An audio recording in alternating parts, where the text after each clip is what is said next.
Hey traders, I'm James, one of the content team leaders here at A1 Trading, and as we start today's stream, I wanted to let you know about one of our show's main sponsors, FX2 Funding. With all the craziness going on in the prop firm space, we're excited to share some of the solutions FX2 Funding has put together for their traders. First, FX2 is rolling out DXTrade, which is a web-based trading platform that provides traders a smooth trading experience. It also looks super cool too. But that's not all. By signing up with FX2, you get access to C-Trade. C-Trade is a trading terminal where you can create custom indicators or download ones from the community. Get access to all of this and more by signing up for FX2. So, for traders looking to get funded, you can get 15% off by using promo code A1Trading15. That's A1Trading15. The link and promo code can also be found in the description. Now, onto the show. All right, guys, everybody, welcome back to another live stream. Hope you're doing well. Hope you're enjoying the day. Hope you're trading safe as markets are kind of going crazy today. I will say right off the bat, we have moves across the board. We have gold down. You have the euro moving lower, the dollar index spiking higher. I'm going to talk about at least what I know about why this might be forming, like what's causing the market's moves here this morning. And we'll also discuss, of course, meeting minutes, which are right around the corner. In just a few hours, we have the Fed's notes. Please note that, when we do meeting minutes, a lot of times people get this mixed up for press conferences. Remember that press conferences, that's when usually Fed officials will come on and speak and answer questions about, what they see going on in monetary policy going forward. But today is not that. Today is just the meeting minutes, which is where we get basically the notes from their behind closed door meetings. And that's going to be definitely has the potential to be market moving. Now, sometimes this moves the market a ton. Sometimes it doesn't move the whole thing that much. But regardless, we're going to be talking setups, ideas, and covering what the latest in the markets is. Let's just go around a little bit here. So the S&P 500 is traded lower here going into this morning, and then starting out here in the New York session, we have seen a little bit of a bounce back in equities. So NASDAQ, same thing. The Dow Jones, similar story. The dollar index is up here this morning. The pound, again, dropped, then came back. Big spike up on the pound, by the way. I believe they had higher than anticipated CPI readings. Anytime you get elevated inflation, that usually causes the currency to strengthen as it increases the possibility that their central bank will need to remain restrictive in their monetary policy. Remember that restrictive is another way of thinking like, oh, they're going to print less of their currency. So if they print less of their currency, that's good for the currency. That's why when you get hot inflation readings, it's always a little confusing for new traders. They hear high inflation, that means the currency is getting printed like crazy. Well, it can mean that, but it also can mean that going forward, they may act to restrict the amount of printing that goes on. What about existing home sales? Yeah, they came out. I don't think that that's really the big market stir here this morning. I will talk about that in just a moment. Oil has been trending lower here this morning, a little bit of a spike in the recent hours.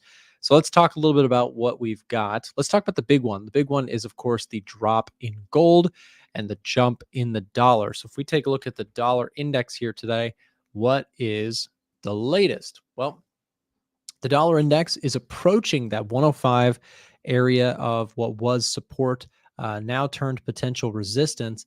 But what's getting us there? What's the driver behind this recent push? And the driver is kind of a combination of a couple things, at least from what I found. You had home sales that came out and a little bit of slowdown in the home sales, but that wouldn't necessarily be an incredibly bullish thing for the dollar. The difference is for the dollar index, why is it moving up? Well, there was also commentary from Fed officials that have kind of reversed the thought process of Jerome Powell. While Jerome Powell is, a very, very important and most powerful person in monetary policy land for the U.S., he's not the only one. And so other Fed officials have kind of creeped towards the, we need to see inflation come down more before we get overly excited about the inflation story. So there has been some comments made from Fed officials that have spooked the markets a little bit in terms of expectations for rate cuts. The recent move lower has been two real factors, right? Well, let's just say inflation, these things have been, coming down, which is good. And that's why the dollar index is moving lower, is because that data coming in light, the inflation, print coming in a little bit soft, or at least in line with expectations. That is bearish for the dollar. But also it's commentary. So we'll put C for commentary. The question is, how do Fed officials actually feel about this data? And, if you get something to the contrary, if they say, something more hawkish, meaning this is not enough yet, we're not super convinced, that can cause dollar bullishness, right? And if they say, hey, we're heading in the right direction and things look good, as Jerome Powell has kind of said, and not, exactly that way, but he's been kind of confident sounding in his recent meetings and discussions and panels and press conferences. He sounds relatively confident that he thinks that inflation can get put under control. And so that combination has been the reason that the dollar index has been trending lower. It's because a lot of things seem to be pointing towards inflation coming down and, just softening in the economy. So the question is the dollar index on this little rip higher, is this a sell side opportunity? And I'll tell you, my personal opinion is yes. I'm not telling you to go do anything with your trading account, and I can be dead wrong, but I think this pullback in the dollar might be an opportunity for me to set up some sell side moves on the dollar. So I'm going to be taking a look at some of those. I'll talk about some of the latest trades that I've been looking at, etc. Do you think that NASDAQ will rise after Nvidia earnings? Mikhail, the question, I have the same question. We'll see. We don't know what Nvidia earnings are going to be, but if Nvidia earnings are good, that's not even the full story. Nvidia earnings for the NASDAQ to rip higher, it's not about Nvidia having good earnings. They probably will have stellar earnings. The bigger question is, do they beat by a very wide margin? Because they have a record of beating expectations. Nvidia does. So the market knows that they're going to probably have good numbers. That's not the question. The question is, are they going to beat substantially? And at the same time, are they going to guide going forward for even more improved earnings going forward? The question is not, there's no question. Everybody already knows Nvidia is a crazy successful company this year. They're churning money in like crazy. That's not what's debated. And remember, markets always look for the debate, the uncertainty, the question, what's next. Markets are very smart. So when you're talking about Nvidia earnings popping NASDAQ higher, it's not that simple. The question is more, are Nvidia earnings going to be so impressive that they even go way beyond expectations? That's what you need in order to get the NASDAQ to fly higher. And so I don't know. I'm not, on the inside of Nvidia. I don't know what they're going to say in their their earnings call, and I don't know what their numbers are going to be. But I'll see. I'll be very curious to see how Nvidia earnings impact the market. Last time it did cause a pump to the upside, but please understand, expectations are very high. If they miss or show any disappointment or any signs of slowing in demand for chips, that stock could also drop 5-10% by tomorrow morning, right? So we don't know what's going to happen with Nvidia, but it is important to the market. So what happens with Nvidia will probably help to guide direction, in my opinion. So I'm really curious to see what we see. Okay, so the dollar index pulling back up into this area around 105. In my opinion, this area looks like a little bit of a level of resistance that could hold. We'll see if I'm right about that. But I generally lean more to the bearish side when it comes to the dollar right now. So let's pull up this. We got dollar CAD to look at, dollar Swiss to look at, Euro USD, pound USD. We've got some currency pairs that I want to take a look at really quick. So let's talk about that. We will talk about the big drop in gold as well. I'll discuss that in just a moment. Don't worry. I know I've seen some people asking about gold. We'll get there. So again, dollar index, the index itself looks pretty good in my opinion for possible sells. Again, let me reiterate, I'm not telling you to go do that, and I could be dead wrong about that. The dollar index, full transparency, even though I'm bearish, this thing could be popped up to 105.5 by the end of the day. So please, when you see somebody talking about a trade idea, don't copy anything blindly. Have your own strategy, your own reasons why you're taking trades, etc. So I'm looking at a couple currency pairs. Let's look at the euro first. So the euro USD, let me switch to this. The euro dollar, kind of a little bit of a ways from an entry point for me. But if I do get a pullback here, this one looks interesting. In fact, if I draw a fib retracement from this little swing low to swing high here, this gives me a nice 61.8% retracement in line with what has been some nice higher lows in this market as well as higher highs. So I like the idea of euro USD pullbacks. I'll be watching for this one today. If meeting minutes give you something to the downside there for the euro, I kind of like it for, for an entry there. So I'm watching the 6.18% retracement. If we can get it, then fantastic. I'll keep that one on the radar. Let's also take a look at the pound against the US dollar. Now, the pound against the US dollar actually looks pretty attractive to me right now. Part of the big reason for that, and we'll see if we have this data. So inflation data, we do. Look at this. Okay.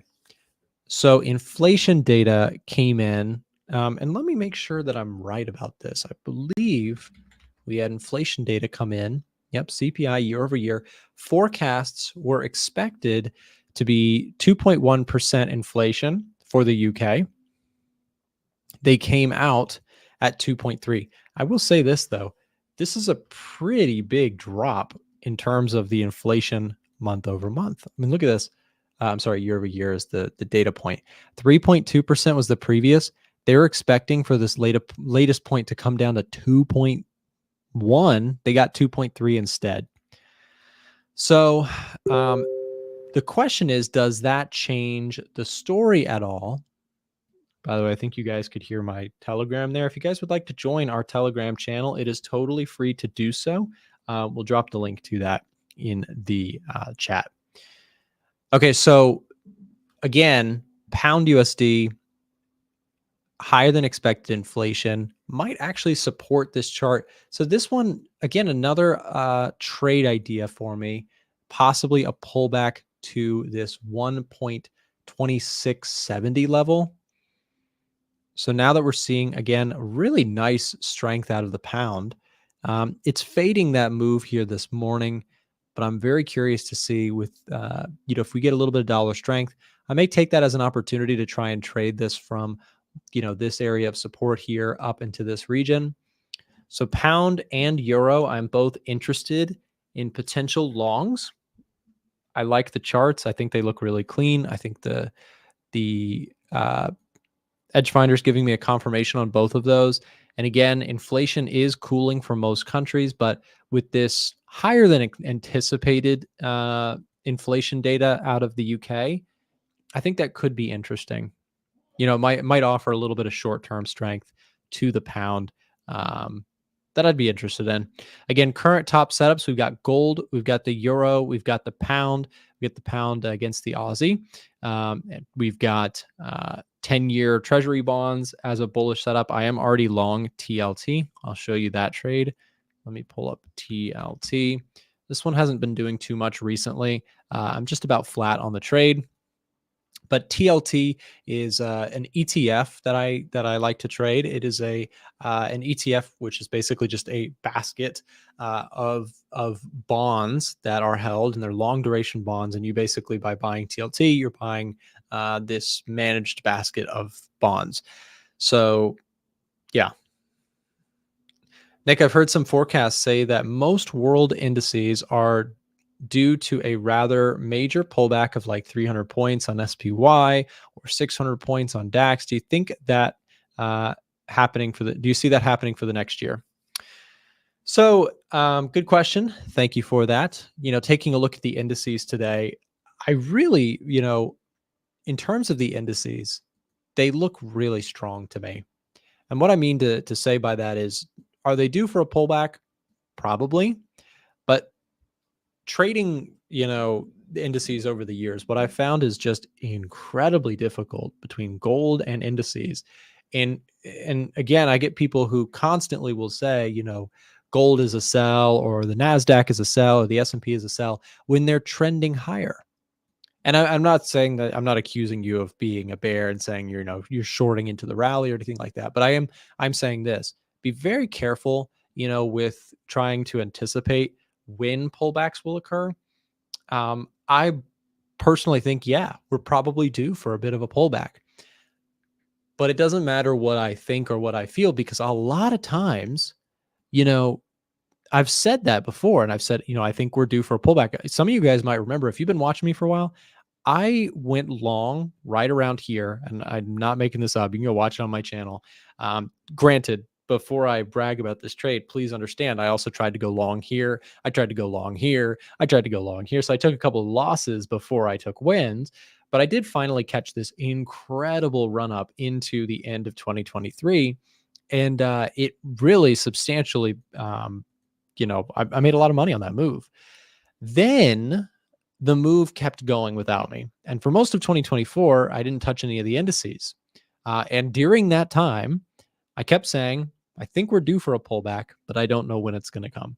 Because I've learned many times over the years, when the markets are chugging higher, like they're just making higher lows, higher highs, higher lows, higher highs, just understand that can go on for so much longer than people are aware. So yes, I think we're probably due for a pullback, but I also understand the mistakes that I've made in the past of saying, it's got to pull back. Back in my early days of trading indices, I would be so frustrated when they would just trend higher, or they would just drop and keep dropping. I'd be like, when are these things tend to be very emotional and very trendy. And so, there are times where I just basically, I say, you know what, when it pulls back, not if if I think it's going to pull back, or I'm going to try and time a pullback. When I'm watching gold or indices, I wait for a pullback to execute trades, to get entries, etc. And speaking of which, I did that with gold here today. I actually picked up gold again. So for those of you who have been following along with me, let's take a look at gold together.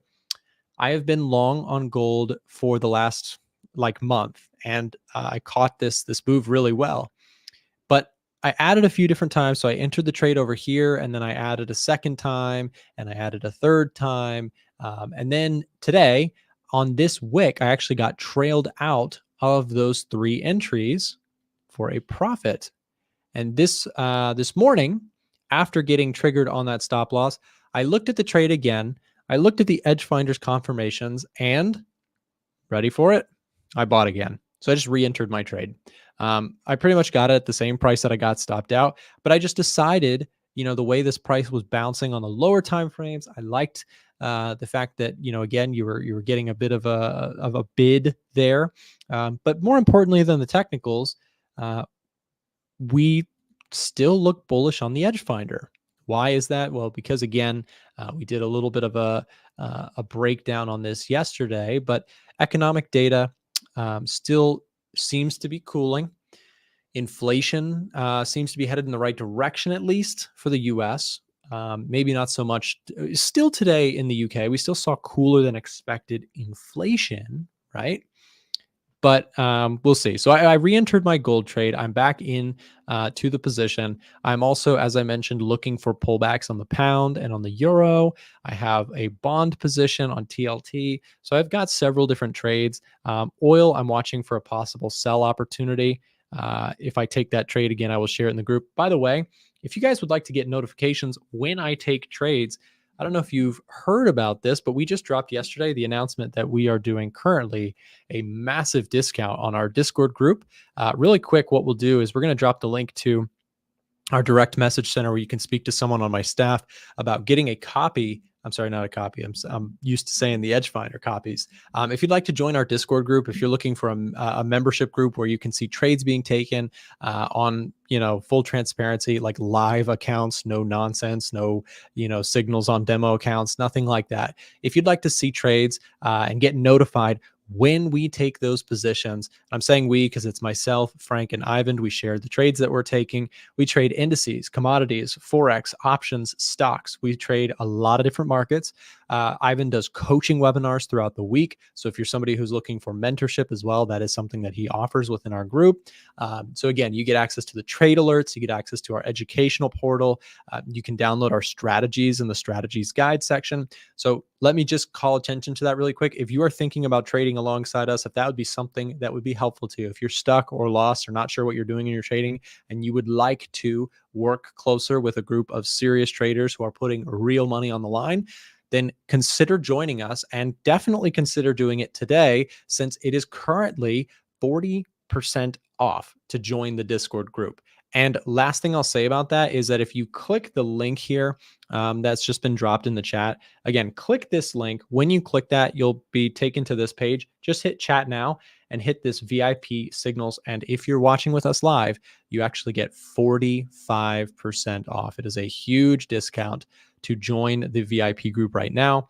So again, don't hesitate. We have not done this in a long time, and I don't know when we're going to do it again. But we've been looking for more serious traders to join our community. So if you've considered it in the past, now's your chance to get a significant discount on the VIP room and come be a part of the A1 trading community. Okay, take advantage. Don't miss it. All right, so let's keep going here. Again, if you're watching on Twitter or on YouTube, if you're watching on YouTube, it should be linked in the chat. And if you're watching on Twitter, there should be a comment just below the screen there for you, or on the commented section of Twitter or X. So yeah. Is there any chance I can get an EDGEFINDER for free? No. I wish, in super honestly, the EDGEFINDER is a very expensive thing to build, maintain, run. And, we have a full staff of people. So it's, if there was a way to make significant amounts of money to cover all of our costs and make the tool free, I'd probably do it. But right now, it is not a free product. You don't, in this world, the truth is you really do get what you pay for, when the example that I gave on that front was I recently I probably dumped like $2,000 into finally updating, my PC, like getting a good PC for streaming. And, I was reluctant. I was like, that's a big investment. Do I really need that much computer? And then I kind of thought about it. And I was like, you know what? You really do get what you pay for. And so this computer that I'm on has been incredible for streaming. It's been like such an improvement to my, to my content creation side of things. So same thing for the EDGEFINDER. It's a product that is high caliber. It's got a lot of smart people working on it behind the scenes, and a dedicated, maintenance team. This stuff is very, very difficult to build. So yeah. Anyways, let's keep pushing. The NASDAQ is at an all-time high here, guys. And this is ahead of Nvidia's earnings tonight. So we will see how this plays out. Again, Nvidia, let's have a look at Nvidia while we're on the subject. Nvidia shares are trading at $949 per share, and it is just shy of an all-time high. A lot of people are wondering today if Nvidia's earnings after the bell will bring it into the 10 handle or the $1,000 plus club on Nvidia shares. And again, I don't know what their guidance is going to be. I think that their earnings numbers are going to be great. They usually are. Most of the time you can see green indicates that they beat their earnings estimates. So most of the time they beat their earnings. That being said, though, the bigger question is whether or not going forward, like their forward guidance, like what are they forecasting for their earnings in 2025 and 2026?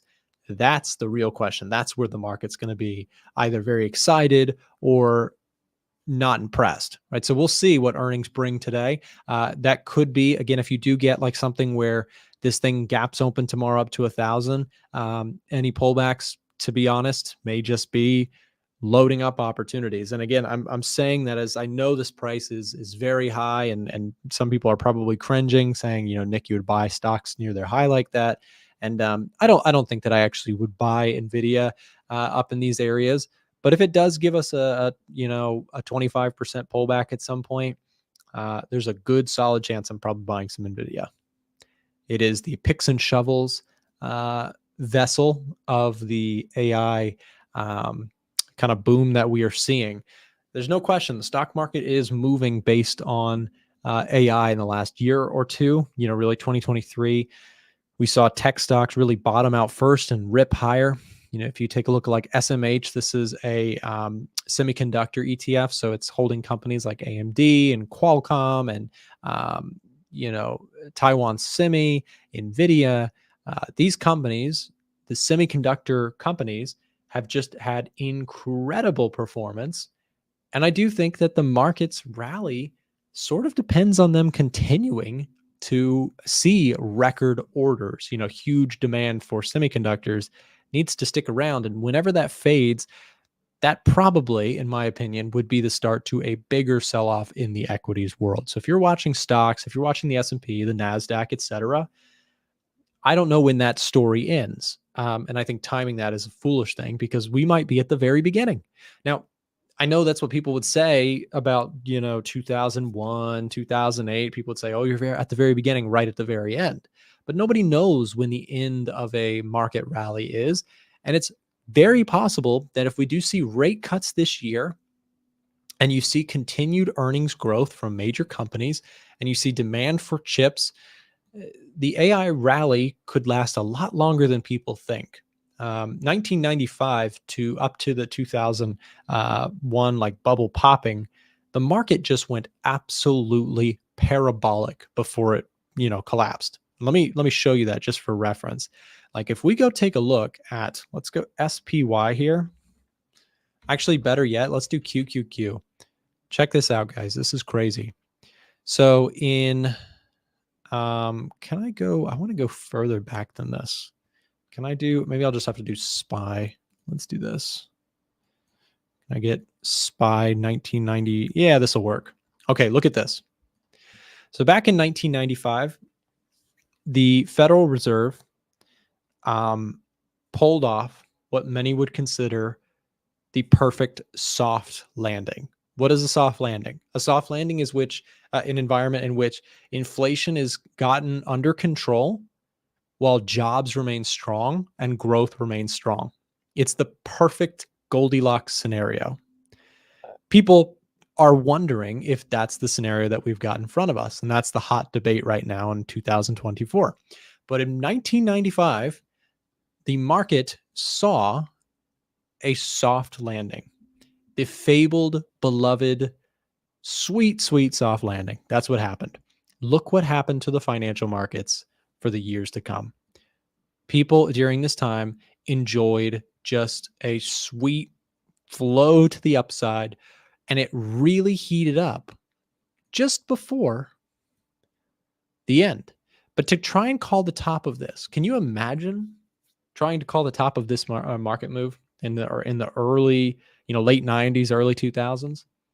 You would have sounded like an idiot. And then finally, what happened? Well, finally, the market has kind of a one last ditch effort just into the new year of 2000. And it proceeds to have a remarkable tumble back the other direction for a long time. But let me also make something clear here. If you had tried to call the top on this, if you had tried to call the top anytime during this, you never saw the market even come back to this level, even when the massive bubble popped and you had a crazy bear market. So understand, trying to be a bear in the stock market is just such a difficult game to play. I think if you're bearish, in my opinion, being a long-term bear in the stock market is like the most difficult thing to ever do.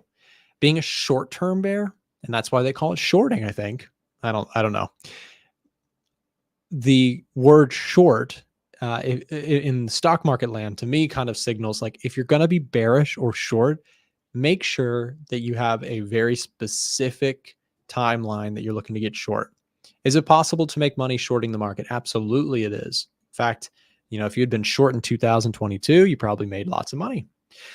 But yeah, so just a quick little market lesson there. Also, guys, again, I mentioned it a second ago. Let me reiterate. If you guys would like to trade alongside us for today's meeting minutes and going forward, you can get lifetime membership currently inside of our Discord for 45% off. If you've missed that in the past, do not miss it this time. You get access to, again, all of the trades we're sharing with full breakdowns, analysis, etc. Make sure click this link if you have not already. Get your membership. Come join us. Come trade alongside myself and the rest of the team here at A1.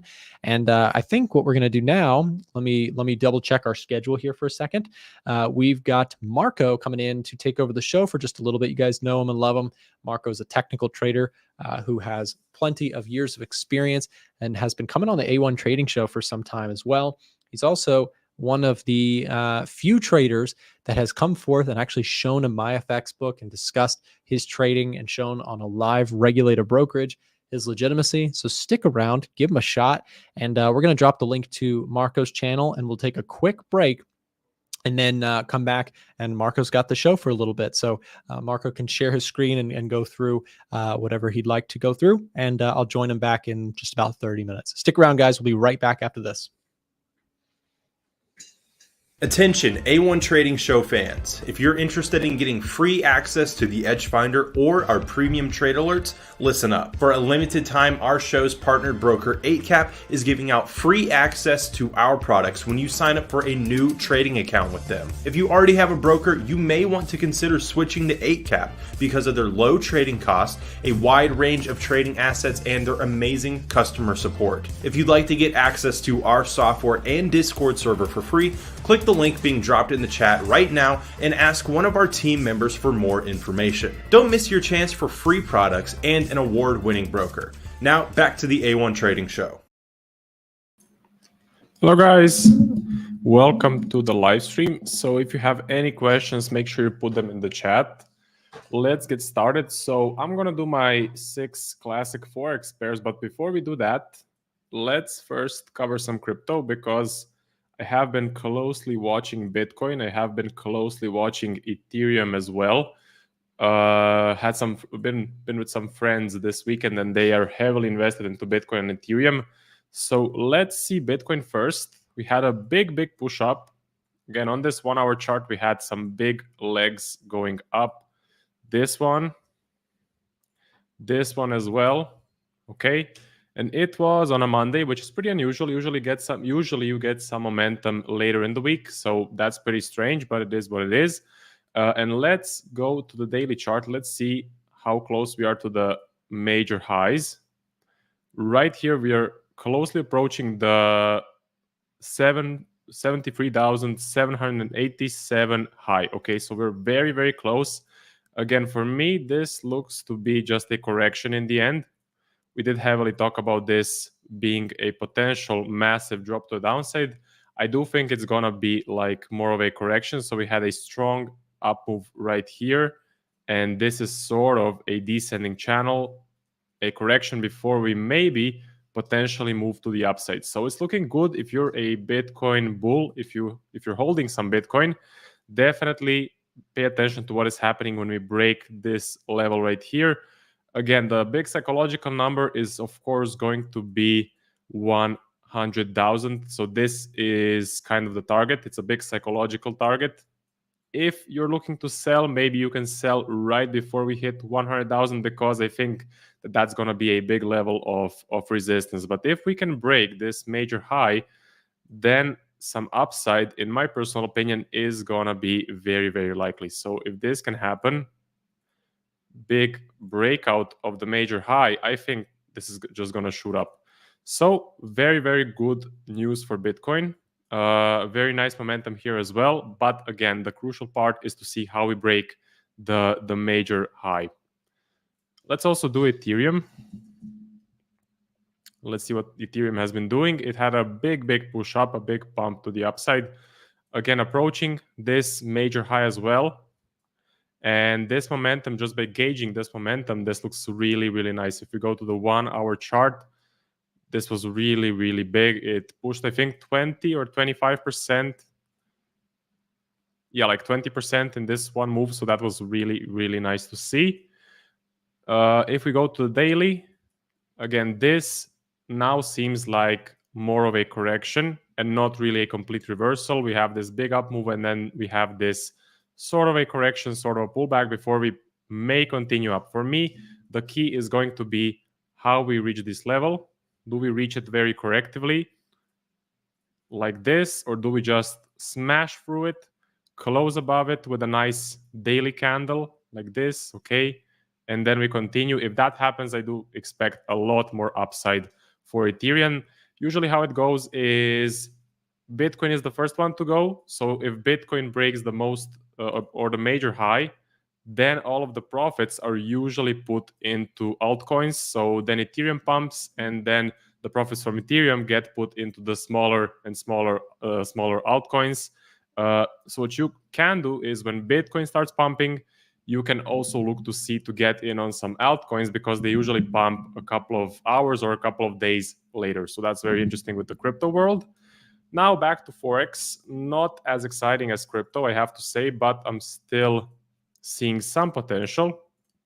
Let me see the chat. Will you cover GBP, JPY? Sure. Yeah, we can do it. Hi, Marco. Gold idea. Yeah, we'll take a look at gold. Is Marco German? No, I'm Croatian, but I'm close to Germany. So that's about it. Move below the 70,000 BTC barrier. Yeah, we're going to see what's going to happen. I think with this pump, we can shoot through the all-time high. Marco still doing prop firms? Yep, definitely still doing prop firms. FTMO, Alpha Capital, DarwinX, Zero as well. So really, really going strong in that area. What do you think about USD CHF? Sure. So we'll cover all of these requests, but first I'm going to run through my 6 Forex pairs. These are the ones, okay? These are the ones I'm trading live every day, only on the 1-hour chart, monitoring them closely. So we're going to see what we can spot. So the euro and the US dollar, what can I see here? It's very flat. It's very range bound. For my trending entries, I'm not seeing any sort of potential. To be honest, this looks very, very flat right here. I'm being more patient, but for my range bound entries, I usually love to see a range like this. Then I look to see what happens below the range, and I look to see what happens above the range as well. Okay, so I am gonna wait to see what will happen in these extremes of the range. Maybe look for some buys right here, look for some sells in this area on the top. But for trending entries, I'm not seeing absolutely anything on this 1-hour chart on the euro and the US dollar. I'm not really going to put it on the watch list because it's not really that interesting, to be honest. You could have taken, let's say, a range bound entry that I call a liquidity sweep right here on this bullish candle, maybe with a 10 pip stop loss, aiming for a 3-to-1. That could have been a play for you because this was a nice liquidity area. I just wanted a bit more confluences, so I did not take this trade, but I do think it was a nice setup. Moving on, euro and the Japanese yen looks pretty flat right here. Pretty flat in this area, kind of went from an ascending channel and then started flattening out. I was definitely looking for a reversal from this ascending channel right here on the very top of the formation. We never got the signature. We never got the confirmation, unfortunately. I was looking for a large push up down with a clean close. Never happened. But it is what it is. Now we're starting to range, so I'm being more patient on the euro and the Japanese yen, just waiting for a large push up or a large push down. And I'm only trading the range bound entries on the euro US dollar and the Aussie US dollar. I have found the most success on these two currency pairs for the liquidity sweep range bound entry. Let's do gold. Let's break it up a little bit. We can do gold on this 1-hour chart. I'm seeing a bit of action. Seeing this bearish move, but again, for me, mostly choppy. I know when we get these V reversal formations, okay, usually price tends to go down, tends to start a downtrend, okay? It can be also a cup, right? This can be a cup. This can be a handle. So it's basically all the same thing, just under a different name. But I do expect this to go down on this 1 hour chart. Let's kick it up. Let's go to the 4 hour. We definitely had a move up on gold. So kind of correlated with Bitcoin, maybe, because this was the same time that Bitcoin was moving up. Interesting. So we have these three impulses. Now starting to see some large bearish pressure. Okay. I am a momentum trader, so I just gauge the momentum. For me, this would no longer be, I would no longer be interested in buy setups because this is a large red candle right here, this one, and this one as well. So for me, the momentum is now not clear. It's unclear. If the markets were looking like this on gold, I would say this is a buy setup all day of the week. But with this bearish pressure, not looking good. So I would be a bit more patient with gold just by gauging the momentum. Let's bump it up to the daily chart. So we had a really nice move up, a really big pump to the upside here. Here as well, that was looking really, really nice, really high probability. We actually did break the high, but we closed below it. That's a bad sign. For me, that's a warning sign, especially because I'm a momentum trader. I wanted to see price smash the highs, close above it. Definitely a very important thing in my book is when we smash the highs is to get a close that the candle actually closes above, right? You can see this candle closed below the high, right? Closed below, that's a warning sign to me. And I would expect what usually happens in my personal experience, at least in Forex, because I don't really trade gold live, usually this happens. A range-bound market is what I usually see in these scenarios. So what I would need to see to be a buyer in this market is something like this, and then potentially another one, right, like this. So the 1 hour doesn't look that good, 4 hour doesn't look good either, the daily, not convincing enough. I would be a bit more patient with gold, according to my trading style, of course. So I would need to see something like this. This would be perfect.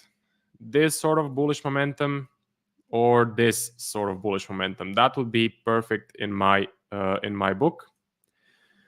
Let's see. Dollar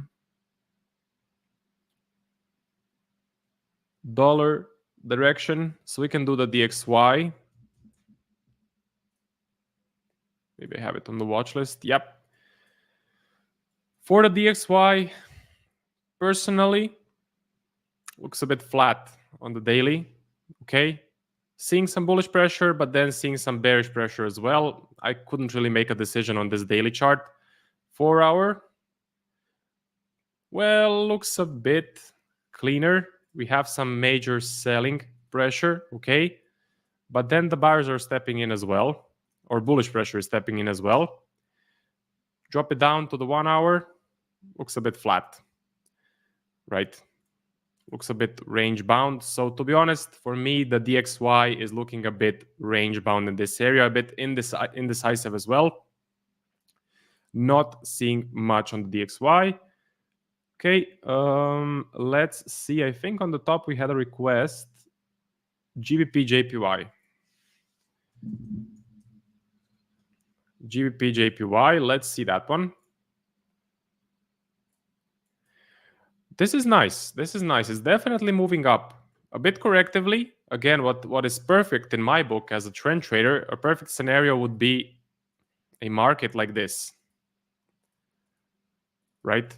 Large moves and small, tight pullbacks. This is not really a perfect trending market because each time we break the high, we kind of retrace, right? The size of the high of the break of the high is not really that significant, and it immediately retraces. So not the best, but overall, it's definitely trending up. So my bias is for this to continue trending up.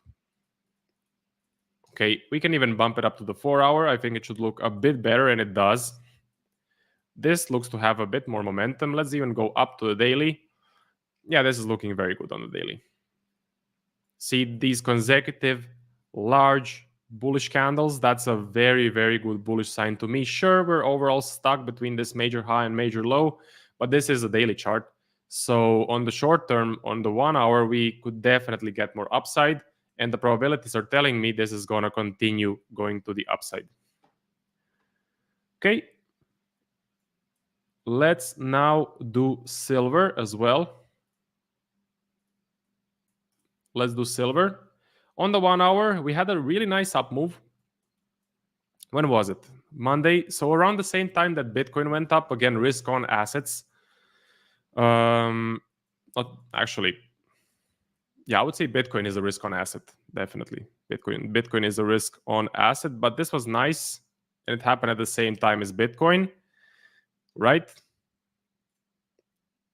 Nice bullish momentum. This is perfect for me as a trend trader. This not the best, but this is the sort of momentum that I wait in the markets. Okay, very nice consecutive bullish candles. Look at the pullback. One candle pullback, no selling pressure, and then we continue with more bullish momentum. So this was absolutely perfect, but then it kind of fizzled out. So now this is not the best. Starting to range around. Again, this may be a pullback before we continue going up. So let's bump it up to the 4 hour. 4 hour looks a bit better. Seeing some selling pressure, but overall a strong uptrend. Really nice. Really, really clean and strong. So I would expect more upside. Bump it up to the daily. Yeah. Looking very, very nice. Big move. When did it start? 27th of February. Percentage-wise, 45%. Okay. That's pretty huge, I would say. Pretty huge. Okay, so that would be it for silver. My bias is for this to go up. I think this is the price or the markets are telling me that this may just be a pullback before we continue going to the upside. And it's a much different story than gold. Gold, I'm seeing a lot of selling pressure. See, where am I seeing a lot of selling pressure? On this 1 hour chart at least. Here, these bearish candles and this one. Pretty big. But on silver, that's not the case. Yes, we are seeing some selling pressure, but not as big as gold. And overall, it's more flat, right? Gold is looking a bit descending, while this is looking very, very flat. Okay, and now let's switch back to the Aussie and the US dollar. On this 1 hour chart, again, this is the pair that I actually do trade live. Looking very flat, very range bound in this area. Went into the lower liquidity. Okay, and I was definitely looking for a range bound entry. I was very close to taking it as well. Let me do a quick analysis on that potential setup. So I identified a really flat range. I identified the liquidity areas as well. There was a clear liquidity area above the range right here. And there was a big one right here below these lows. We went into it barely and then rejected with a nice bullish candle. Now, the reason I did not enter it is I usually want a bigger break into liquidity. This break was not big enough for me. How much in pips? 3 pips plus. 5 pips would be optimal. This was like a 2.4 pip break, right? 2.4. So this was not big enough break into the liquidity. That is why I didn't take it. If I did, I would be in with, let's say, a 10 pip stop loss, aiming for a 3-1. That's usually what I do. And it would have been a loss, right? So this would have been a losing setup. Good that I did follow the plan. This break was just not big enough. Now the game plan is just to leave it alone. I'm going to be more patient. I do expect this price to range around a bit more. I do expect this to happen, okay? What am I looking for? Is just a large push up or a large push down. Very, very simple. That is on my radar for the Aussie US dollar, and I'm not going to put it on the watch list. Aussie Japanese yen looking very flat in this area. So for me as a trend trader, this is not a good sign. Not a good sign. especially because I'm not trading any range bound entries on this particular currency. So I need to see just large momentum up, very, very large momentum up, or very, very large momentum down. That is my plan for the Aussie and the Japanese yen.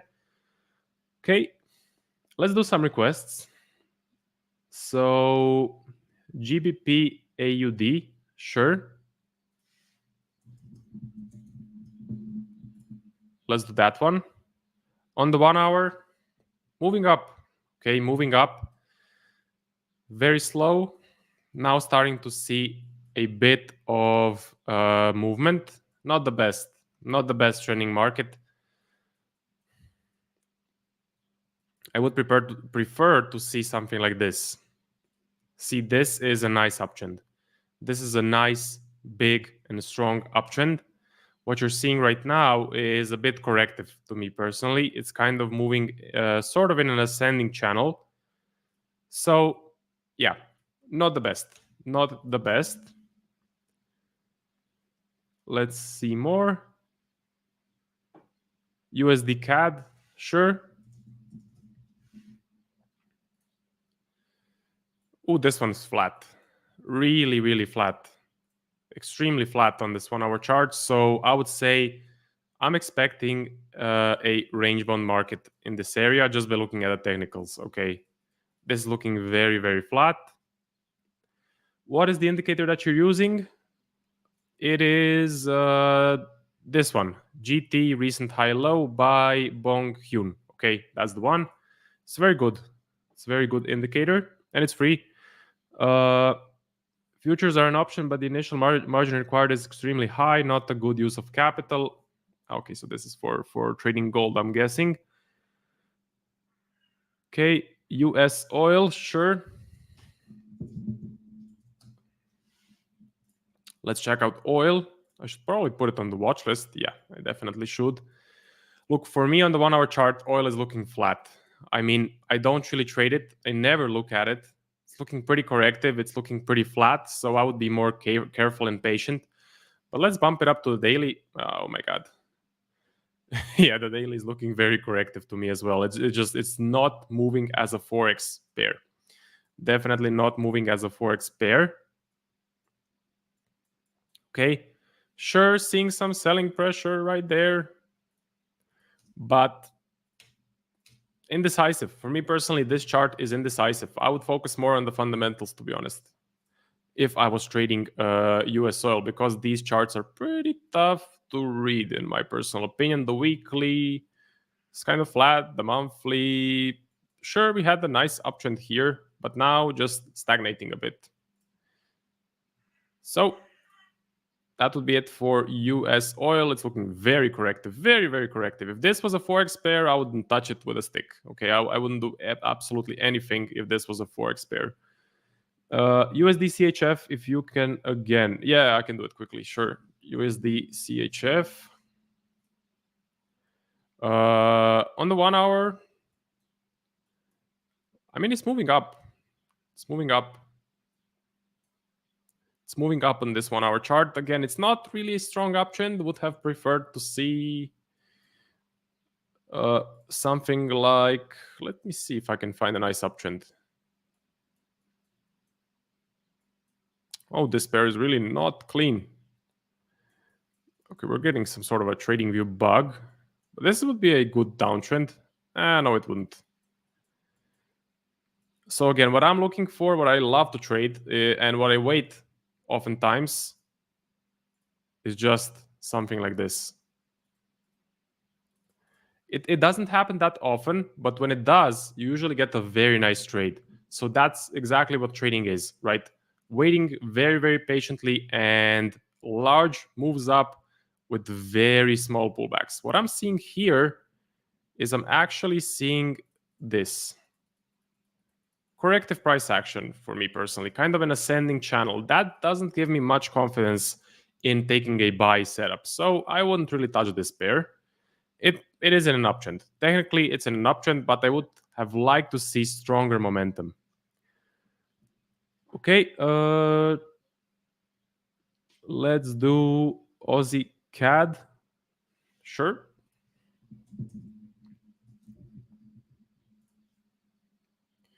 looking flat right here. Yeah, this is looking on the 1 hour chart. It's looking very, very flat, very, very range bound. But this would be perfect, to be honest with you. This would be absolutely perfect for a range bound entry.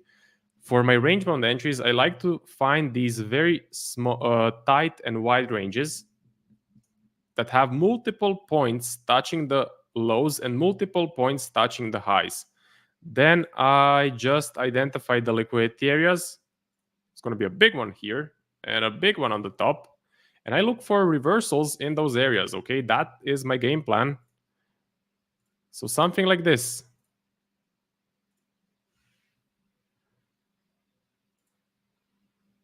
Okay. Push up and then a sell setup, right? What you can do, let's say 10 pip stop loss, aiming for a 3 to 1, 10 pip stop loss, aiming for a 3 to 1. So just trade the extremes of the range. Buy the bottom, sell the top. Usually works out pretty well. The win rate is pretty nice. But again, the key is to get many confluences. So what would be confluences with this setup, for example? Well, it would be a multi-tap. The more points there are, the stronger the area is. That's at least what I have personally found. So that's one confluence. Another confluence is a very flat and wide range. This range is really wide. It's really flat. It's been happening from the 15th of May. Okay, let's do 16th of May. So really nice, really flat. And look at this buying pressure here. Also buying pressure here. So there's sure going to be some stop losses underneath these lows, right? Because you're going to get a lot of people buying in these legs. Where do they usually put their stop loss? Somewhere in these areas. That is why those are the areas filled with liquidity. For example, this candle as well. On the higher time frames, people may buy this candle and then put the stop loss right here. Okay. So those are some of the confluences that I pay close attention to. That's it for Aussie CAD. Aussie JPY. We do have a YouTube channel. Yep, I do. It's called Marco's Trading Journey. There is a link in the chat right now. So if you want to check it out, feel free to check it out. Aussie JPY, I think we covered it, but let's quickly do it again since that is the one I am trading live. Flat and range bound, okay? It's looking flat in this area, so I would expect more range bound price action. Euro JPY, to be honest, all of the Japanese pairs are looking pretty flat. EJ is looking flat. NJ, I haven't done yet, but for me, we had the flat range.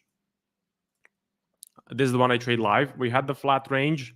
We had a fake out, right? Notice the fake out. Notice that it did not continue. The next candle did not.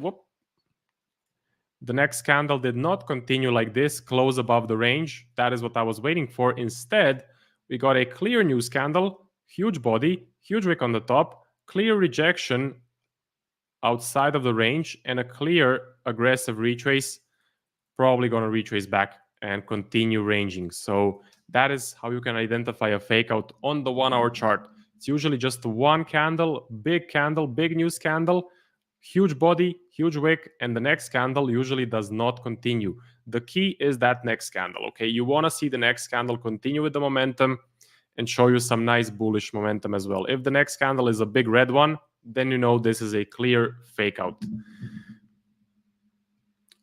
Okay. And the pound. That's a big one we missed. Pound US dollar. Okay. For the pound and the US dollar, this is looking pretty flat, to be honest. Okay. For me, this is looking pretty flat right here on this 1 hour chart. I'm not seeing that momentum. Pound has been pretty slow. I haven't taken a lot of trades in the last, I would say, couple of months. So it has been moving more correctively. Again, I'm a really patient trader. I really wait for 10 out of 10 no-brainers, some really strong trends. So on a particular pair, I may not even take a trade for 6 months. Okay, it's not unusual because I really wait for perfect conditions. So for me, we had a fake out. This was a clear fake out, right? We had the flat range right here. We had a single impulse into the upper liquidity. The next candle did not continue, right? I wanted to see this. Then I would definitely be interested in buy setups. What did we see instead? Large selling pressure. So that's a major warning sign. That's a clear fake out. And I'm expecting a bigger range bound market like this. So that's it for the pound, flat, range bound. Okay. Gold. You guys really love gold. Well, we can do gold again. Yeah, seeing a lot of selling pressure here. This leg, just by gauging the momentum, this leg has a lot of selling pressure. This one has a lot of selling pressure as well. So for me, I wouldn't be a buyer just by looking at the technicals. And this momentum, I would not be a buyer. Daily chart, depending on how the daily chart closes. If it closes like this, then I'm seeing some major selling pressure. That's a major warning sign for me as well. Again, it broke the major high. Look, this high. Look how correctively it was broken. See? Broke, left a large wick on the top, right? Now that's a big warning sign to me. What I want to see when we are breaking major highs, I want to see price clearly commit and clearly close above, right? Like this. And even then, I want to see it continue with the next candle like this. When the price breaks the major high, rejects, creates a huge wick, retraces, shows major selling pressure, big warning sign. Big warning sign. So that's it for gold. Okay, USD let's see that one. How's it going, Marco? I'm joining into your conversation here. Oh, hello. I'm just gonna finish this last one and then yeah, please do. Mexican peso, why not? Yep. Oh my god, this one is so corrective. Yeah, this one is looking pretty flat on the daily. 1 hour. Okay, it's moving down. It's moving in a very slow downtrend. If I zoom in a little bit, we saw a nice push up. But again, broke the high, retraced. So on the very small scale on the 1 hour chart, this is signaling me a lot of weakness. We were looking pretty good up until this point, right? So we closed above it. If we could commit with one big bullish candle, nice clean close, then it would be game on. But because we did this, I just expect a reversal or a range bound market. So yeah, for me, kind of range bound on this smaller scale. And that's it. That's it for me. Hey, awesome. Thanks, Marco, for coming on to the show and hanging out with us a little bit. I just want to mention to everybody who's hanging out with us here on the A1 Trading Show, make sure if you have not already, Marco has his own YouTube channel. We're going to drop that link here in the chat. If you're watching on Twitter, we'll comment it below the post here so that you can make sure you find him on there. And then Marco, you do have Twitter too, right? Is it that's right. We've talked on there at Marco's Journey, right? Marco's Journey. Yeah. Marco's Journey. Yep. Okay. Well, yeah, guys, make sure to go follow Marco on Twitter and on YouTube. Keep up with him there. And Marco, thanks for taking over the show here for a little bit. You it clearly held the audience very well. We're still sitting at 660 people hanging out with us as we get closer to meeting minutes. So, Marco, we'll see you back today. Are we going to see you Thursday? Yeah, tomorrow. Okay, so we'll see you back to back. Question: did you get any more people for the giveaway? I have one other person who is coming on later on today, or not today.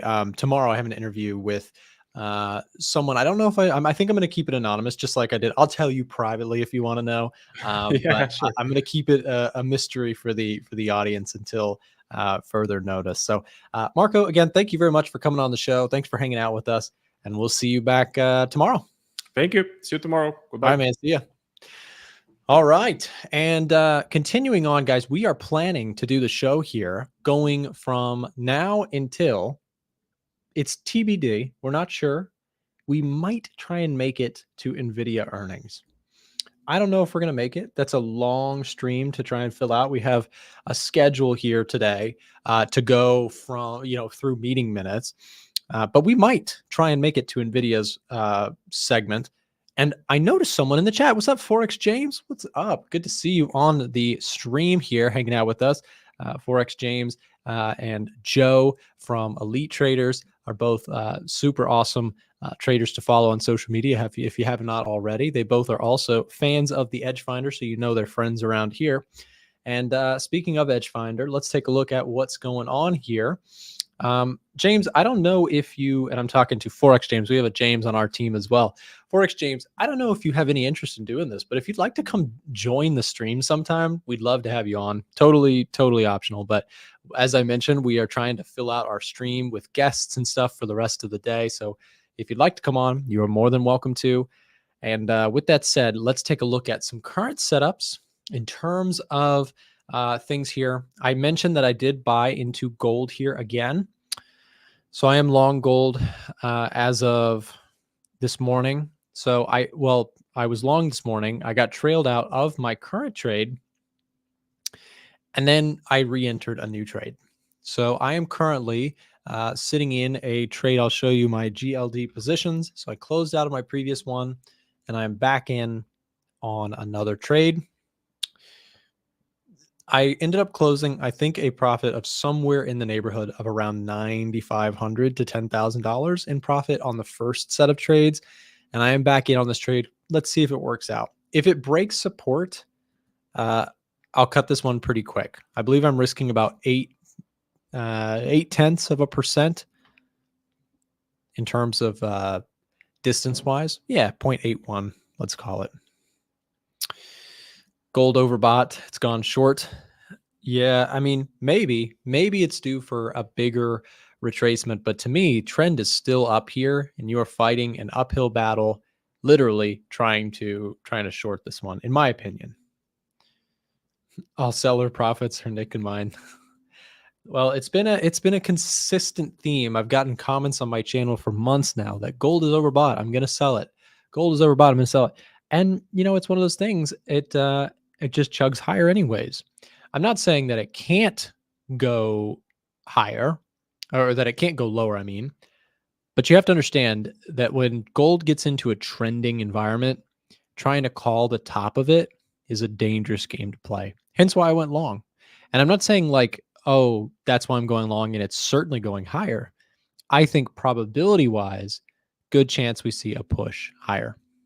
If we don't, then I take a loss and I say, okay, I'm out of the trade. I take a loss. Which broker is it, Nico? If you're somebody in the US looking to trade, we'll drop the link to Webull. That is the broker I use. And by the way, US traders who are watching, if you use my Webull link that we're going to drop here in the chat for you, I think you get up to like 12 free stock shares just for signing up. It is a really generous welcome bonus. All you have to do is sign up, deposit any amount of money, I think, and you can get access to it. So we'll drop the Webull link here for you if that is something you're interested in signing up for. It's what I trade. With Webull, what's cool is I can trade options, I can trade ETFs, I can trade stocks, all in one broker. And for me, that really fits my style.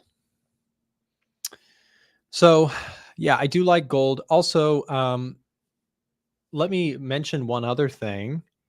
We are looking, so I mentioned this earlier, we're looking to try and get the show to go all the way to Nvidia earnings. That is 4 hours away. But we need some help. If there's any influencers or anybody who's watching with us live right now, Chandler or James, if one of you guys could help me out with this. Actually, I think it's just a1trading.com/live streams. If you guys could drop that link or put that on Twitter. If we have any influencers or traders who are watching who would like to join the show today, we'd love to have you. It's a great way to get exposure and to hang out with a pretty awesome trading community. We'd love to get more people on the show. So if that's something you're interested in doing, we'll drop the link. It's a1trading.com/live streams. Nice. We got it perfect. There it is. Yeah, join the show if you want. Again, anyone with an audience or somebody who's not camera shy is welcome to join the show. We'd love to get some more voices on the subject. S&P 500 still hovering about flat here today. I really don't expect the stock market to move all that much until Nvidia's earnings. That's why we're going to try and hustle it out. We're going to try and make the show last. But yeah. Let's go, Nick. Wow, that's some great hype. Thank you so much. I hope we win together tonight, boys. We will see what the market does today. Again, meeting minutes come out in about 2 hours. We will certainly be live up to that point. But again, calling the help of any trading influencers or traders on social media who are not camera shy and would like to join the show. We dropped the link a moment ago. Please feel free to consider coming on and adding your voice. It's a great way to get exposure, hang out with, again, the trading crew here on the A1 Trading Show. Nick, oil? Yeah, let's look at oil. Oh, man, I'm going to feel a little FOMO looking at oil because I wanted to short this thing. I'll show you oil. US oil getting a bearish reading. I'm going to go to the data scanners here. I'm going to go industrial commodities, and we're sitting on oil. So why is the EDGEFINDER giving us a bearish reading on oil? Well, let's go through it. GDP growth was expected to come out at 2.5%, and instead we got 1.6. So a lower than expected GDP number is bearish for oil. Remember that slowing economies lead to less demand for oil. Growing economies lead to more demand for oil. Okay. At the same time, manufacturing and services PMI numbers both missed their forecast. Okay. So their forecasts came in lighter than expected. And sure enough, we saw, again, those misses turn into, those are bearish readings also for oil. Pretty much the uniform idea is that slowing economic data leads to bearishness for oil. And expanding economies, good for oil. So when you see the EDGEFINDER's reading giving us a bearish reading, what that's pointing to you most likely, especially with these sections, you can see all that economic data coming in red. The idea is economic data has been missing expectations. It's been cool. And so the demand for oil may struggle. And so that is why I am bearish on oil. So the reason I point that out is a lot of times traders make their full decisions based on chart patterns and technicals and support and resistance. And I always make sure to reiterate that I'm not saying that chart patterns and, moving averages and trend lines and support and resistance, and I'm not saying that stuff is useless or doesn't work, but I'm saying that to me, to make a final decision on what I'm going to do with my money, I need to see like real world stuff, not just charts. Show me economic data. Show me like why is the demand for oil actually going to potentially decline? Well, the economy seemed to be slowing.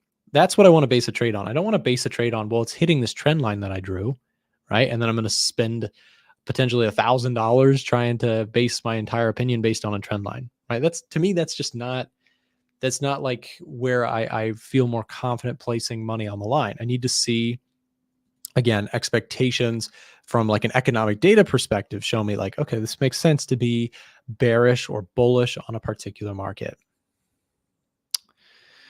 So I do like the story for oil.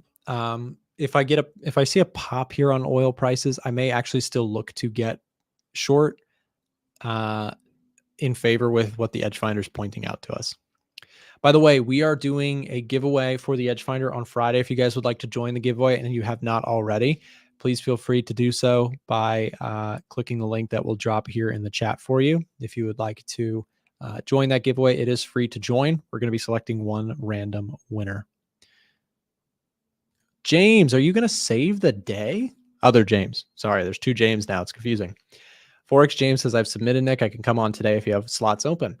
Cool, James. Well, the producers will take a look at that. And I imagine that pretty shortly you'll see an email or a message from them. But that would be awesome to have you on. And I think, honestly, having somebody from Elite Traders come on the show is just an honor. Producer says they're going to reach out to you through email. So awesome, James. I hope we can make it happen. Again, we've got pretty open schedule past meeting minutes. That would be awesome to just have you come on and chat for a little bit, take over the show. We're currently live to 700 people. We're probably going to spike up. Imagine if we got 700 people 2 hours before the event, we'll probably get up to like, here's my guess. Let's see if we can time this right. I'm going to guess that on the meeting minutes, there are 1,400 people watching the stream. That's my guess. So when we can check back on that. Nick, would you make the EDGEFINDER a monthly payment like TradingView prices? We don't have currently any plans to make a month-to-month payment, but we do offer payment plans. If you're somebody who can't pay for the whole EDGEFINDER, but you want a copy and you'd like to break it into pieces, here's what we'll do. We'll drop the link to our direct message center where you can speak to someone on our support staff here at A1. If you'd like to chat with a rep and get a copy of the EDGEFINDER in a payment plan model, please feel free to chat with us right now using this link. If you're on Twitter, it should be the very first link in the comment below. Okay, so everything is kind of quiet. I mentioned I went long oil. This is my only trade that I've entered today. The other trade that I have on is TLT. I'm curious, TLT has revived itself a little bit, and I'm just curious here on TLT. Let's do some analysis here. Why do I like TLT?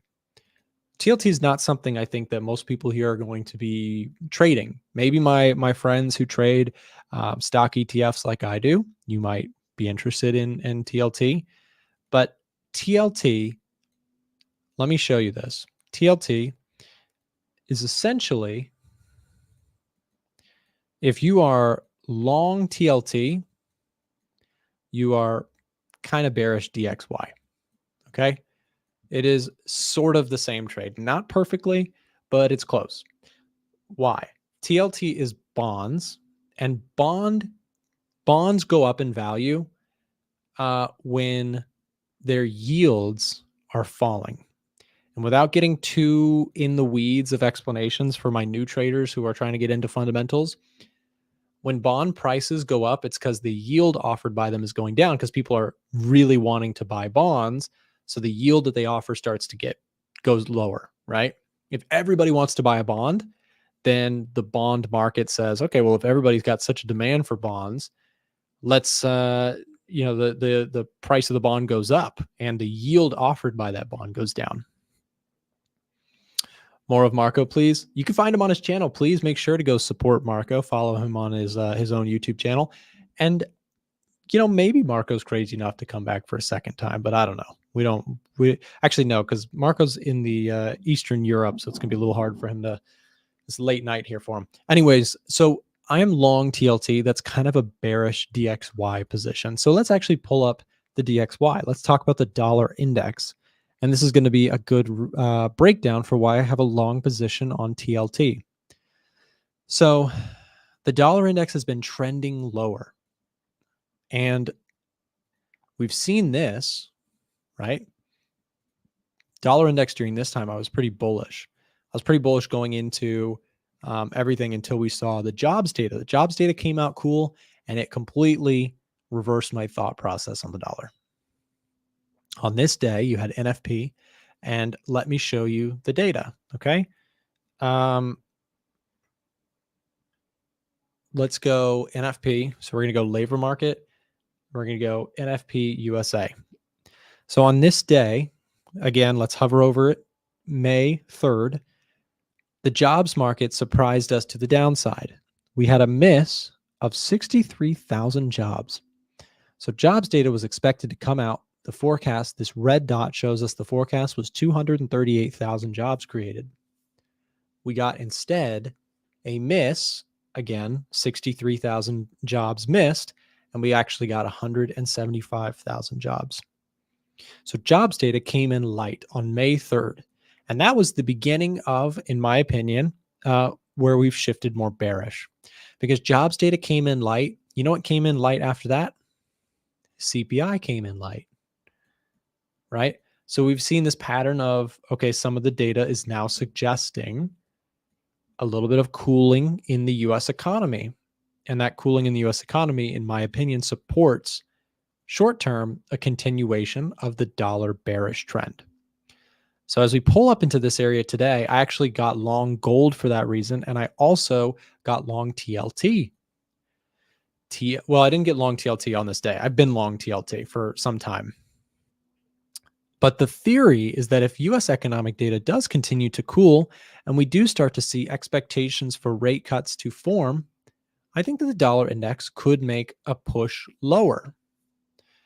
You know, so the thought process here for me is I am positioned very much bearish against the dollar index. In fact, let me pull up my my Webull account, and I'm going to show you my positions through and through. So let's talk about it. Am I right in saying this? Yes, I am. 100% of my positions, guys, and I'm telling you this, you know, I could be totally wrong by this. You can see I'm down on the day $5,000. So I'm going to be very transparent here about this. My account is very much positioned right now for rates to come down. Okay. My account is really sensitive to interest rates. Why is that? And how do I know my account is sensitive to interest rates? What are you talking about? New traders, listen carefully here.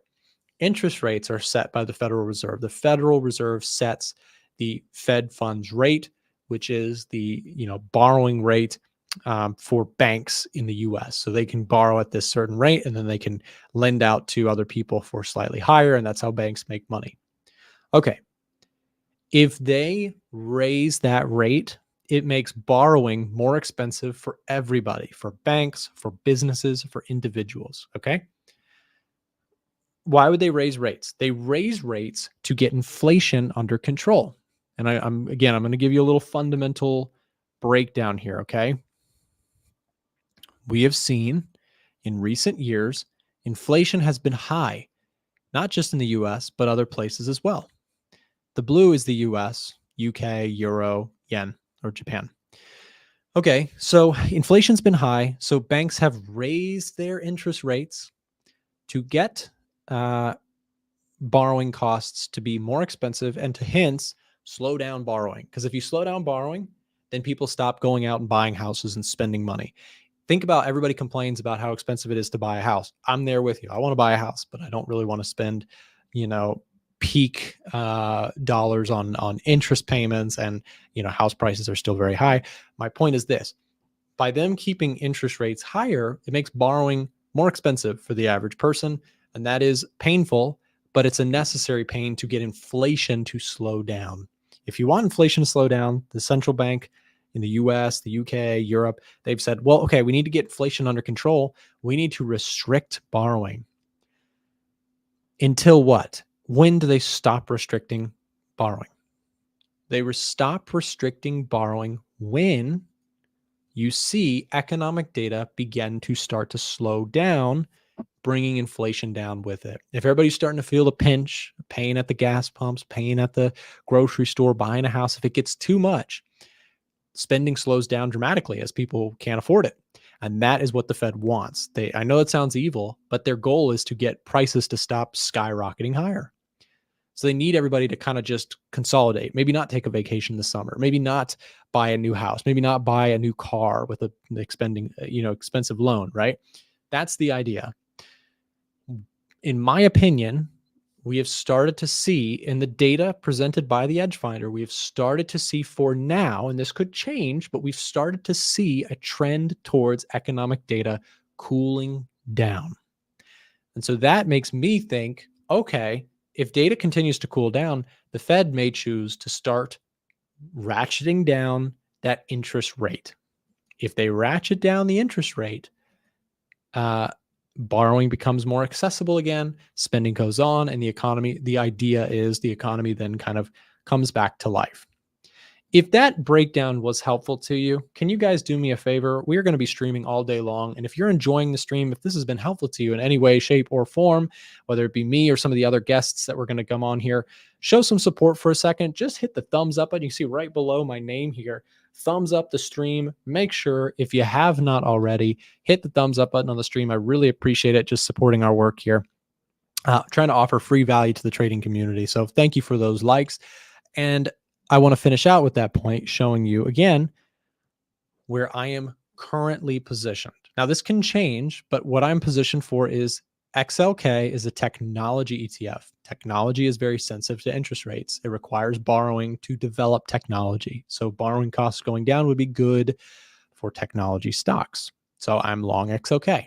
The stock market itself would love to see borrowing costs become more affordable, and hence the economy start to, ramp up at some point, and company earnings would do well. TAN is solar technology ETF.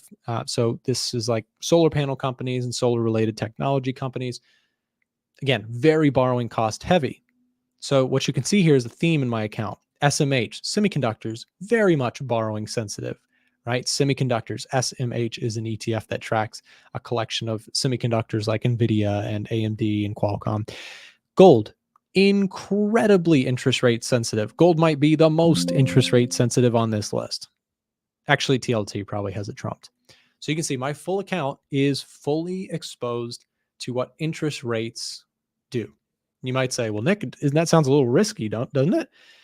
And it is, but everything is risky in the financial markets. You know what's also risky would be if you're fully the other way. If you're fully like they're not going to cut rates, and so you're short bonds or you're short gold, or you don't hold any semis, or you're just all cash, right? That would be the other risk to that case. Would be, what if the market does cut rates and you see this market fly on and you're just holding the bag, or you're literally just holding cash on the side? There's always a risk, right? 100% of the time you are at risk in the markets. If you have any amount of money in the markets, it's risk. So that is my current positioning. I just wanted to go through that with you guys. I do also have 2 stocks as well that I currently have just tiny positions in, PayPal and Starbucks. So there you go. Just wanted to go through that with you guys. I also wanted to mention that if you are not already in our Discord group, just so you know, all these trades, I call out and I announce what I'm going to be doing, what I'm buying, what I'm selling, what I'm trailing stops on inside of the Discord VIP group. If you're not already in there today, right now, we are currently doing our biggest sale that we've done all year on the Discord community. It is currently 45% off to join and get those trade alerts. Let me show you what that looks like for a second. Inside of the group, we share all of our index trades, commodities trades. And I'm saying we because there's more than one trader in here sharing their alerts, indices, commodities, FX, options, stocks. Frank, myself, and Ivan, we share our trades. We do coaching webinars, so much more. If you're looking to trade alongside myself and the team, please feel free to send us a direct message using this link. And if you use that link, you'll see that there is, again, a 45% off discount available to you today to come join the action and come trade along with us. So there's your information about it. Don't miss out on the sale. And let's continue on. Nick, how do you think gold will be doing once they cut rates? If they cut rates, gold will continue to fly high. But here's the thing. Why is gold down today? Well, when you understand the fundamentals behind it, it makes a lot more sense. Today, there was some commentary, some Fed officials that said, no, I don't think we're really convinced yet on whether we're going to cut rates or not. That hesitation, remember the Fed is a group of, officials that make decisions on what monetary policy is going to do. They choose what they're going to do. So it's not just Jerome Powell. Jerome Powell is, of course, the spokesman, is the chairman, but he's not the only guy involved in making decisions at the Fed. So if other Fed officials are saying, not really super convinced, gold doesn't like that. But I still think the overall path is higher for gold. There's a number of reasons I'm bullish on gold, but the biggest one is the EDGEFINDER's economic data reading showing, again, very strong lean towards economic data is cooling. That's going to lead to potential rate cuts this year. If I'm right about that, gold, I could make a lot of money on gold. And if I have made a lot of money on gold in this year so far, the question is, am I going to make more money if they cut rates, or am I going to lose some money on that idea? This is a probability-based bet, and I could be totally wrong on it, but all I can do as a trader, and all you can do as a trader, none of us know the certainty of what's going to happen in the financial markets. You know how I know that for 100% confident? I'm 100% guaranteeing you that you don't know what's going to happen with certainty in the future, because the Federal Reserve themselves do not know with certainty what they're going to do in the future. They give you ideas of what they think they're going to do, but things change over time. Data comes in hot or cold, or, an invasion into Ukraine happens and it changes the whole story, or COVID-19 happens and inflation goes rampant because everybody's getting stimulus checks and everybody's wondering, Where do we all get that money from? Well, you are all going to pay for it later, right? So like there's things that come to the Fed. They don't know the future either. None of us do. All we can do is make educated guesses and risk accordingly. Does that make sense? Hopefully it does. If that breakdown was helpful to you, again, make sure to hit the thumbs up button on the stream. Gold, again, hitting support here.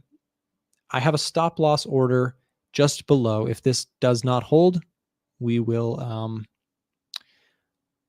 again, stop out at that level. I'll show you my position on GLD.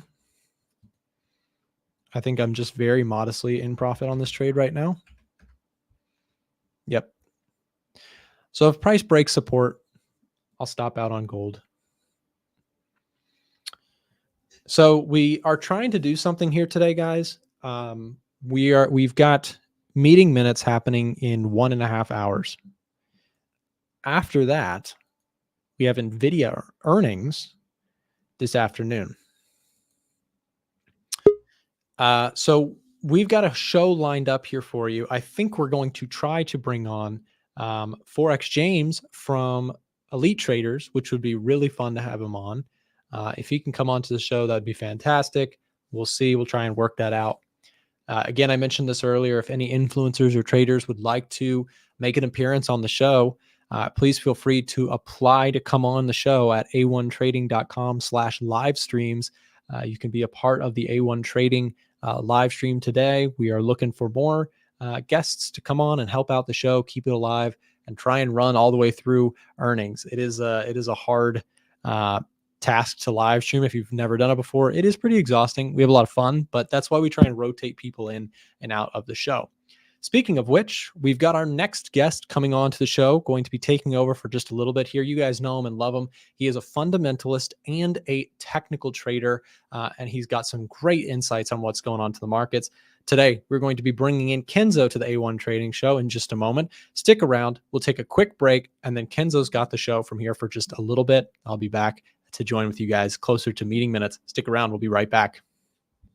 Real quick, I wanted to throw a shout out to our stream sponsor here on the A1 Trading Show, Forex VPS. If you haven't heard of Forex VPS before, they are a dedicated hosting platform where traders, especially algorithmic traders, can set up an in-the-cloud computer to run their MT4 24/7. If you have any experience trading with robots on MetaTrader 4 using expert advisors, they have to remain up all the time, and keeping your computer on is not always practical if you have like a power outage or that sort of thing. And with Forex VPS, you can set up a dedicated hosted computer in the cloud to host your MT4 or 5 platform. They have the fastest execution in the industry with latency less than 1 millisecond, which means when you place trades or your system places trades, it's near instant. So I've got my VPS open here from Forex VPS, and you can see, I just want to show how quick the latency is here. So if I click sell, you can see it is right away. I'm in the trade, all set, as if I was sitting on this computer, even though it's somewhere in the cloud. For stream viewers right now, Forex VPS is offering 30% off of your final subscription. If you're interested in giving it a shot, there's no risk. Why not? Use the link down below and the promo code there, A1Trading30, for 30% off. If you're watching this stream at a later time, you can also find it linked in the description below.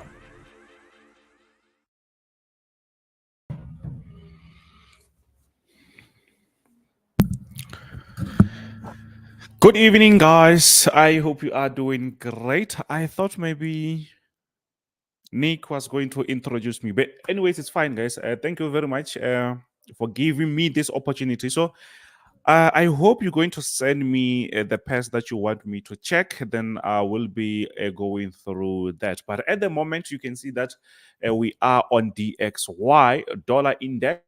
But before we go on the dollar index, just know that I think in less than 2 hours, we will have FOMC meeting. So how important is this?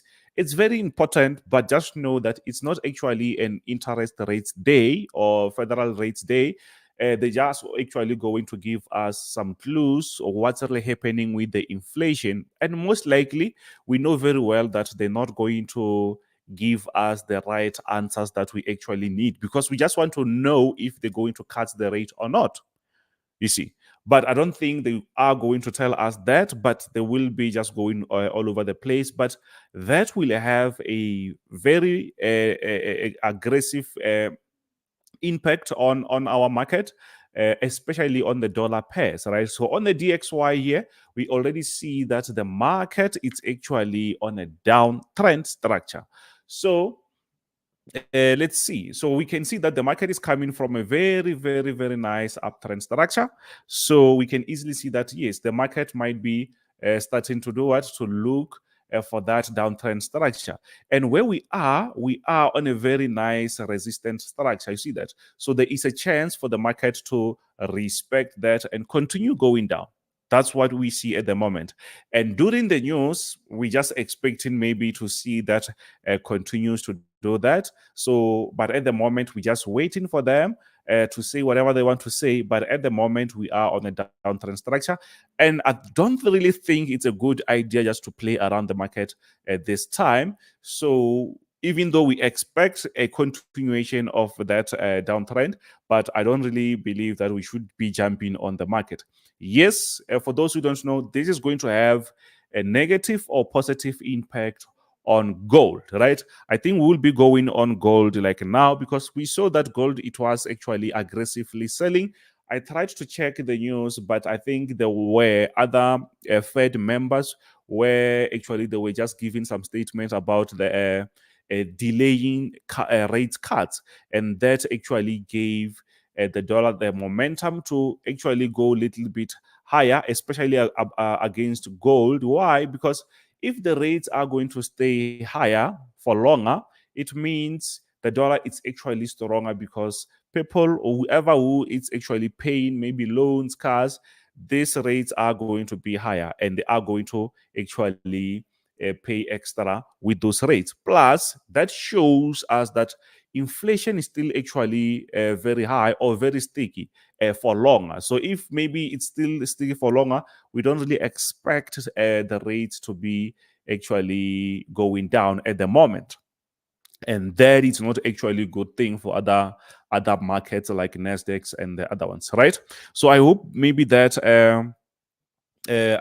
maybe makes sense. So now on DXY, we can easily see that we expect the market to continue going down. At the moment, the market was just around this level. We never had any aggressive move, but we just have to wait. So I see someone said, Kenzo, check gold. I'll check gold. Let me know which pairs do you want me to check. Let me know which pairs do you want me to check besides gold, because we are going to actually check several pairs here, right? So what's really happening on gold? We were on gold actually, but if we go on this 4-hour structure, we can easily see that we have a very nice uptrend structure. Do you see that? And the market has been doing that. The market has been on this nice uptrend structure. So we had an aggressive reversal there.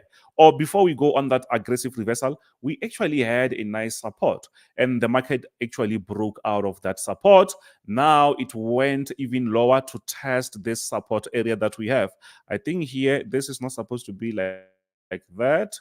It's supposed to be like this. So where we are, we can easily see that the market is touching this level of support. The market just touched that. It means there is enough chance for the market to do what? To go to the upside. Yes, that can be a good buy where we are, as I'm actually still bullish. But I will actually advise anyone, if you want to buy, yes, that is a good idea, but make sure that you buy after the news, because if they say something positive that is going to, negative, that is going to keep the rates higher like that, we might still see the market, dollar selling, because that will mean that the dollar is still very strong. You see, we will see gold selling. But besides that, just know that for gold to go higher like this, it was not really because of interest rates and stuff like that. We have like crazy geopolitics all over. I hope you do watch the news, and that is also a factor. So it means if maybe anything happens that is going to support the rates cut, we will see a very nice reversal. That can be a very nice move. If not, maybe we will see a nice breakout. I hope maybe that explanation makes sense. But today we're not actually on FOMC meetings only. So I will start with S&P 500 trying to go down, right? So we also have Nvidia earnings. You know Nvidia, guys, or you heard about AI stuff going on.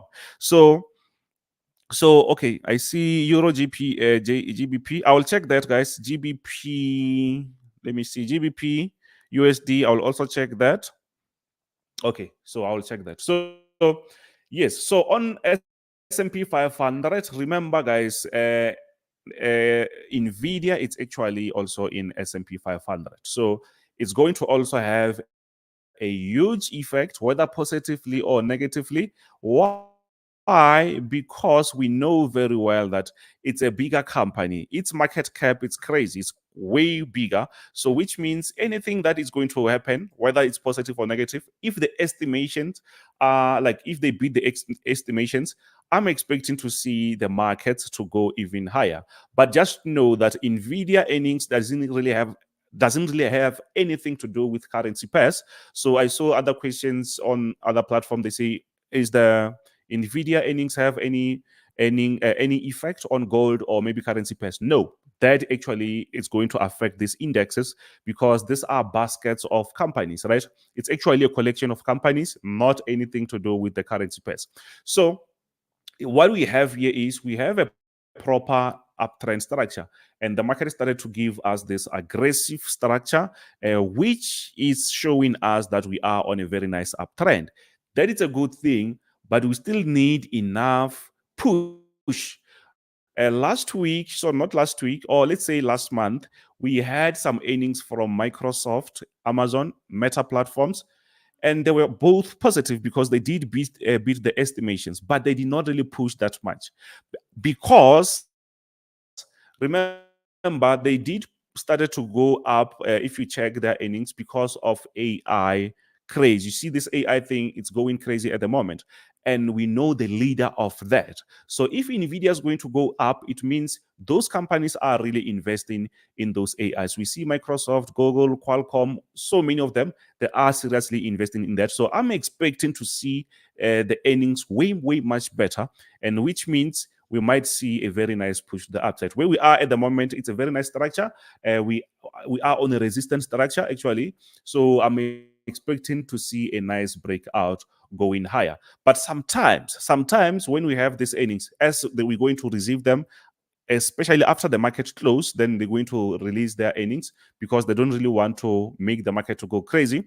So what is going to happen is there is a chance that the market can give us a nice sell before going up, or maybe the market will just jump. Most likely, we might find a gap, most likely. So that's what we see on S&P 500. So on Nasdaq, we also have quite similar structure. We are on this aggressive bullish move here. So this week, Nasdaq has been playing around, or we can just say it was consolidating because we were expecting some stuff. We were expecting earnings, and the market has been just playing around. So this is what we had. This, I think, is not going to be clean. I will just place this this resistance on top and avoid any fake moves. I will place this here. I know that I can see something here, but I think it's much better to cover all this block with support and resistance. Let's do that. Let's do that just to avoid unnecessary moves, right? So I'm going to place it like this. So this is our resistance. This is going to be our support. So what we have now is the market is trying to get out of this resistance area. Yes, we know that the estimation, I mean, the earnings might be positive. So we expect the market to go even higher. But for us to get in, it means we have to see the market breaking out of that resistance before we go even higher. Before we buy, we already know that we are on a very nice uptrend. We even broke the highest level. I think this week we did, I think it's last week, we even broke the highest level. You can see around this area. This was the highest level. So that might actually act as our support, and we can continue like that. But just because this is the highest level, it doesn't really mean that the market might not even go down. It's possible if they miss the estimations or the expectation, that is going to be a different story. We might see the market selling. And as we are at the highest level, this might be a crazy sell if things don't go the way we want, right? So yeah, I'm expecting actually a very nice buy, but yes, there is a chance for the market to reverse, maybe to touch this area before going up. So from tomorrow, it's where we're gonna get a proper move or some very proper move. I'm not actually worried much about FOMC, but also their statement can be crazy. So we just need to be extra careful. But I'm expecting to see a very nice bullish move. So let's check US 30. What's really happening on US 30? So US 30 is quite similar to Nasdaq's and S&P 500. They are both on this nice uptrend structure. But with this aggressive push, we can easily see that even though we try to draw our support area, this is quite steep. So I'm not going to draw that, but we know very well that we are on a very nice uptrend. But where we are, it's a very nice structure because the market is giving me a very nice support area. So I believe that the market will be respecting this area and we will see the market going even higher from this area. But as you know, we have the news that are actually making the market not to move since this week. Actually, the market was just playing around this level. So, and we call that consolidation. So you can easily see that the market was just playing around safe. The market did not really want to go up or down because we were expecting some news. And those news, if are negative or positive, it's where we're going to see some proper moves, whether up or down. So we just have to understand that. But even though we're expecting the news, remember we are still on an uptrend, which means our expectation, it should be going actually higher. But we're not going to just jump on the market already. We just need to relax. You see, we just need to relax. So another pair that you wanted me to check, Euro JPY. Oh, sorry, Euro. Yeah, Euro GBP. And I see GBP USD. Okay, Euro USD, Nasdaq. Okay, so let's go on straight to that. Let's go straight to that. GBP USD. Okay, so on GBP USD, we have a proper structure here. You can see that the market was actually going down. You can see that we had a nice structure where the market was actually on a very nice downtrend structure. But after that, the market just broke out. We can easily see that now the market is doing what? The market is actually on an uptrend. Why? Because we are no longer on that downtrend structure. This was a downtrend structure, and we're no longer on that. You see that? So now we are going to think about buying. And where we are, as we actually did have a nice buy, let me remove that. We did have a nice buy, and early, I think it was today, early in the morning, there was GBP CPI, and that CPI actually showed us it's still going up. So that made GBP to be quite stronger. We saw a nice spike going even higher. So at the moment, since this is a new trend, we are coming from this downtrend, we expect the market to give us a proper trend going even higher. Yes, we need to buy because now we are actually on a new trend, which is going to be an uptrend, but we need proper structures before we just buy. We can't just buy anywhere. So even though we know that we are on an uptrend, but we need proper higher low where we can just get in very nice. Remember, we have to buy when the market is quite lower, even though we know that we are actually uptrending. So I think maybe this is a good explanation for someone who said check GBP USD. Another one, it's a Euro USD. Okay, this is Euro USD. What's really happening on Euro USD? We can easily see that yes, the market is actually quite similar to GBP USD as they are positively correlating. So what we see here is we are coming from a very nice downtrend structure. And guess what? We're no longer on that because the market broke out. Where we are now, just know that mostly when the market breaks out, the market will just play around before we get a proper trend, right? So I don't think maybe we need to panic here and start to just buy unnecessarily. No, we know very well that we are on a new trend. And remember, trends can last more than 3 months, 6 months, whatever. So which means here, just wait for a proper structure before you get in because this is the start of the trend. The market can just consolidate here. Sometimes it can even continue going down. We have the news in less than 2 hours, which means if they say something positive or negative about the dollar, we might see something happening here. So which means we have to be extra careful. At the moment, yes, we are on an uptrend, but we need proper structures so that we can do what? We can keep buying. But at the moment, I like the market. I like what I see here. The market is actually reversing a little bit. So where we are, maybe we will see the market going up. But that is not the end of the story. We still need proper structures that we can use, and we can actually use to draw at this this support area, quite similar to the downtrend. Also, our uptrend should be quite clear. We don't really have to guess. So the other one is Euro CHF, Euro GBP. I think this Euro GBP, let me check that. Or maybe, let me check that. Euro GBP. I don't think I have it here. I don't think I have Euro GBP. Let me add that. Euro GBP. It's Forex, Euro GBP. You can let me know which pairs do you want me to check. I will be checking them one by one. So let's go there. Euro GBP. Okay, so on the Euro GBP, just because I don't really analyze this every day, let me check this on a daily time frame and see if maybe we can have a proper structure. I think I did analyze this for, yeah, I see something here. I see some lines. So which means I did analyze this. So what we see here is, remember I said GBP early in the morning, GBP or Britain, we had CPI earlier. I think it's year over year. It was year over year. It was positive, maybe 2 point something positive. That is not actually good for the pair that goes against it because it gained the momentum. But what we see here is the market is actually on a very nice structure that we can call a support. But the question is, will the market respect this? Will the market respect this area? It's possible, but we don't really just have to jump in. It means the best thing that we can do, we can just draw our support line and say, if maybe the market is just going to show us the same support that it showed us before. You can see that if it bounces back, if the market is going to respect this area, I don't really see any problem with that. I think that can be a very nice buy going even higher. I'm expecting that, but there is a chance maybe the market will be breaking out.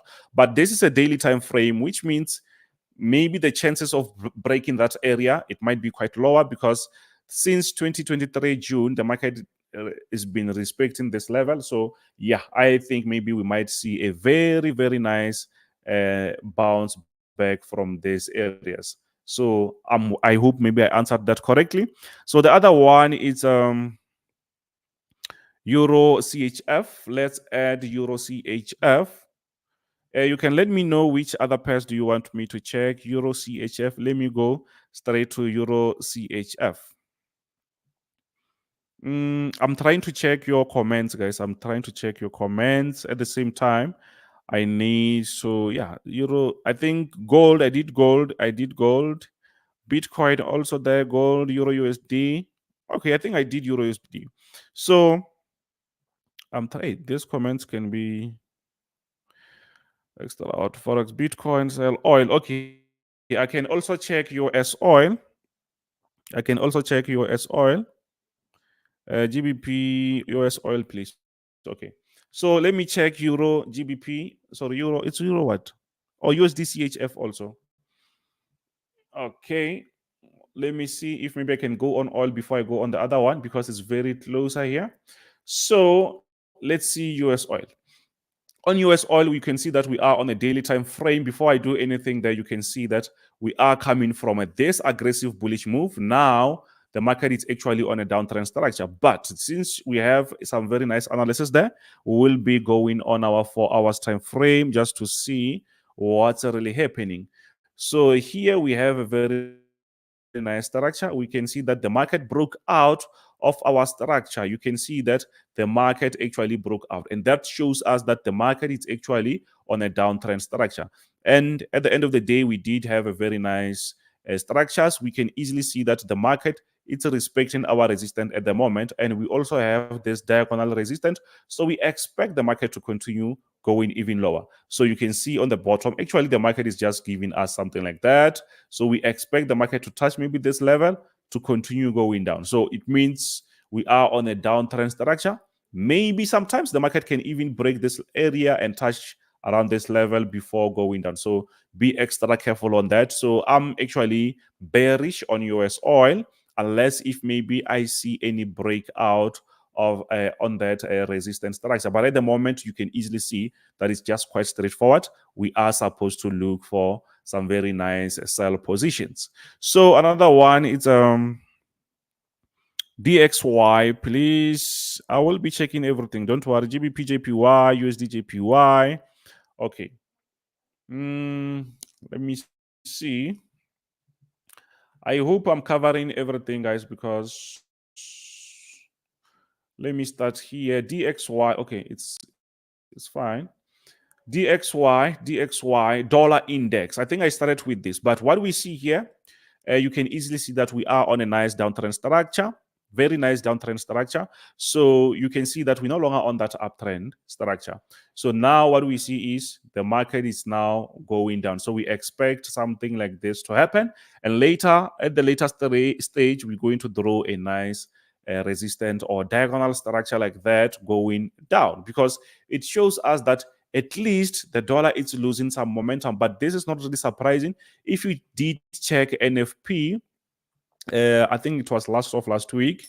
If you did check retail sales, if you did check CPI, and the other ones is what? I no longer remember the other ones. But if you did check all this, you can see why it was starting to give us those sell positions, because they were slowly going down. They were slowly going down.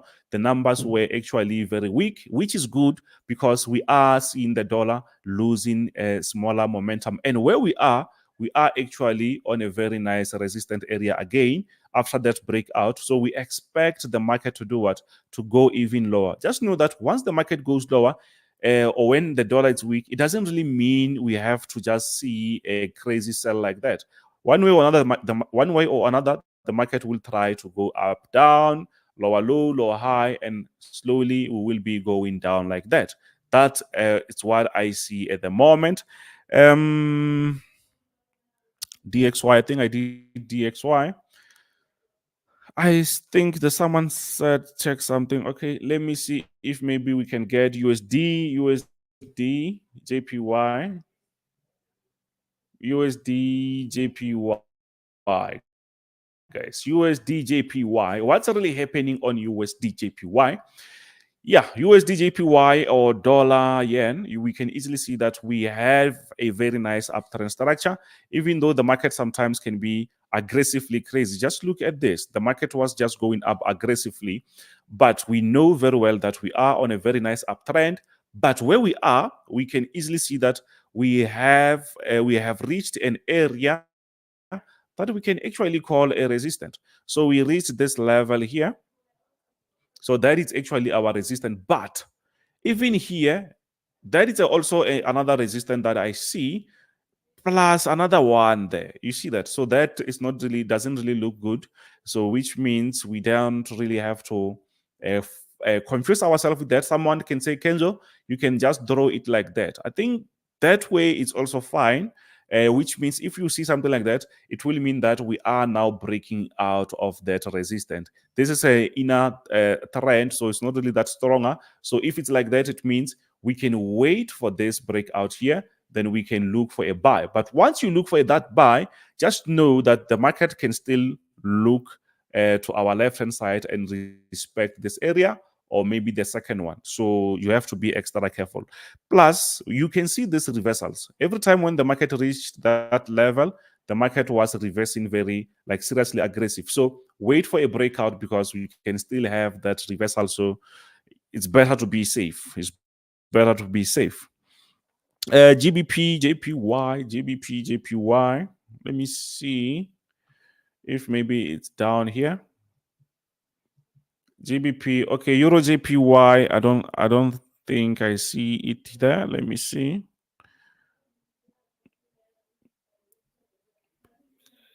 GBP CAD, okay. Euro CAD. Let me just check Euro CAD. I think someone said check Euro CAD, and I think I forgot about that. Euro CAD. Let's see if we have that. Euro CAD. I don't think we have that. So let's go. Let's go on Euro CAD. Let's add Euro CAD. Euro CAD. And USD CHF, I think someone said Euro CHF. Let's check that also.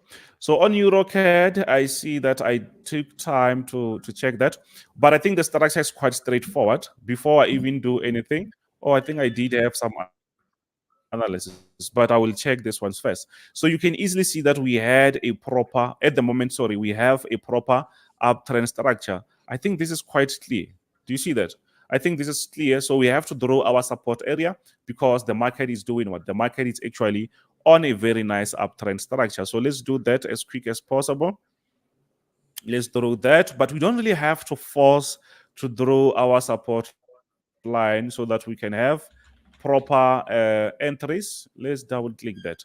So that is going to be our nice support area. Do you see that?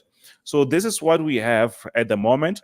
The market has been respecting this level, so that makes sense. So we can see that the market is moving like that. So where we are, we can say we can have a counter trend line or inner trend line around that level. So something like that can actually work. But the overall structure here is a very, very, very nice uptrend. Do you see that? I hope you see that. So we have something like this inside there. Maybe you can have your resistance on top of there, or maybe you can draw something like this, or maybe let's draw this. We can have something like that. So it shows that the market is still on a very nice uptrend. And these counter trends, they show that the market doesn't even really want to go even to our stronger support area. That's why we see a continuation of this of this bullish move inside our trend, and is still going up. So I think the market is quite bullish. So any pair, let me check the other pairs. How much does FOMC can affect a dollar or dollar, any pair that goes with the dollar? I think it depends on the statements that they're going to say. Most likely they will try to dodge those specific questions, but they will say we are still waiting maybe for the inflation to go a little bit lower, or maybe towards 2%, and that seems to be going in that direction. So it will be something else just to say it's going to be negative or positive. But we expect some good news because previously we had several events which were actually going slowly going down, and that can be maybe they will point out that, and that can be good because we're expecting them to cut the rates, but things don't really look that clear. Thanks. Hey, Kenzo. Yeah, I just wanted to jump in here and just say thank you again for going through all those different charts. I really appreciate when you come on, Kenzo. You do an awesome job just going through the chat. And I think the chat probably likes you better for that than me. I'm not very good with the chat. But Kenzo, thanks for coming on the show here today and for walking through several different charts. I'm with you very much on the interest rate cuts thing, just keeping a very close eye on that. And Kenzo, usually for those of you who are newer to the shows, comes on usually every Friday, and we discuss kind of the latest economic data and things. I'm sure that by Friday, we will have heard from Nvidia's earnings. And I know, Kenzo, we both love to talk indices a lot. So I'm very curious to hear about, your thoughts on Nvidia on Friday, post news. For the meantime, I just want to thank you for coming on the show. And before Kenzo leaves here, guys, can you guys just do me a quick favor and make sure, if you have not already, make sure to go subscribe to Extra Hot Forex on YouTube. You can find him there. Free, great fundamental and technical content available for traders who are looking to improve. Kenzo, hey, thank you very much for coming on and helping us for prep for FOMC meeting minutes today. It's going to be an interesting rest of the day. So thanks very much for coming on. Thank you very much, man, and also your viewers. I'll see you on the next one. Yeah, absolutely. Thank you very much, Kenzo. Again, big shout out to Kenzo. Make sure to go subscribe to his channel. Kenzo, we'll see you next time.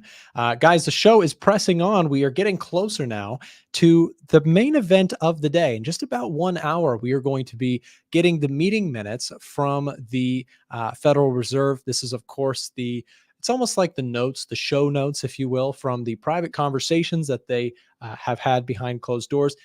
To help us prep for that and to talk a little bit of charts of the day, latest things coming into the markets, we're going to be bringing in a very special and new guest to the show in just a moment. Before that, we're going to just take a quick break to thank our sponsors over at FX2 who make these shows possible. So check this out. We're going to run a quick break, show off FX2, and then from FX2 himself, we've got Rocky joining us. So coming in right after this break. Hey traders, I'm James, one of the content team leaders here at A1 Trading, and as we start today's stream, I wanted to let you know about one of our show's main sponsors, FX2 Funding. With all the craziness going on in the prop firm space, we're excited to share some of the solutions FX2 Funding has put together for their traders. First, FX2 is rolling out DXTrade, which is a web-based trading platform that provides traders a smooth trading experience. It also looks super cool too. But that's not all. By signing up with FX2, you get access to C-Trade. C-Trade is a trading terminal where you can create custom indicators or download ones from the community. Get access to all of this and more by signing up for FX2. So, for traders looking to get funded, you can get 15% off by using promo code A1Trading15. That's A1Trading15. The link and promo code can also be found in the description. Now, onto the show. All right, and he's here, Rocky Z from FX2. Hey, Rocky, can you hear me okay? Yeah, I hear you. Great. Awesome, and we can hear you as well. It's good Thanks to have for you on having the me. show. Yeah, of course. Good to be here. So we've Rocky, we've had a relationship with FX2 on the show for some time, and so when we heard you were coming, we got really excited just to hear from you guys come directly onto the show and hang out with us. So Rocky, we've got some big news coming down the pipeline today. The meeting minutes from the Federal Reserve. You've got Nvidia earnings after the bell, and I think you're here to help us out a little bit with some charts of the day. Is that right? Yeah. Well, listen, Nick, it's good to be here. Kenza and you, just like hearing wisdom on the Forex trading. It's I'm soaking it in. I'll tell you that much. And so traders, you're very lucky to get some wisdom coming your way. And if I can add to that, then great. I'm happy to throw in a little bit, just a little bone into the mix. But Yeah, good to be here. absolutely. So if you want to look at some charts, I was just, it's been pretty epic right now where the indices are just all-time high. Bitcoin, it's making its way back to its all-time high. Gold at its all-time high. So it's pretty exciting, but I think my overall sentiment is we need to be cautious. And I wanted to take a look. Can you actually see how do I share a screen here? So at the bottom there, you'll see there's a couple different options you've got, like share screen, mute, stop cam at the very bottom of our StreamYard here. Do you see the share button or present? I'm sorry, present is the button you're looking for. Present, there it is. Yep, Right. and then that will let you share a screen.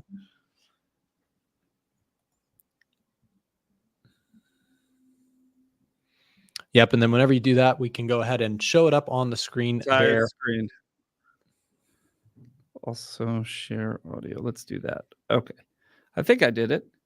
Yep, we've got it. So now we can, we can see your screen. If you flip over to your chart really quick, there you go. Yep, we can see it. We'll pull that up, and now you are live. We can see what you've got here for us. Well, just quickly, I was just looking at Bitcoin, and it's coming around to its all-time high again. And it's exciting because we want it to go through the roof, but I think we're back here in testing zone at around the 72 mark. We've already tested it a bunch of times before, and we're about it again. I don't see it as just an easy jump in. Let's ride this at the moment. In fact, I kind of see it testing it multiple times at this zone here, and it's probably going to pull back a little bit. You have your wedge coming down. And once it shoots through this mark, I think, you know, a good long position would be great. But it's certainly in for a few tests and a bit of a pullback in my view. I don't know. How do you are you trading Bitcoin these days? Where are you on this, Trader Nick? Yeah, so Rocky, so Bitcoin's been interesting to say the least. I mean, I'm totally with you. I think you got to be cautious when you see everything kind of reaching, you know, the all-time highs. That I think that gets people nervous for a good reason, but it also gets people excited, you know. So Yeah. it's always an interesting time. You've got Bitcoin hitting highs, gold hitting highs, the stock indices hitting highs, and yeah, it is certainly an interesting time. Also, your chart that you were showing there is C Trader, right? This is Yes. FX2's kind of This is latest development. FX2 platform. Yeah, we went with C Trader. We just feel it as very, very stable these days.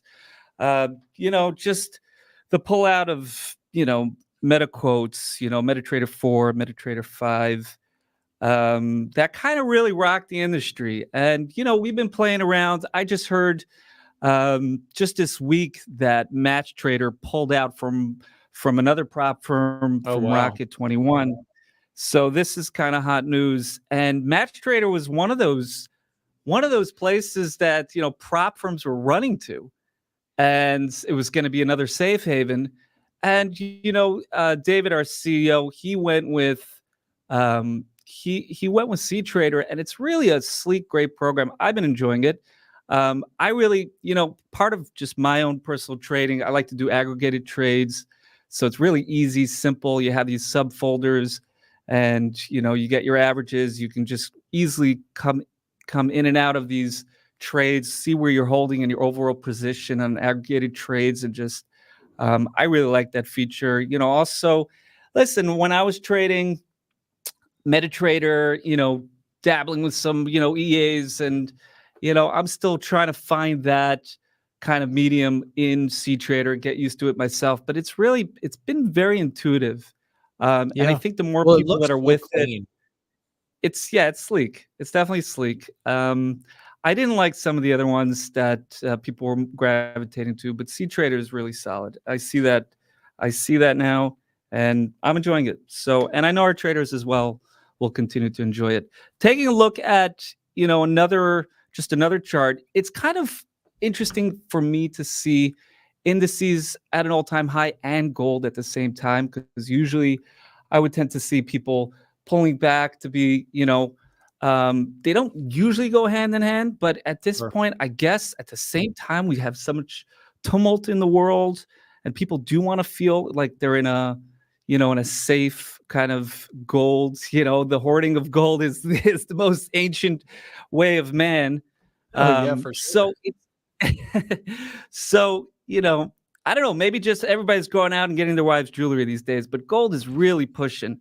And, you know, but I have the same kind of caution when we're really at the high. And it's kind of, you know, you don't really want to just be there at the high just like that. You want to really see it break through. And I kind of take the same cautious optimism, I'll say. You know, Sure. and I would wait for a bit of a pullback before jumping in as well. That's where I stand on these, you know. Yeah, I think gold is an interesting one because gold, as you mentioned, it doesn't usually like move higher right alongside indices. Like usually gold is like a place people will kind of hide out in, and then maybe they'll, you know, when they're feeling more comfortable, they'll go to indices and sell gold, and vice versa. If they're scared of indices, they might switch into to gold. So I think that's an interesting point. What's kind of been driving it, I think, lately, Rocky, is this kind of downward trend we're seeing in the dollar index. We've seen the dollar break its uptrend a little bit here, and that has caused, I guess, optimism in both. Because the dollar weakening, obviously, if the price of gold, you know, if it costs less dollars because the dollar is weaker, price of gold goes up. And at the same time, Why is the dollar index weakening? Well, it's probably because expectations for rate cuts this year are increasing. So interest rate cuts, not great for the dollar strength. And maybe that dollar weakness is helping out a little bit on the gold chart. Definitely one to keep an eye on is the gold market. It's been so volatile recently. And in terms of where I think gold is going, I think if the dollar continues to trend lower, it could continue to press on, and maybe we just see things continue to rip higher. One thing I wanted to ask you about, Rocky, is do you guys ever at FX2? I'm not even sure. Do you offer any stock CFDs? And if you don't, do you look at any stocks just out of curiosity? So I think at the very beginning we were doing that, but Okay. it was very, very volatile. Yeah. Very volatile. Makes sense. So we stopped doing that. And our CEO David, kind of what we pride ourselves in is his kind of conservative model. He's not a flashy guy. And I think that was, we've been talking about his early pullout from, the American market and the Canadian market. Other things that he's done along the way and the deals he's gotten us into for stability in this tumultuous, crazy time in the prop industry. And I think that was one of the early ones. He probably hasn't mentioned that, but that was one of them. So we don't at the moment. Maybe at some point he'll come back in, but at the moment we don't. I myself, I got into trading basically from, stock trading, and I'm still in the market for sure. I've only come into the Forex, probably in, the last half a year myself. So I'm still learning the industry. I'm still watching your videos. So that's why it's a pleasure to be on the show. But, I'm still learning from people like you. And that's, that's what I find. It's a learning game, and every market has its own kind of idiosyncrasies. But most of my personal trading is, swing trading in the market or long-term positions. I hold a lot of mid cap and, large cap stocks. And, at some point I was even trading penny stocks, but that got a little too crazy for me too fast. So I don't blame you. These penny stocks are a crazy side of things. By the way, David is in the chat with us. He says that we at FX2 that you guys don't offer stocks also because of the weekend gaps. And I just wanted to mention something. Rocky, you talked a second ago about the industry, the prop firm industry, and how dramatic of a story the industry has been. I've spent a lot of time chatting with David. I'm sure obviously you have as well, and you've been doing coverage on FX2's YouTube channel, things like that. One thing I do think that more props should consider that I like about FX2 is you guys have a track record, at least in my eyes and from all my conversations with you guys, of lending towards or leaning towards the conservative, what's going to keep us here for the long term, not going to make us the most money right now in terms of as a prop firm, which you obviously have seen many other prop firms going down that path. So I think it's been cool that FX2 has, they were one of the first ones that I saw that moved out of the US just simply because of the gray area on that front. So FX2 is awesome in that regards. And definitely, I think staying on the safe side as a prop, whatever. I think nowadays, Rocky, I don't know if you see the same sentiment when you guys see comments or things like that, but it seems like people are their primary, thing that they're looking for in a prop firm is longevity. Are they actually going to be around for the longer term? Would you agree? Yeah, people have been spooked, Yeah. Too much craziness in the industry, and traders are looking for stability. They have too much instability in the market itself. Why should they be scared about the company they're trading with? On top of that, they don't need that. They'll have early heart attack by the age of 60 with that kind of, it's too much. They got to know that they're with a prop firm who's here for the long run. They're going to get paid out in a timely manner. And they got good conditions and people that they could trust. If there's ever an issue, they can pick up the phone, they can send a WhatsApp, they can send a Discord, and they'll get answered. I guess it's a funny time in the world where communication, we have so many ways to communicate. But if all of a sudden, your prop firm goes dark on you and they're not answering your emails, there's a problem, there's smoke. Right. So, Right. we Exactly. pride ourselves on our back end, our tech support. And we got great people working here, So I love working for this prop firm. I really hope we're going to be around for a long time. I believe in the industry. I think the industry is getting over this hump. But if we make it to the other end, we're this is just going to be the standard. Exactly right. I think, if you look at just over time, like cryptocurrency, and I've actually spoken to Dave and other people who have thought about the prop industry. The cryptocurrency world, when it rushed in 2020 and 2021, everybody was so excited about it. It brings a lot of bad actors, but when the tide goes out, what is cool is that hard times kind of reveal the real firms in this case that are here for the long term. And I think you'll probably, in my opinion, you'll look back at it in 5 years from now in the prop space, and it will probably be a net good thing. That's my opinion. Is a little bit of a I like that. washout. It's a good way of seeing Yeah. it. It's the harder times bring out, the worst of people and the best in people. So, Yes. and you could say that for industries as well. So, yeah, we're seeing that on a large scale. We do have exciting news. I think it was one of the FX2's kind of, theology, we'll say. It was simplicity. Let's bring simplicity. There's a lot of gimmicky kind of, prop firms, and our idea is, traders just need, focus and simplicity. And we went with that for a long time, and now we've really heard from a lot of traders that we got to bring in a two-step eval. So we launched that just recently. We're excited about that. We definitely want to hear, people's feedback about our two-step evaluation. And of course, the movement to C Trader. And we always have exciting things coming out, and we launched into the show, and it's been exciting to work in more of a creative part, bring a little bit of entertainment and some zam and flaz and zoop and bopping, we just make make it a little exciting, because staring at the screen, you get a little loopy, you know what I'm saying? Yeah, for sure. And Rocky, I got to say, your videos are some of the most entertaining that I've seen in the trading space for a minute, and I love it. So keep that stuff up. And you've got one more chart for us, right? Before you head out, you got one more chart of the day for us, right? You're trying to squeeze me here. Come on. I gotta see what your chart is. I'm so curious. I was curious too. I mean, I was looking at the dollar franc. What do I have to say on that? Well, I was looking really on the weekly here. And it can be just a nice spot to enter just for like a swing position. Really, like it's tested the 0.92 level many times, and it's a good like little short trade that I think I would make at the moment if I was in this position. You can see it's going to test again.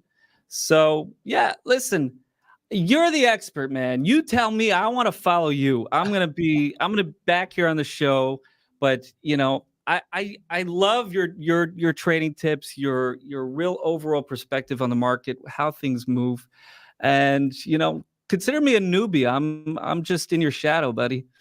Well, I appreciate you coming on. Anyways, again, because we want, in terms of the prop firm industry, I think this was really fun just to have somebody from FX2 come on and hang out with us. And I think that's what more people need to see. More people have been wanting this. They've been craving, seeing the behind the scenes of a prop firm, seeing, that consistent, constant contact, as you mentioned, that people want to be able to message or email and get a response. So it's cool to see somebody come on to the A1 Trading Show from FX2. We've been, kind of working together for some time, and it's been awesome to have you on, Rocky. Yeah. Again, thank you so this much week, for your check out time. our show because I pulled in a new guest from FX2, Oh. so get ready for that one. Yeah, you'll see. You'll check it All out. right. We got our CMO coming on. Yeah, it's exciting. The show's exciting.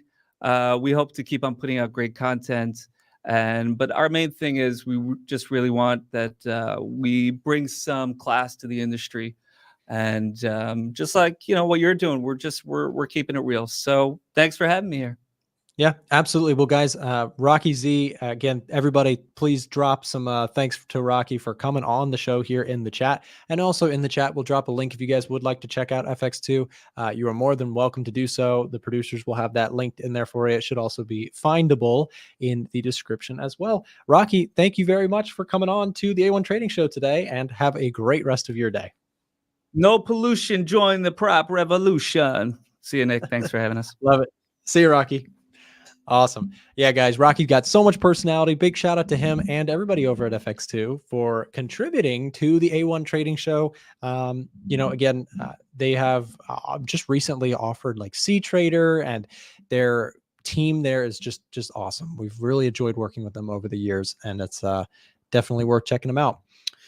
So, guys, we are getting closer here now. We've got about 30 minutes to go before we get into the meeting minutes. And meeting minutes, what's the big deal about meeting minutes? What's the big, draw? Why is it potentially market moving today?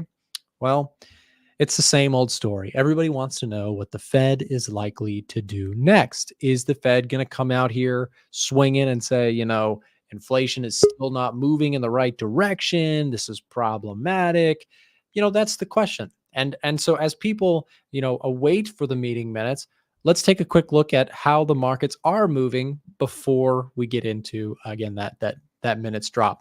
So the S&P 500 is pretty much flat on the day. The NASDAQ is just shy of flat. I mean, it's slightly in the green. The Dow Jones is slightly down on the day. The Russell, same story, hasn't really moved. And these things haven't really been moving since, much. I think I can't understate or overstate how important the meeting minutes, but also arguably for stock indices, the most important thing today on your radar should be Nvidia earnings. Now, Nvidia earnings happen at 4 p.m. Eastern today. We are going to try and keep the show running from now until then. That is a couple more hours. If you are enjoying the show, if it's been helpful to you in some way, do me a quick favor. You can see it listed right below my my picture here. Thumbs up the stream, help us out, support the show. It really does help just to keep us running hot here. This is, again, a free show. We'll always keep it free, try and offer value to the trading community. So again, let's keep going. The FTSE is actually down here slightly today, actually down more than the S&P, simply because I think that pound got a little strong, and strength in a currency can sometimes offset the country's stock market. The euro also region, the DAX here down slightly here today. The yen, or I'm sorry, not the yen, the Japanese stock market, the Nikkei, is down 0.5%. And, this one came out of the gates this year as just this cream of the crop, best performing stock market. I mean, I don't know if you guys remember this, but on stream, we talked about this a lot. The Japanese stock market raced up like 20+% in just a few months. It was crazy. It since then has kind of calmed down a little bit as the yen strength, has been all over the place. And so that weakness, that concern about their central bank may be pressing back a little bit on how much real growth is Japan seeing. We talked about that with Ivan yesterday.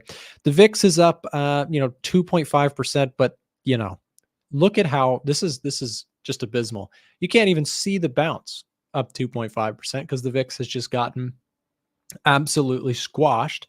Volatility has continued to move lower.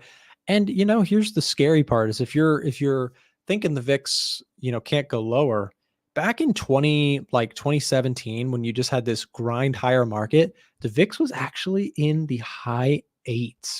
It's kind of crazy.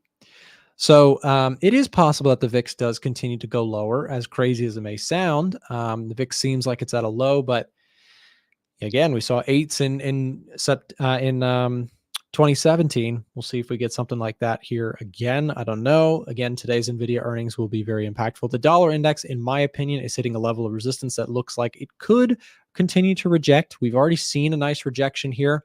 I am long TLT. I'm long gold. I'm long technology. I am pretty much by proxy bearish on the dollar. I think that we could go lower. I think that 104.2 is a very reasonable place to go back and retest, as you've gotten this kind of what I would say is a relatively weak retracement so far with this wick here. Dollar index looks a little weak. And Rocky was pointing out just before we left the dollar Swiss hitting up against resistance. We'll see if that can break out. The Swiss franc is a kind of a nuanced one. It's kind of a unique one because, it's a very, well, Chris Pulver talks about it. He's coming up on the show in just a little bit. Chris usually talks about how the Swiss franc is less drama than some of the other currencies. That being said, the dollar index itself, in my opinion, looks like it could go lower in the meantime. What I'd be really looking for like a true bearish breakout would be a break of this 104 level. Can we see that? Probably not today. You'd have to get some real sharp, surprises from the meeting minutes, but who knows? That's possible. Gold down on the day. I added a new position. I went long gold near current price. Please understand, me telling you that does not tell you to go buy gold. I am very aware that this could completely tank and I could take one loss on this gold trade that I'm in. So please understand, I do not know the future. Nobody does. And so we'll see if gold can hold support here. If it doesn't, I'll stop out, take a loss. Silver looking good overall, arguably possibly a little bit of a bull flag here. And oil, I'm bearish on oil. I mentioned this earlier. Maybe if I get a pullback, I could see selling it in the short term. Yields creeping higher here today, except for the 20-year duration, longer duration, not seeing so much of a spike. Half decent for my TLT position. And we'll just keep going down the list for a second. Bitcoin, again, trying to test those all-time highs, and we will see if those want to push on higher. So real quick, guys, we're going to take another break. But before I do, remember, if you have not already entered into the EDGEFINDER giveaway that we are doing Friday, we're going to drop the link here to that. You can get a free copy of the EDGEFINDER, 100% free. It's free to join the giveaway. For a chance to win, make sure if you have not already put your name into the raffle, there it is. We just dropped it in the live stream chat. So don't miss out. Join for free if you have not already. And with that said, we'll be right back. We're going to take a quick break. And then Chris Pulver is going to take over the stream here for a little bit and share some wisdom with you guys. And as we do this break, let me also remind you, if you have not already followed Chris Pulver, he's got a free Discord channel. He's got a great YouTube channel. We'll drop the link to his channel. You can check him out there. Chris has got the show just after this. We often get asked by our US viewers, how do you guys trade gold and indices on a regulated broker? To trade gold, indices, and more, we trade using Webull. And for US citizens watching now, for a limited time, you can get free stocks if you use our promo link that can be found in the description or dropped in the live chat right now. Webull is our top pick and personal choice when selecting a broker here in the United States for stocks, indices, and commodity trading specifically. Get your free stocks now by clicking the link and signing up using the instructions found there. Now, back to the show.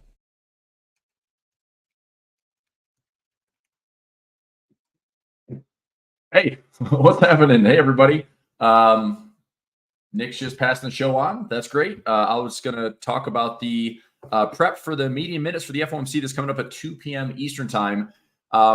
As Nick just mentioned, it is all quiet on the Western Front. Let's take a look at, let me share my screen here. And Chandler, if you can bring that up for me, just give me a moment. Very quiet day overall. And let me float this out here. I'm looking at some gamma levels today on the SPY. Obviously, with things moving and shaking in Nowheresville today, we're looking for mostly tomorrow and Friday to be a directional day. Now, the trick is going to be Nvidia earnings, good or bad, it's likely going to break this market loose. I actually took a trade this morning with my traders in my Flex trading room. I'm equities on demand trading room. We talked about it in Flex. We took the trade in EOD. I'm taking a little bit of a, it's kind of like a long strangle on the SPY. That's just an options play because I don't think that we're sitting at 530.83 today and we're going to stay there tomorrow. I think that Nvidia, for better, for worse, up or down, big positive earnings or big terrible missing earnings, it's going to likely be the market mover. Now, this is the trade that I took. If you're interested, I can price it out and show you what it's trading for right now. Really, price hasn't moved much, and we actually have a little bit further in the day, so it might be a slight bit cheaper, but I doubt it. But what I did was I went out to Friday. This is the SPY, and let me see if I can just show you the trade here. So May 24th, this is the trade right here. And I'll just do it from scratch. So let me go into this position. Let's go build it from scratch. So Nvidia earnings coming out today after market, which means Thursday, Friday will be my opportunity to manage this trade. So if I go out to Friday, here would be my trade. So if I bought the 532 call and I buy the 530 put. Against that, here are my thoughts. Nvidia is top 5 in the world. Market cap, it's $2.37 trillion. If we look back just a couple of weeks ago, Apple had an earnings report that moved the entire market about 1.4%. Here's Apple right here. The move on Apple from a close to a gap open the next day, we actually gapped all the way up here. We had a 7.73% move on Apple. Now, what did that translate to in the broader markets? The ETF, or the SPY, Apple is number 1 at, what's the market cap here? Let me go back to Apple. I think we're at 2.6 trillion on Apple. 2.93. I was way off. 2.93 trillion, and here is Nvidia. Okay, Nvidia sitting at 2.37 trillion. Now, if I go back to SPY and we review what this did with Apple's earnings or post earnings, this was a close. Let me go to this candle here. This was a close at 505.03. Okay, so let's bring up the calculator here. 505.03 was the close, and the next day we opened, and that's what's important to me, is just what's the open. Okay, we opened at 511.16. Okay, so minus 511.16 gives us a $6.13 move. At the time of the close, that was 505.03, which means the market all by itself, this broad market, S&P representing 500 companies, one single company with earnings moved this entire index by 1.2%. Now, if we do something similar with Nvidia, which is likely going to have a bit more volatility, or at least, as expected volatility, we're trading here at 530.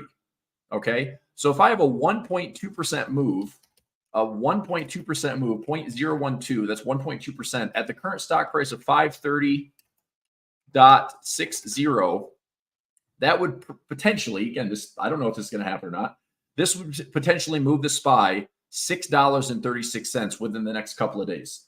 So my thought is we either go up towards 536 or we go down towards 524. Now, if I can get that move, I turn my position profitable, okay? And the trade that I took is right here, 530 by 532. If I want to straddle this or strangle this a little bit differently, now it's going to be trading for 410. But again, I can make this a little bit cheaper. I think I can take this trade here. If I went out to, let's go $10 wide, $10 wide, that's going to cost me $4.08. That's the most I can lose on the trade. I think the reality is I can get a $5 or $6 move. I'm going to go ahead and take this trade in this account right here. So let me go take the trade here. So it's going to cost me 408, 409. I'll set it out there for 409, see if the trade fills. 410, I might have to go up 1 more cent. Not filling at 410. Let's try 411. Come on, bro. Hang on a second. Let me clear this up. I'm going to cancel this trade. And I think I'm going to tighten this up just a smidge. So we're trading at 530.06, which just in the last couple of minutes, we're just seeing the candle drop from 530.80 down over $1. It is 137. So unless this is a reaction that I'm not catching the news, this FOMC minutes was supposed to be 2 p.m. So let me go to the calendar. Yeah, meeting is still at 2 p.m. We just have some quick movement here. I'll just show you what I'm looking at, some real tick data. So in the last few minutes, we just dropped about 70 to 80 cents on the SPY. Now, directionally, does this change anything? Not really. In fact, if I look at my prices now, we're at 530. If I did a 529, okay, a 529 by 531, I can pay 396. If I sell that, let me go. Let's go $8. 531 to 539 for Friday. So I'll sell the 539. And from 29 to 20, I'll sell that. This trades for 360. I need to see if I can get like a $4.50 to $5 move. I would like to see it, Nvidia possibly influence the market by at least 1%, which is close to $5 and change. I'm going to go ahead and take this trade right now. Okay. So let's see if I can get this finally filled. 363, 365. Come on, give me some liquid fills. 365. Guys filled at 364. Okay. So the way the trade works is this. I have a 531 by 529. So I'll just type this out on the screen. Let's go this. So I do a 531 532 long call. Against that, I'm selling the 539 sell call. And then I did the, was it 532 or is it 5? I think I did 531, sorry. 531 and 529, yep, okay. So I'll type this on the chart instead. So I did a 531 long call, a 529 long put, and against that I'm selling $8 apart to make it a spread. So this is a 539 sell call and a 520 sell put. So I got filled for 364 debit. Anticipated move would be $5 to $6 post NVDA earnings. Okay. Now, why is this important? Yes, we have median minutes coming up in 20 minutes. But why is this important? Because this is what the market's really going to move on. I mean, the minutes today, maybe it's a precursor to what the Fed's really going to talk about with the rate decision coming in June, which is June 12th. If we go to the Fed Watch tool, we refresh this, not much has changed from the market expectations. We are still expecting a pause for June 12th. We're still expecting a pause through July 31st, and then possibly that first rate cut, higher probability. We're starting to see that the pause is still creeping up there. There might be, maybe it's closer to like 45. And I mean, this is interesting. That September, this is a bit new, that we have a 11% probability that we have a 50 basis points cut in September. I don't know about that. That'd be a pretty dramatic cut if that's the case. I think, again, stick to the higher probabilities. This tool tends to be spot on, especially going into the last couple of days prior to the Fed meeting. So anyway, rate cut is still expected in September for right now, but pause through the summer. November continues to pause. December, we're looking at the same thing. Like maybe it's a pause after one rate cut. Maybe it's another rate cut. We'll see. So market's still kind of back and forth between one rate cut in September, possibly two for the rest of the year. Okay. All right. So that doesn't really change. So FOMC minutes stay at 2 p.m. I'm sure we can review everything, but the reality is I think the bigger mover, the bigger catalyst is going to be what Nvidia does today. So Nvidia is trading at $943, and I'll go ahead and show you how I price this out. So a couple ways I do this. I have some broker tools that help me out, and I have some third-party tools that help me out. So if I go to Nvidia, you can see here that the implied volatility rank is 57.2. If I go out to this Friday's expiration, you're looking at a move expected to be about a $74 move. Now, to me, that's a little bit conservative because I've got a third-party piece that I use here that you possibly see me price this out before when Frank's been on the show. And, we look at some option trades, look at some earnings plays. And so I'll show you what that looks like right here. So here's Nvidia. And over the last 92 earnings reports, the average move is around 14%. Okay. Now, I understand that Nvidia has not always been this big behemoth. It's been, performing extremely well for the last 10, 15, 20 years. In fact, it is one of the best performing stocks ever over the last 20 years. In fact, it might be number one on a lot of those ranks. But my point is, even going back to 2023 into 2022, you can see that we had a lot of single-digit earnings reports. So this is after earnings. What is the market doing with Nvidia? You get a 7.5, 7.5, 8.75, 7.9, 5.5, 7%. Those aren't huge moves, right? Now, granted, we're at $944. So even a 7% move in Nvidia, this is probably going to be roughly what my broker calculates. So if we did a 7% move at a $944 stock, there's your $66 move. So we're probably looking at about a 7.5% move times 944. That's about $71, which is pretty much spot on with what I show here in my broker account with Tasty Trade. Now, what I'm looking at is not just these 10, but also previous history and previous earnings events. We've got 14%. Now, I think reality, I'm gonna shave that down a little bit. Instead of going 14.23, I see a 12.73. I see a 13.35. I see a 13.89. I calculated my Nvidia play with a 13% move on a $944 stock. So I'm looking for about $122 move from now until next week, probably next Friday. Now, for the sake of a big knee-jerk reaction, one way or the other, I'm pricing this out about $100 in my trade. So If this is, over everybody's head, just bear with me. This will make some sense. But what I'm doing is I am anticipating that between a $75 move and a $100 move is a pretty safe play in Nvidia. Okay. So that means from current price, let's say that we just go up $100. Well, we're trading at 945. So that means to the upside, we're going up to 1045, or to the downside, we're going down to 845. So what I did was I did very deep in the money credit spreads, and you can see that it's very little risk. So if I go up to 1045, this would be 1045 right here, and I do a bull put spread. On a $5 spread, I can collect. Now, I don't think I'm going to get filled for this. This is coming up in the next couple of hours. I don't think this credit's going to get filled all the way, but I was able to take about 75 to 80% of the credit that was offered up by this trade, which means there's still risk on the trade. I collected $7.85 out of a max $10 risk, which means if I win this trade, I can make $7.85 in total. Okay. But I'm going to lose on one side of the trade because I'm hedged. I'm going both sides of this trade. So the reality is, I'll just keep this really simple, right? So if I do max risk, so I have credit at $7.85. $7.85. My risk is going to be, it's a $10 wide spread. So I'm going risk is going to be $2.15. Now, if I win one and I lose one, what I'm going to do is on the losing side, I'm going to lose my $2.15 and I'll cut that in half. Okay. So I'm really realistically losing about, $1 to $1.25 on one trade. Okay. So 215 is my max risk if I lose on both of them, which probability wise, that's unlikely. But if I lose $1.25 in one trade, and then I keep, let's say, $3 to $4 on one trade. So this is going to be my winner. This is going to be my loser. What's my net profit? Net profit realistically would be about a $2.50 net profit. Okay.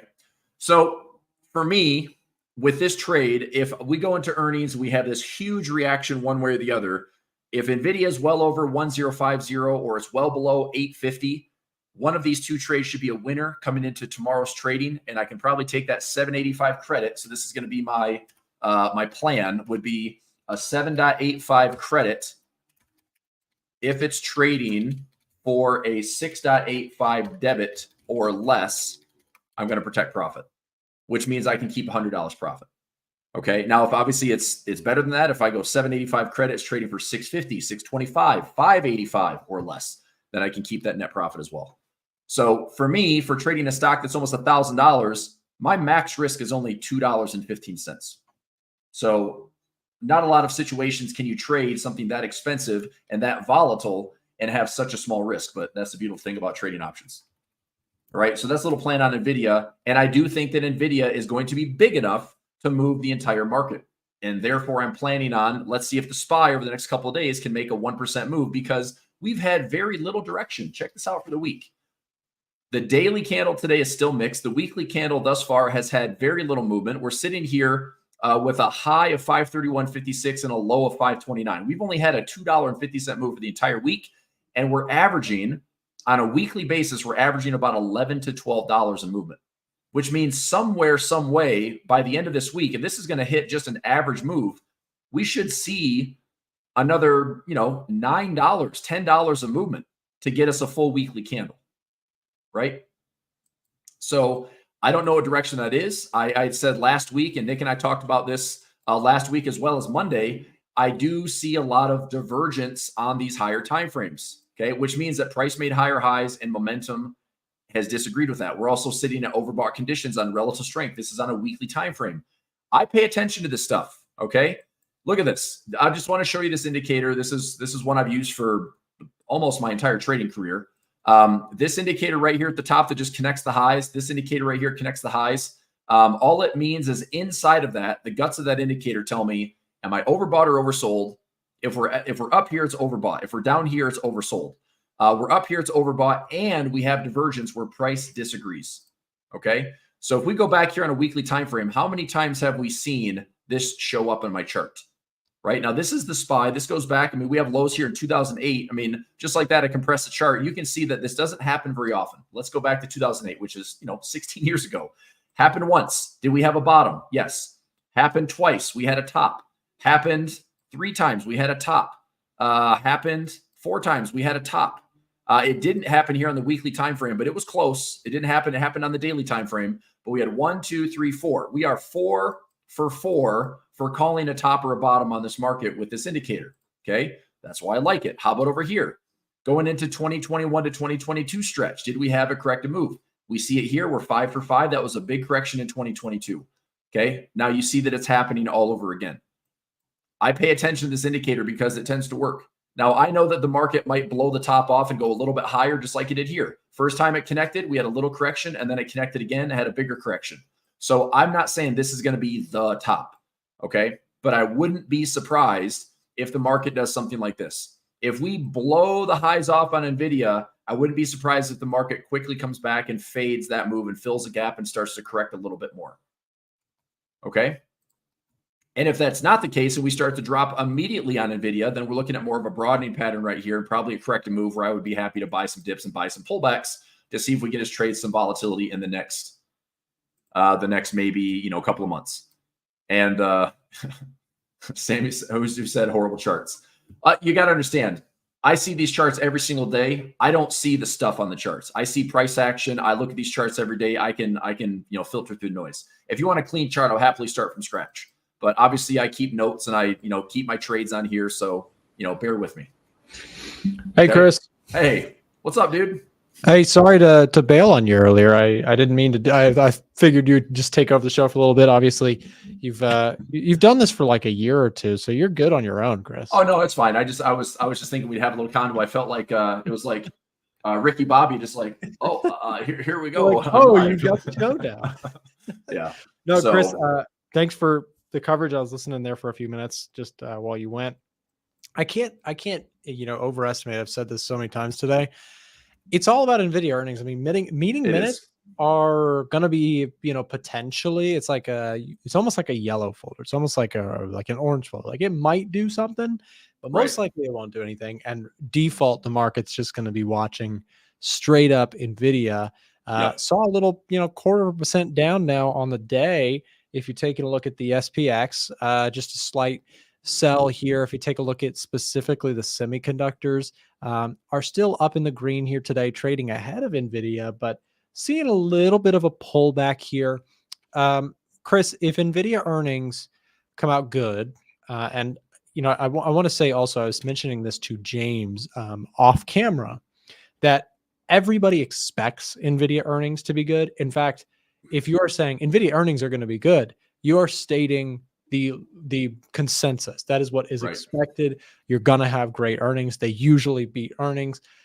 But Chris, what do you have to see from Nvidia to seriously propel us like we saw back in February, where, back in February, here's the February 22nd. I did a little research on this earlier. February 22nd, the NASDAQ, pumped another 5% over the next 30 days off of the back of, Nvidia earnings. And, this was in the face of inflation concerns. So it was like so powerful that it just kept moving anyways. What do you need to see from Nvidia to get a repeat rally or a reversal? Yeah. So I'm looking at the last, let's go back to, Q4 of last year, and we can go back further, but even the last couple of earnings prints, I mean, we had a 20% surprise to the upside on EPS. We had a 12% surprise on revenue. You go back to Q4 to Q1 earnings. This was the big surprise. Again, 12.34% surprise on EPS and an 8.37 surprise on revenue. Now, here's what's going to be interesting. Look at the numbers. So we reported, it's Nvidia. So Nvidia reported 5.16 EPS and 20.39 billion. I'm sorry, 22.1 billion in revenue. Now, take a note of that. Okay, reported 5.16, reported 22.1. Look at the expected this time. Higher at 560 and higher at 24.5. They're expecting to show almost another $2.3 billion in revenue, and they're raising EPS estimates by another 35 cents or so. So for Nvidia to I think, in my opinion, to blow this thing off and especially make more room to the upside, we probably have to have an earnings estimate, EPS wise, probably closer to $6, and revenue probably has to come in at like 25.5 or better. If it comes in right around expectations, I think this market fades quickly just for overbought conditions, just for a little correction. The one thing that is interesting though is last week, you and I talked about this, I think on Friday, but broader market has been up. 70% of the stock market at 7,000 plus companies, almost 70% are sitting up above the 50 moving average and up above the 200 moving average. So we are back into a bit of a broad market rally, which I say that, but that's what also, that's what galvanized the move up towards all-time highs again. So there might not be enough momentum and steam to really blow this top off. But like, I think we talked about this yesterday. If Nvidia blows out earnings and all of a sudden we gap up to, $1,000+, I'm just a little skeptical that there's any room to run from there. I think that it could gap up, to 1,000, and then this goes just like it did here. We had this huge move up and we have a huge candle the next day or the next week. And Nvidia just gives some of it back. And then Nvidia is going to sit like this, sideways. And we had this crazy run. And then we just have the technicals that maybe just take a breather for the summer. Maybe it's a range summer instead of just more melt up. But I don't know. I mean, obviously I don't know, but I like, if you saw my trade earlier, I'm planning on Nvidia to be a catalyst to move the SPY at least 1%. And so I'm taking a trade on that in the SPY. If we get a $5 or $6 move, I'm going to make probably a 30 to 50% take profit on my SPY trade that I just took today. Very cool. So Chris, I want to show you these two charts. Just based on what you were just talking to us, I just wanted to add a visual to your point about market broadening, the breadth story. How much is this market just technology or not? If you take a look at the last 1 month, you're going to see technology it just lights up green, right? Technology in the last month. But let's take it back where we were 1 month ago. April was a down month for the S&P. It was down month for the NASDAQ. You saw tech get absolutely smoked in April. I mean, not actually, in all actuality, it's still up tremendously, but they saw a cool off month. So yeah, tech is the most green if you look at 1 month. But to your point about broadening, check this out in the 6 month. Pretty green everywhere, right? Not just tech. And so, I think the reason I bring that up is that Nvidia is super important to the market. But we are seeing beyond just Nvidia, a broadening kind of theme. I think that if you do see Nvidia gap up and fade at all, I don't know. I'm trying to gauge how much it means like the rest of the market is toast, or if it's really, strong. What do you think? That's a good point, because I think that for Nvidia, the isolated incident would be Nvidia today after market moves the SPY, maybe 1.5% by Friday, give or take. But looking at the same chart that 6 month performance, I went year to date as well. I mean, we have had broad market rally, broad market bull market since Q4 of last year, certainly Q1 of this year. And then it did start to get a little bit higher concentration back into some of the Mag 7 stocks. Tesla was booted out of the Mag 7. Then Apple made a big comeback from 160. We're trading back up to 190. I mean, Apple, 6 months, it's flat, but it was down, 20+% or close to 20%. So Apple's made an incredible comeback, but you can see a lot of green and energy. And I think we talked about this on Monday, utilities coming back in a big way. Energy still steady and actually leading sector-wise this year. It's like energy, utilities, and financials are keeping right up there with communication services, or keeping right up there with technology. And that's usually not the correlation that we see. We've been in this US tech-based rally for at least the last 10 plus years. And I think now the broader market is starting to participate. This is a good thing. This is the Goldilocks scenario. The melt up can continue. Look, I don't want to be fighting this market. So Nvidia, you're right. Like Nvidia, if they miss in a big way, I could see a knee-jerk reaction to the downside, maybe 1 to 2. Outside of April's correction, we saw the market buy dips at 1.5 to 2% all year, except for that slide we had in April, which only was a 5 to 6% correction, which is very contained. And that's quite a healthy, bull market to still pick up and make all-time highs after a 5 to 6% correction. Yep, I'm with you. And Chris, we are about 2 minutes out from any potential volatility that could come from the meeting minutes.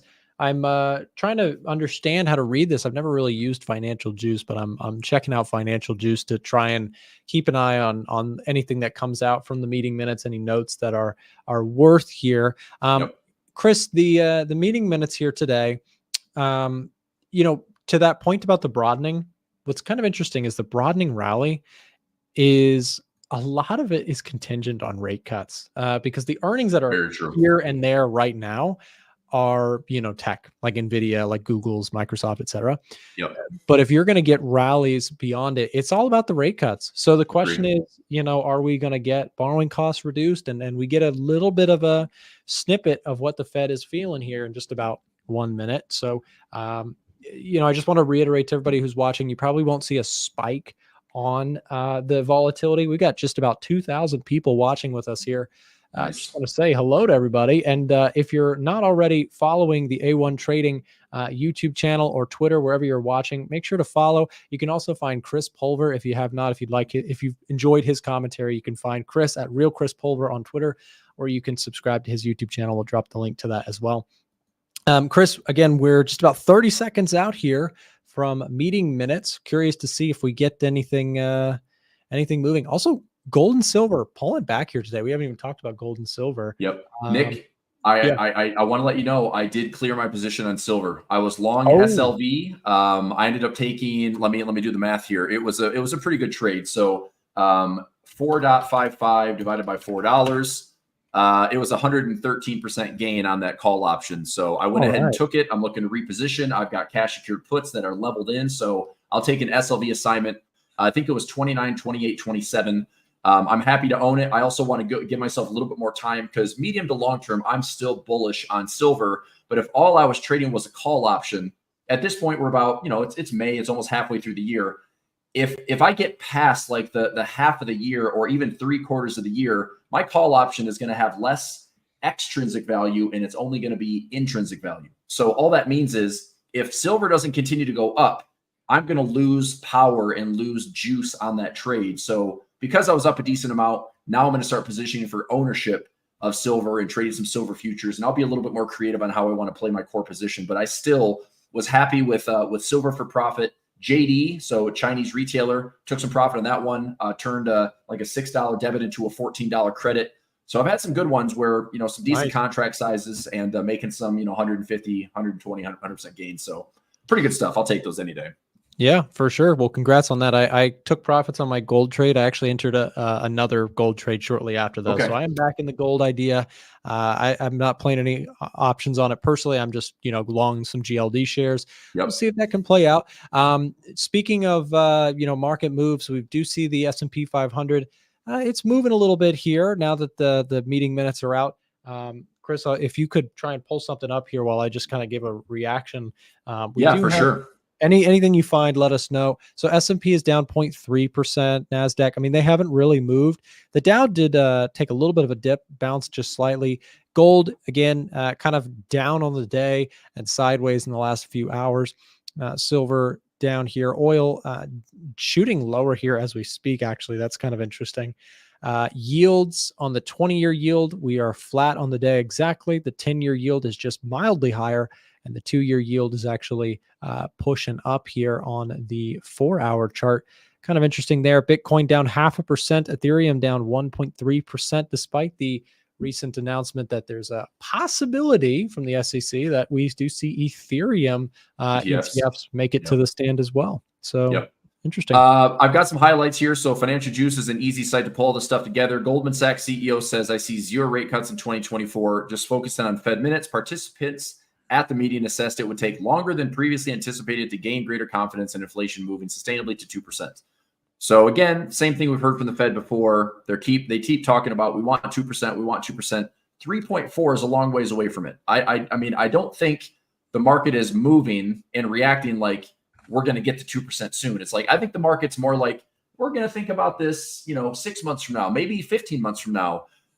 Everyone's, what's funny, Nick, is nobody's talking about the recession anymore. Nobody's talking about inverted yield curve anymore. Everyone's talking about rate cuts right now. Like it's been bound to happen. It's like, yeah, we know the Fed wants to cut and at some point they will, but the Fed cannot afford to see inflation spike back up to 4%. They really can't. So this talk will continue to be the same. Begin discussions of appropriate longer run maturity composition, decision to begin the slow pace of decline. Future policy path would be dependent on incoming data. We know that.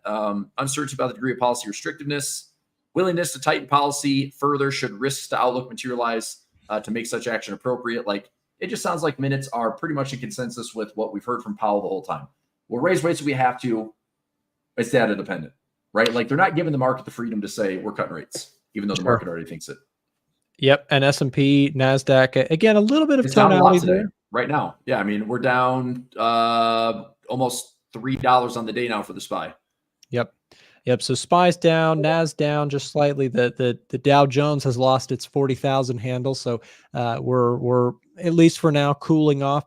I mean, Chris, to me, I'm going to say this. I'm bullish now. So now I'm going to find the bull case. But I do think that the inflation, story is valid. But I think at the end of the day, Powell seems just eager to cut. And yes, you do see some of his cohorts kind of also mentioning, inflation's not convincing just yet. But I think Powell's stance on it is kind of where I lean. At the same time, though, inflation is no joke. They're not dumb either. They know that if this is one print, and if you don't see some follow through on the CPIs to come, market's not going to like that. So we'll have to see. S&P down 0.4%, NASDAQ down just shy of 0.4%.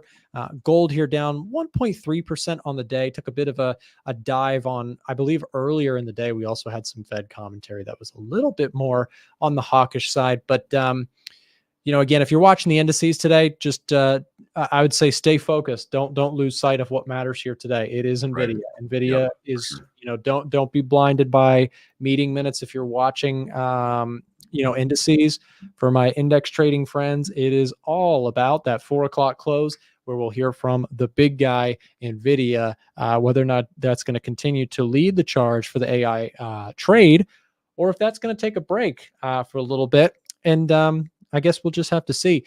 Chris, I wanted to just give us your high level thoughts on the Russell. I have mine too, but so many people I've heard just talking head after talking head talk a lot about how the Russell is gonna just what's that guy, the not Dan Ives, there's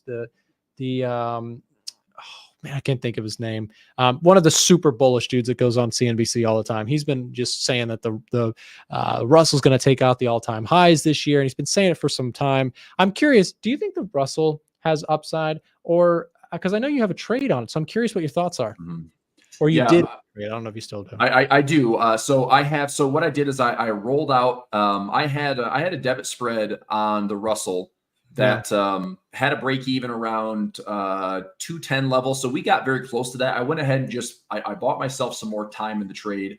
Now my max risk on it is about $3. So by August, if we're not above 210, I'm going to lose about $3 a contract. But I also have out to January to see, can this actually be the rip and the rally and the catch-up trade that this particular guy you're talking about is probably mentioning? And look, here's what I'm doing. You said that the markets are anticipating rate cuts, or the market needs to see rate cuts, and this sustained rally needs to see rate cuts. The Russell's probably the poster child for needing to see rate cuts, because we're talking small cap, we're talking, high leverage, high borrowing, way more volatile versus the S&P versus the Mag 7. The beta on the IWM is much, much higher. The IVR, the IV rank right now in the IWM compared to the SPY, it might be changing a little bit right now.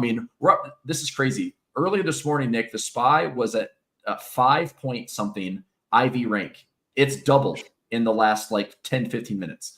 So the IWM is trading at 17.5, which I look at that and it's like, that's not exciting. But the reality is there's always a little bit more volatility in IWM. So here's how I'm positioned for it.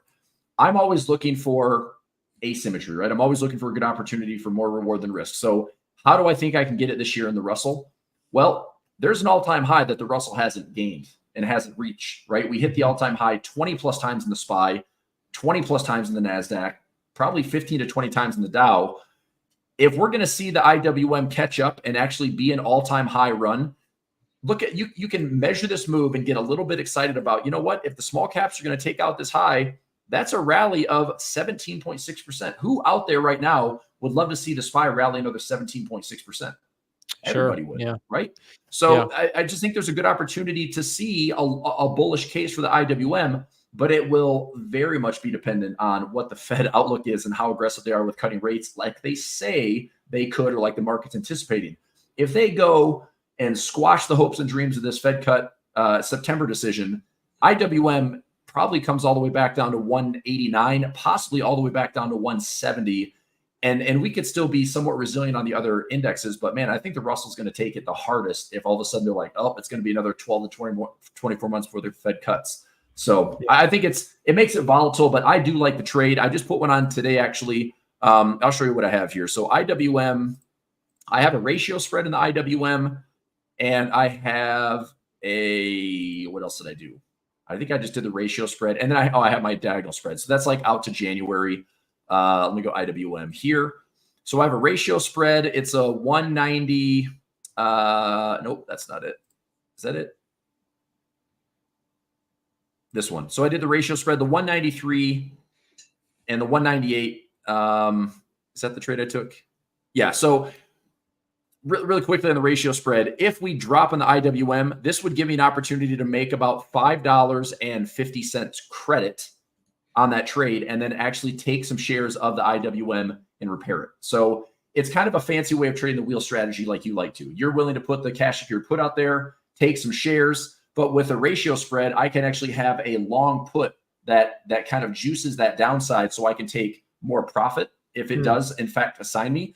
So rather than taking like, oh, I get $1 credit if I hold it here for a naked put, I can actually get, closer to $5.50. So my cost basis is going to be like $187 on the IWM, and I'm happy to own the shares there if I have to. Fair enough. So anyway, so that's that. But I like the Russell. I wish there's a way to trade the IWM, but just trade the top 25 stocks, because if you do IWX, that is the top 200, and you can see that this one has ripped to all-time highs. Yeah. So it's a concentration of the small caps, or what's performing best. It's the top, growth the top 10% well for the Russell. I think what is it, like IWF is like the growth one too, and you've seen some expansion there. I also wanted to just show something while you're on the subject of the Russell and just broadly speaking what the market is looking for. I see a lot of people asking about gold and NASDAQ and things like that, guys. We're trying to cover as many markets as we can, so bear with us here. We've got 2,250 people hanging out with us. Shout out to everybody who's hanging out with us live. If you could take just half a second, thumbs up the stream, like the stream if you're watching on Twitter, YouTube, wherever you're streaming from. Thanks for being here. I wanted to just give an updated view here. Now that meeting minutes have been out for a few minutes, updated view on the CME watch tool here. Expectations for rate cuts. That's what it's all about. Whether you trade gold or currencies or indices, it's all about the rate cuts right now. And the question is when and how much. So right now, I've got it pulled up here. We're looking at, this is the June meeting. June meeting, pretty much 96% chance right now that we're not going to see a rate cut. We're going to remain unchanged at 525 to 550. Then things start to get interesting, at least worth mentioning that the possibility is set at about 19% that you could get your first rate cut in July. That's pretty aggressive. But again, Chris just mentioned, he pointed out in the meeting minutes that there are still some hawkish members of the Fed who don't think rate cuts are going to happen this year. So this is why probabilities are just probabilities, right? They are speculations. It's very much what the data comes out to be. It depends on what the Fed decides to do. We really get interesting once we get into September. Right now, expectations are for our first rate cut to occur in September of this year. 50.9% chance that we see a rate cut by that point, and only a 38% chance that you don't see a rate cut by September. That's with the current data. What if we get a hot jobs data? Oh, well, that changes the picture. What if we get inflation that ticks up again? Changes the story. But as we have it now, expectations are for our first rate cut in September, with the possibility, the disputed and hotly debated idea of a second rate cut. Right now, it seems like one is like the middle ground. Some people say none. Some people say two. And how does that impact the markets? Now, again, one area that we could keep a quick look at or keep a quick eye on is the dollar index itself. The dollar index will trade higher if expectations for rate cuts are diminished, and it will trade lower if expectations for rate cuts are increased. So recently we've seen a round of economic data. Chris, we've gone through this a lot of different times, but we've had jobs data that's been coming out light. We had an NFP miss. Unemployment claims has been rising. Job openings in the US have deteriorated. If you take a look at unemployment rate has ticked higher over time. Wage growth has diminished a little bit. The inflation story has, at least in the recent round of data, shown some signs of normalizing. The blue, by the way, guys, is the US dollar. So, you're seeing some progress on that front. You take a look at economic data. I know I'm flipping through a lot of charts, but this is the whole picture to when rate cuts. If you really want to understand the story, you got to understand, the data that's leading the Fed to make their decision. So you have GDP growth came in lighter than expected. At the same time, you take a look at PMI data. PMI data has been light. Retail sales data has come in lighter than expected as of last week's CPI day. Wednesday, we also got retail sales. A lot of people overlooked that. The consumer showing some signs of cooling off. My point with showing you all of that is that, if you're asking when are rate cuts coming, you got to keep an eye on the economic data, because that's what the Fed themselves are choosing to use to kind of make their decision as to when that rate cut will be. And how will rate cuts impact the market? Remember, rate cuts would be dollar bearish. Rate hikes or holding rates higher would be dollar bullish. Take that where you want. You could go look at stocks and you could say, well, if a strong dollar is present because rate cuts aren't coming, stocks are probably going to struggle. Right now, at least with some hawkishness coming into the meeting minutes today, stock market's just down mildly, just not even 0.5%. I mean, I think what the big mover today is going to be Nvidia after the bell. We will be streaming until that event. Also, if you enjoyed checking out all of that market data here, we are giving away a copy of our software, the A1 EDGEFINDER, which is, again, what we use to analyze all this market data. If you'd like a copy of the EDGEFINDER, we're doing a giveaway right now. It is free to join. Click this link. We're dropping a link here in the chat for you right now. If you click this link, you can put your name into the giveaway there. Click that link. We'll try it again. Make sure that link works okay. So just uncombine the text. But yeah, check it out. Keep an eye on it. Nas getting a bullish reading on the indices here. That's kind of interesting. Anyways, Chris, again, does that summarize the whole picture here? I mean, data, if you want rate cuts, you want to see data cool, but next topic for you, and this is where we've come back to this a few times. How much is too much cooling when it comes to economic data? And does that make you worried at all? Like, now that you're seeing, I just walked you through all this data here that's showing signs of moving in the negative direction. Does that make you nervous at all for maybe a correction or a pullback in the indices at some point? I think there's a fine line between not talking about the recession and all of a sudden having it be data is right in our face showing us that, oh my gosh, we might be in a recession. Right. And pulling up on the EDGEFINDER, I mean, I'm always going to be watching a couple of things. If I see residential construction, unemployment claims or residential construction slow down over a 12-month window, if we see like an 8 to 10% pullback or change in residential construction numbers as far as jobs, that has been undefeated with calling recessions. We also have the inverted yield curve, which typically takes 15 to 24 months. We're in that same window with inverted yield curve.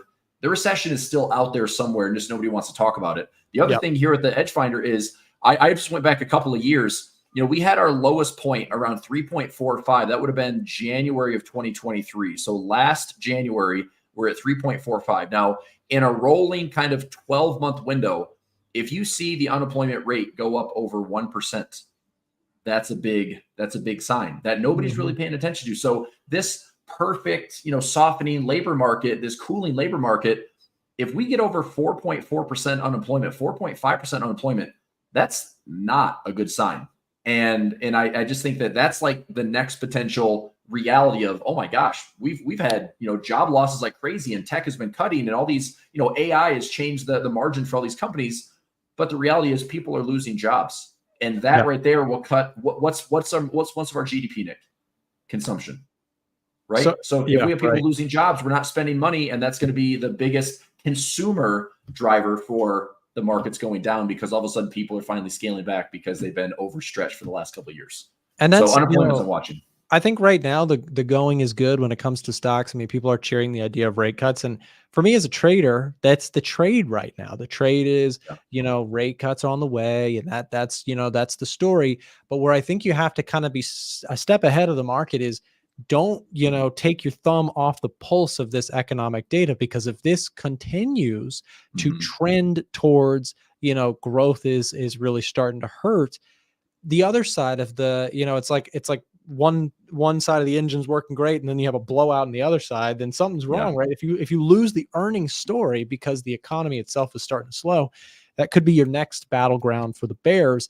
And again, right now, the reason I always look for the bear case, even though I'm not necessarily bearish or shorting the markets, the reason I always look for it is because you have to be prepared for what that case is going to be. If the next thing is, look, unemployment was trickling lower at first, now it's starting to waterfall lower, jobs data starts to come out real poor, or that's going to directly challenge the idea of earnings for companies. And by the way, how does that impact gold?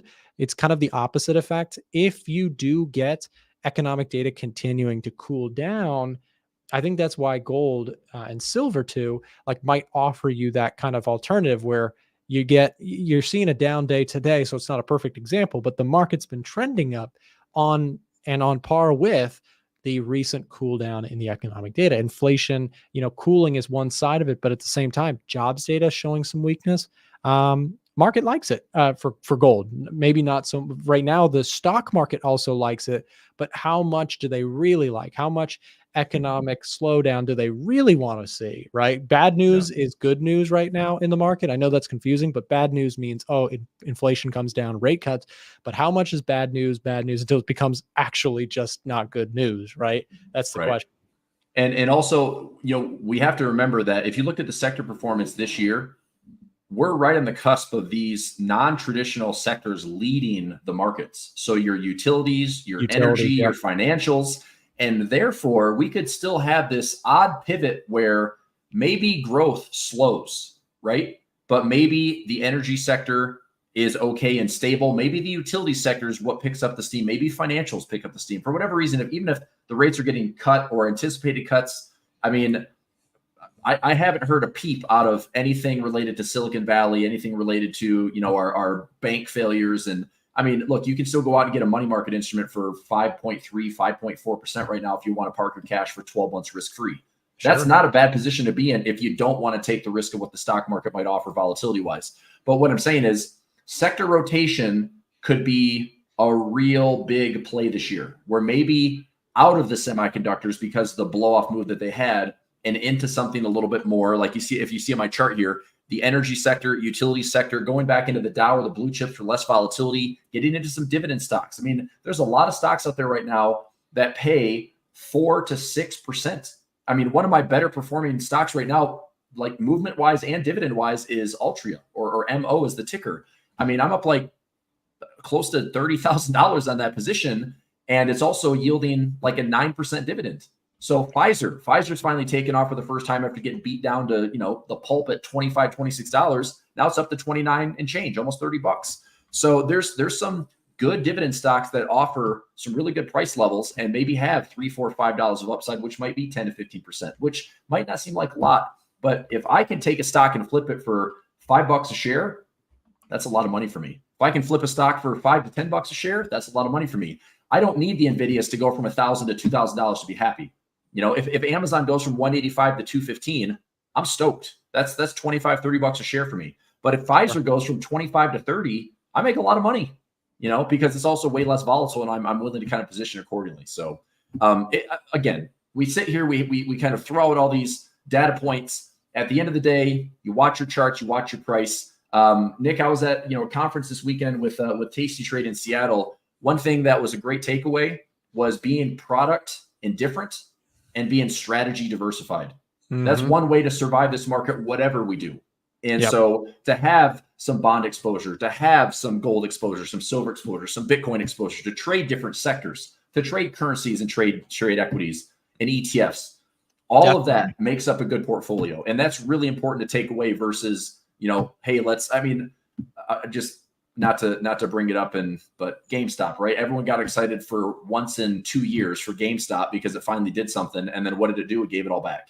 Yep. So it's just that's not how trading is. If you want to survive and do this for the next 5 years, it's not about today, right? It's like you survive and you watch your butt, you buckle up and you wear your hard hat and you trade non-correlated assets and you just trade and grind and have a number of occurrences that make you money. So that's right. That's how you get the job and that's done. the thing, Chris, you talked about it, just having a diversification of strategies helps to smoothen your performance. You know what else it does? It also helps you stay sane during when your strategy is performing poorly. I'll give you a quick example. In 2022, my portfolio, my main portfolio that I show all the time on my streams and videos, I was very bullish on on equities during that time and just had a terrible year in that account. Now my saving grace that year, what kept me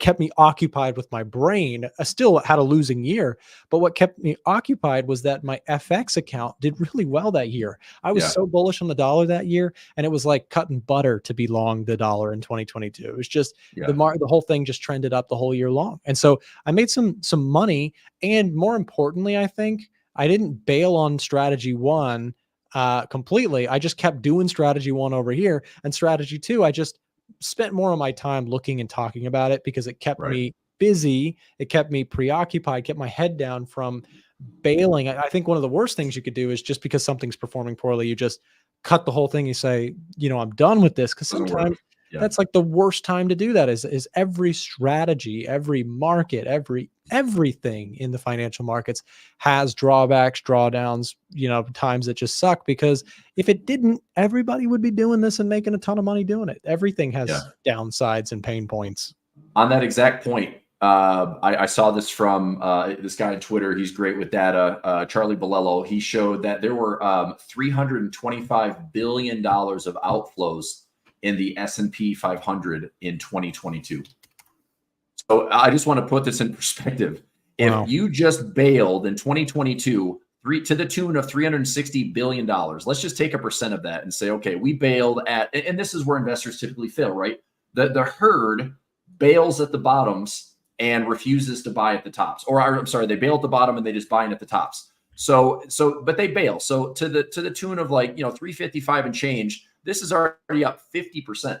You take $350 billion, which would now be worth $550 billion if you just stayed in and participated. But they bail, and then where's that money getting back in? You bail here, and then now the money's getting in here. And you miss out on actually the courageous run is if you can just stay in the market and control your risk and control your drawdowns. I mean, look, there's a little bit of market timing that goes a long way. But as we've said, and as everyone should know, this adage in the market is time in the market is way better than timing the market. But I will say this, when I took over the show here for just the last little bit, there are levels that I certainly see. I can time the market within a certain degree. Give me a week, give me a month. I can pretty much have a top or bottom realized, but it might not be perfect and it might not be spot on. But that alone, I can protect my profits when we have this crazy blow off move. And I can certainly be more courageous and buy in when the market is so fearful that everything's on sale. So if you really want to make a lot of money longer term, a little bit of timing will add some extra alpha to your portfolio, but you got to have the cash and you have to have the courage and the buying power to get in when the market's showing red. Exactly so right. That's all. I mean, that's where we're at right now. And I'm curious how tomorrow plays out with Nvidia. I'm curious how today plays out. We're already down, $3 and change from the tops today. I had a gamma level that I'm watching at 525. If we hit that today, that SPY trade I took earlier is going to be closed out for profit prior to Nvidia even hitting the market. So if we fall another, $3 today, I'm closing that trade out for probably a 30 to 40% win, and I'll see what Nvidia does in an earnings play. So but otherwise, I'll just sit through it and talk about it later. We've got we've got our next guest coming on here in just a few minutes, but I wanted to mention this. We are going to be going all the way up to Nvidia. If you're around this afternoon, no pressure at all. But if you'd like to come back, if you'd like to tune in, you're more than welcome to. If you're busy, all good too. We'll be streaming all the way up to the bell. Just let us know, and you're welcome to tune in if you like. Sounds good. All right, thanks for having me. That was great. Okay, Thanks, see you, Chris. Yeah, guys, again, we are planning to do the show all the way until the Nvidia earnings here today. We've been going since what, 11 a.m. or so. So we have been streaming for a while. Let me just make a quick plug here. If you're new to the show, we've got a lot of new faces here, over 2,000 people watching the live stream at the time of us streaming here. Hello, thank you for being here. Appreciate you hanging out with us and all the different guests that have rotated in on the A1 Trading Show today. Let me also just mention, we showed off some cool data points and tools here. We're giving away a free copy. If you have not entered the giveaway, it is 100% free to join. We're going to drop the link to that here in the chat. Fill out this form. Again, you can enter your name for a chance to win a copy of our market trading software. Here at A1 Trading, we build tools for traders, and we also, of course, offer free live streams to help traders keep up to date with the latest market moves, ideas, and we bring on talent from all over the planet to kind of weigh in on what's going on in the markets. Guys, up next, we've got a brand new guest. Well, I think he's been on the show one time in the past. We're bringing in Forex James from Elite Traders. He's a long-term friend of the channel, and he's going to be going through some markets with us as we count down to Nvidia earnings. Markets are moving. We'll be right back after this quick break with Forex James. Check it out. Attention A1 Trading Show fans. If you're looking to connect with other traders around the globe, consider joining our Discord community. Inside of the group, you'll be able to join our chat rooms, check out our educational material, our coaching webinars, and more. Within the group, our top traders share their trade alerts, which will send notifications to your phone or desktop whenever we take a trade. Our trade alerts come with entries, exits, and full analysis with every trade shared. This is not a blind copy signal service, but instead offers an educational way of looking over the shoulder of our experienced team. For fans of the show, we're offering major discounts for a limited time. To claim your discount now and join the group, click the link that's just been dropped in the live chat, which will connect you to one of our trained support reps here at A1 Trading. Again, click the link that's just been dropped or find the link in the description of this live stream and you'll be connected with someone right away. Now, back to the A1 Trading Show. All right, guys, and we are back on the show hanging out with, again, a guest that has not been on. I believe, James, we've had you on one time in the past. How's it going, James? Welcome back to the show. Hey, Nick, yeah, good, thank you. Thanks for having me. Yeah, I've been on the show once before. It's been a minute. So it's good to have you back. And again, James, you're with Elite Traders, right? So Elite Traders, some of you guys might be familiar with them on social media. You guys have your own solid following. So it's awesome to have you on the show. And I'm curious to see what you've got in terms of ideas here for us today. Sure. What are your thoughts? And I think you trade a good mix of things, but you trade currencies, you trade gold, right? What are you watching here today? Everything really. Anything that can make money, I will trade it.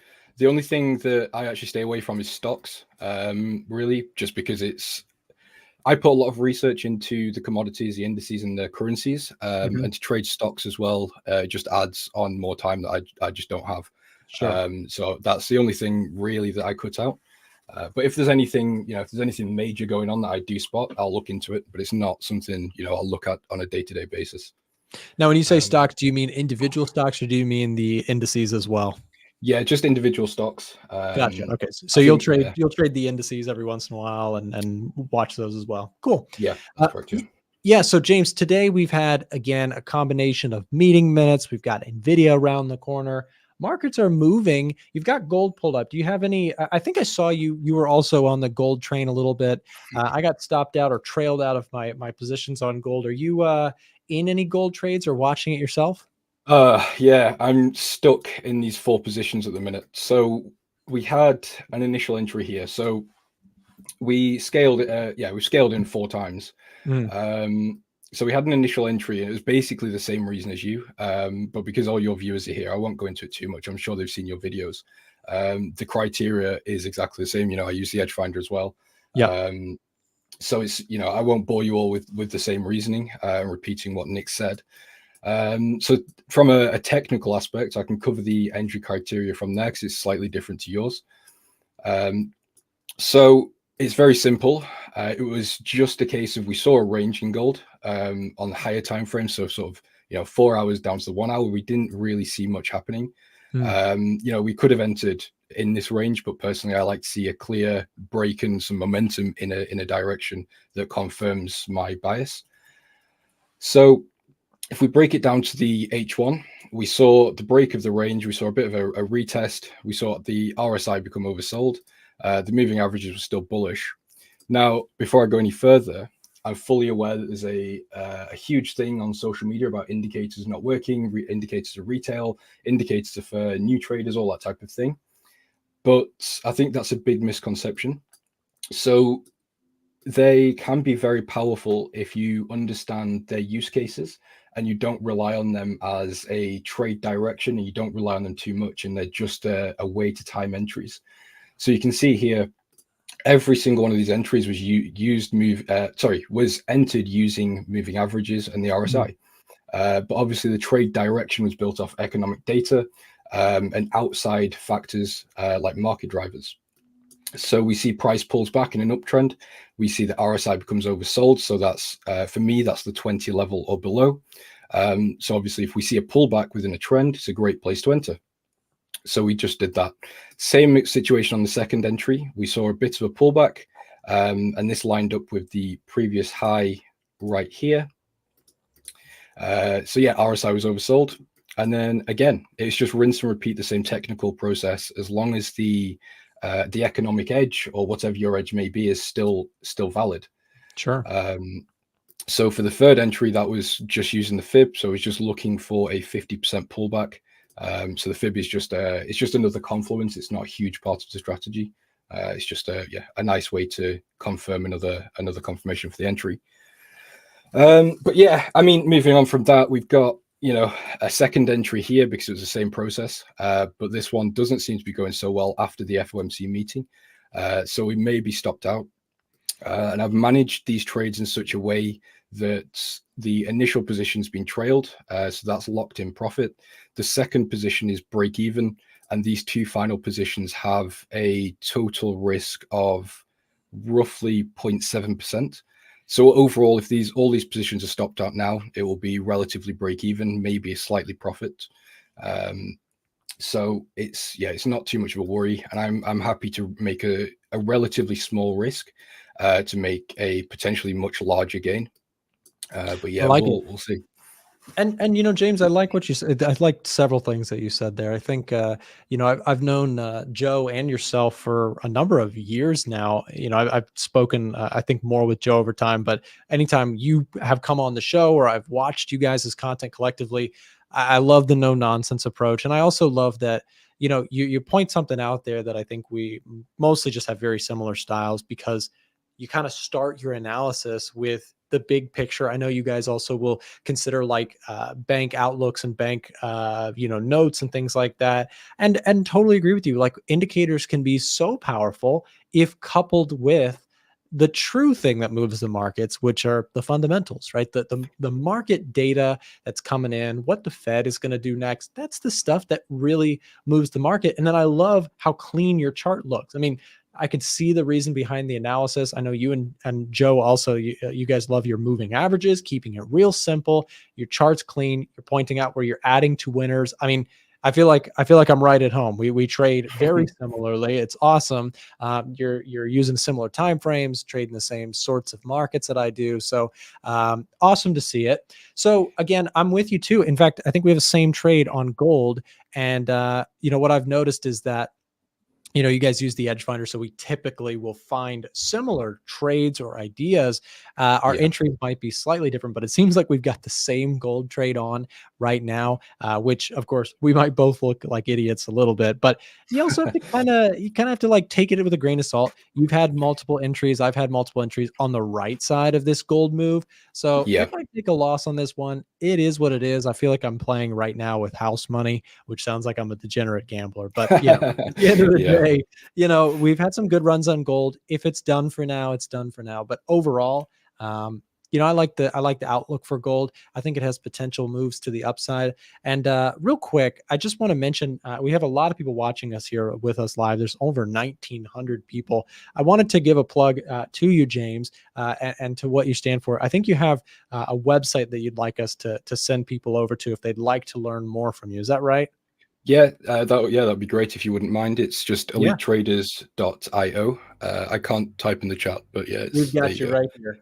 There it is. Producers got you on lock. Okay, Thank awesome. you. So guys, check out Elite Traders if you have not already. James, if you're comfortable, I've been on air pretty much all day, so I'm going to go get a glass of water if it's cool with Sure. you. If you want to just take over the show, again, I trust your style. You sound just like my style, so I feel fine leaving the show with you for a little bit. You want to go for like 20 minutes, and then I'll come back and join you again?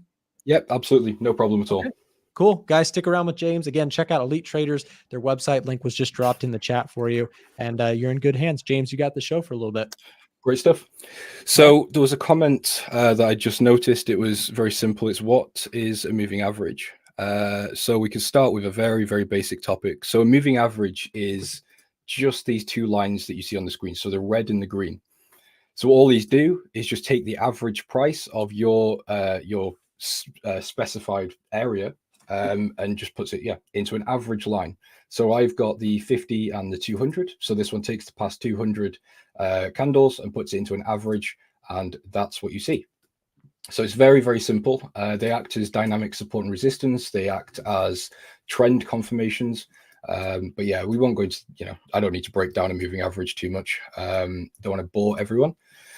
So what I'm going to do is show you some trades that I've been looking at, that I'm in.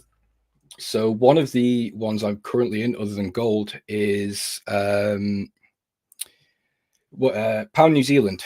We can go back to gold in a moment. I'll just cover some other things, and we'll move back to gold afterwards. I know a lot of you are interested. So pound New Zealand is not looking good, but there is one thing that I can show you here that's quite a strong redeeming factor.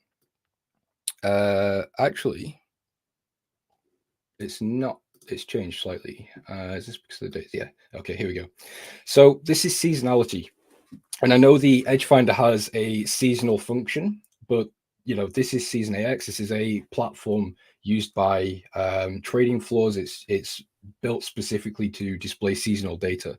And if you don't know what seasonal data is, it takes in the market's performance, whatever market that may be, or the asset over the past 10 years, and it displays how it could potentially move over the current period based on previous data.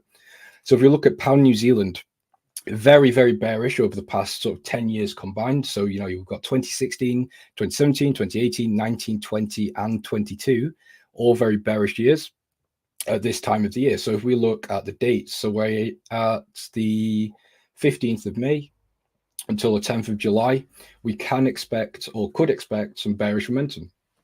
Although this doesn't take into account, of course, the economic factors, the market drivers that are happening right now. This is just based on past performance. So winning trades, obviously, this is if we're buying. So if now we're selling, we have roughly a 76% chance of a bearish move. But of course, we still have a bearish trend. So I'm happy to hold this position. And if we look at market structure, actually, let me just extend this to the right. So yeah, if we look at market structure in general, it's a very, very clear, or it was anyway, it was a very clear break and retest. So of course we were holding this support level. We broke down, came back up and retested, and then fortunately we came into quite significant profit, and now we're back into some drawdown. But that's trading. That's it happens sometimes. And in hindsight, maybe I should have trailed the stop loss. But what can you do? That's just trading. So I'll go over one other position, and then I'll have a look at the charts and see what you guys are saying. So we had a trade on gold. Not gold, on dollar yen. When was this? So we entered this last week, and we closed it today ahead of FOMC minutes for roughly a 1.5% gain, 1.4 give or take. But yeah, this was very simple. It's just trading the same model I just showed you, just waiting for the pullback within a bullish trend, or any trend, whether it's bullish or bearish. We enter once we've seen the confirmation, and that's it, just riding the wave. So obviously there was, again, economic factors to this. We all know the problem with the yen, the interest rates coming out of the negative interest rate policy. Of course, just because they came out of negative interest rates, it doesn't mean that their currency is now strong. Because if we compare, for example, the US dollar against the yen, just on interest rates alone, The off the top of my head, I think the US dollar is around 5.5. The yen is 0.1. So as an investor, immediately, where would you rather put your money? Of course, with the currency that has the higher interest rates, which is the dollar. So it's very, very simple at the minute. You know, this trade doesn't take much brain power to trade the yen. I think it just takes a little bit of research and a bit of experience and understanding how this sort of thing works. But yeah, all very simple. So I'll go over gold one last time. You know, I don't want to keep going over gold. But yeah, this is the current situation. I mean, we've just had FOMC, so it's you know, it is just doing what it does. So you guys are very mixed. It looks like you guys are doing a lot of buying and selling. Hi James, do you use Bookmap at all? Is it any good? No idea what Bookmap is. Dollar news seems bullish. Can you tell me, James, where will you park money for short term? Well, I'm not parking money anywhere really. So I'm in these gold buys. All of these positions are still active. So it's a bit difficult really, because we're at all-time highs. There is no target. You know, we don't have a previous high to put to take profits at. There is nothing to go from. So in this case, we either set a hard limit financially that we're happy to gain, and that's it, where, you know, we don't be greedy, or we go for a specific level, whether that's, for example, 2,500, 2,600, 3,000. So I actually have some take profits set at 3,000. And the reason for that is because I've got a couple of take profits set here. So I think 2 of my take profits are set here, just so then I can book profits, get out of the trade, and then I can leave 2 positions running, or 1 or 2 depending, and sort of cut those off as price rises. You know, maybe take some partials. Partials aren't part of my strategy. I very, very rarely do that. But in this case, because we could see such a potential uptick in gold, partials are something I would consider doing. But yeah, overall 3,000 at the minute. I don't really see any reason we couldn't get there eventually. I mean, it would take a while, don't get me wrong. I'm not expecting that tomorrow, but maybe in the next 6, 12, 18 months, definitely possible. So we'll have to see. Margin calls for all the sheep. Yeah, well, I don't know. I think there's lots of people in very precarious positions. I think a lot of people are in buys and sells that could be going either way. You know, you could be in a position like me that's in some very nice buy positions and now suffering a little bit of drawdown on some additional positions. Or you could be a seller from all-time highs and, you know, maybe you're coming back to break even or even in profit. So, yeah, that's that. For euro dollar. Now, euro dollar is an interesting one. And the reason I say that is because short term, I could see us going higher with this. I don't really see any compelling signs that euro dollar will, you know, suddenly just drop off a cliff or even change trends. So what I think we could do is just draw some market structure. So we are at quite a nice sort of double top on the daily. You know, it's not surprising that we do see a natural movement from there. This is something I've been trying to explain to people, that it's a difficult mix between sort of scalping and position trading. So what we see oftentimes is people that scalp or even day trade, they prioritize technical analysis. But if you go down to even 5 minutes, 15 minutes, maybe even half an hour timeframes or 30-minute time frame, things like support, resistance, moving averages, Fibonacci, all these things that people use as technical analysis is often disregarded. So you may, you know, for example, a 200 moving average on the 15-minute time frame, it might get bounced off a little bit. You might see a little bit of reaction here and there, but it will get broken quite easily. Whereas if we go to the daily and the weekly time frames and put the 200 moving average on, it's more than likely you will see large moves off those moving averages. And the same thing goes for anything else, support, resistance, you know, anything really. So these types of you know, supports and resistances mean a lot more on higher timeframes, and that's one of the reasons people say, you know, higher time frame analysis or what's it called, top-down analysis is so important, because these levels hold more weight. So for me, this isn't concerning. I would have liked to have sold here actually, but overall, I do think we can go higher. So I'm more looking towards this 1.09, 1.095, and the 1.11 level. And the reason that I'm looking to go into shorts is because the ECB is looking to cut rates in June, and by the sounds of it, the Fed is definitely not. So it wouldn't surprise me if let's mark up the 1st of June. 3rd of June's fine.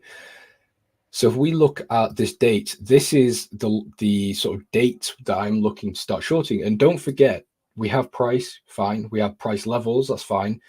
But time is also a very important factor in trading. It's not like you can go in short now, expecting the ECB to cut rates in June, and then you might be surprised that you stopped out when you've been told that the rate cuts in June. So if we're looking to trade that rate cut in June, and the Fed isn't looking to cut the rates, then obviously we need to start looking at entering in June. We're not going to enter that right now. So for me, I need to see a higher price. I need to see sort of a break, a retest, and either this level or this level here.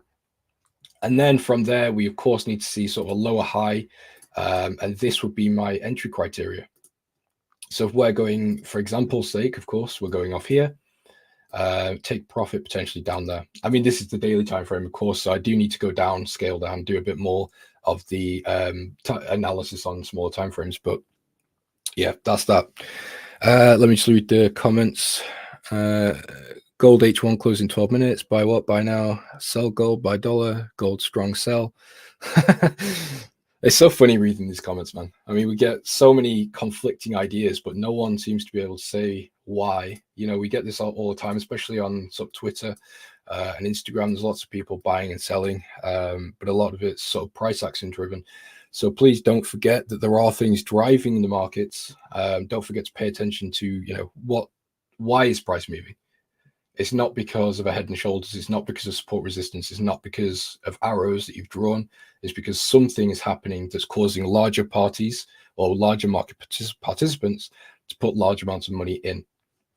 Anyway, lecture over. Now, wheat. So wheat's something that I have only traded once, and that was very recently. So we are currently in buys.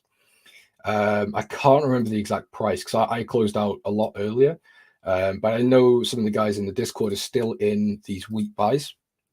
So that's very, very nice. So we're in these positions, but I'm going to take you back to seasonality. And seasonality means a little bit more when it comes to things such as wheat. And the reason is because wheat is heavily dependent on weather.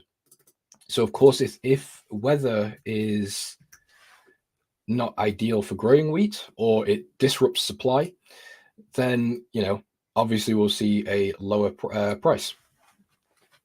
So if we look here, this is quite interesting. So if anyone does have access to wheat, I would urge you to at least take a look. I'm not telling you to take this trade, of course, because I haven't actually done any deep analysis into this. I've just been looking on a surface level for now. So from the start of June until the 5th of September, 6th of September, look at this downwards movement in history. So if we look across the past 10 years, we've had 2 very minor positive years. All the other 8 years have been significantly bearish. Winning trades has been 20%. So for us, if we're shorting wheat, that's an 80% win rate or potential win, of course. So, I think this would be a definite one to keep an eye on. I'm not sure if Nick's watching, but I don't know if Nick trades wheat either. I don't know if he could weigh in here, but it's definitely one I've got my eye on. It's definitely worth paying attention to. Who can predict gold price action? No one. So US 30. Actually, that's interesting. You should say that. So I noticed on the EDGEFINDER that we have just changed after FOMC minutes. So if we look on EDGEFINDER, we have US 30, we have NASDAQ and the DAX all in the top front runners. So I don't really trade US 30, so I will cover NASDAQ. I hope that's okay. I can go over the Dow Jones if you really want, but just for now, I'll go over the I'll just go over the NAS. So I did see something that actually catches my interest quite a lot. So from the fib, we draw from the previous the previous low to the high, which gives us our golden zone. So the golden zone, we just draw a rectangle and we just see, does this golden zone line up with any structure? Does this actually provide anything for us? And it does. If we look at this golden zone, what do we see? We see a huge level of support. Don't forget, this is on the 4-hour time frame, so this is quite a strong level. So we started as resistance here, broke above, and then it started acting as support. We just had our moving average cross, so that indicates to us that we're looking for buy positions because the trend has changed bullish. And now we are starting to see a little bit of bearish movements. I mean, this is, it's not enough really, but it's something to keep in mind. So we could use the fib extension of the negative 0.618 level, stop just below the golden zone, just below the moving average switch. And this is a potential trade that we could mark up and wait to see what happens. The only downside to this is it's on the 4 hours. So this could take quite a while. So we could scale down to the H1 and see if we can get a different entry. So for example, we could draw it from this high to this high, and this lines up with the sort of small range we had in the hourly here. So this could also be a potential entry. So it depends on your trading style. If you're short term, this setup right here might favor you a little bit more. However, if you're more of a swing trader and you like to take your time with positions, and you don't mind sitting on your hands for a little bit, this one might be a bit more up your alley. History has proven time and time again that the growth of wheat can be starved by a quick cut. Yep. So yeah, I think US oil, actually, yeah, it's a good point. So I was looking at US oil. Oh, it's got my USO USD. So I actually had an entry planned on oil. I'm very sad that I missed it.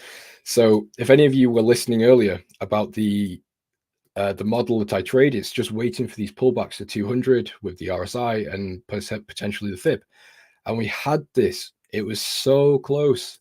And I called this on Twitter. I put on Twitter that this was my plan for oil, and I missed the entry. It didn't quite come up enough for me to be interested. I walked away for, I think I went to sleep. I'm not sure what happened actually at the time, but I left the charts, come back, and we have seen this sell-off. So that was a bit hurtful. That's one of those moments where you're a trader and you miss a great entry, and you kind of just sit there and look, and it's like, oh man, that's sad. But at the end of the day, I missed it because I was following the rules. It didn't quite meet, it didn't meet the entry enough for me to take the trade, so I missed it. But that's the way it goes. So for oil, I do see oil going lower. I don't really see anything really upcoming that will stop oil from dropping off. Although actually this is oil against the dollar, so we could see some slightly higher movements. Slightly lower move. Yeah, no, sorry, get my words mixed up here. Yeah, I don't see any reason that oil couldn't go lower.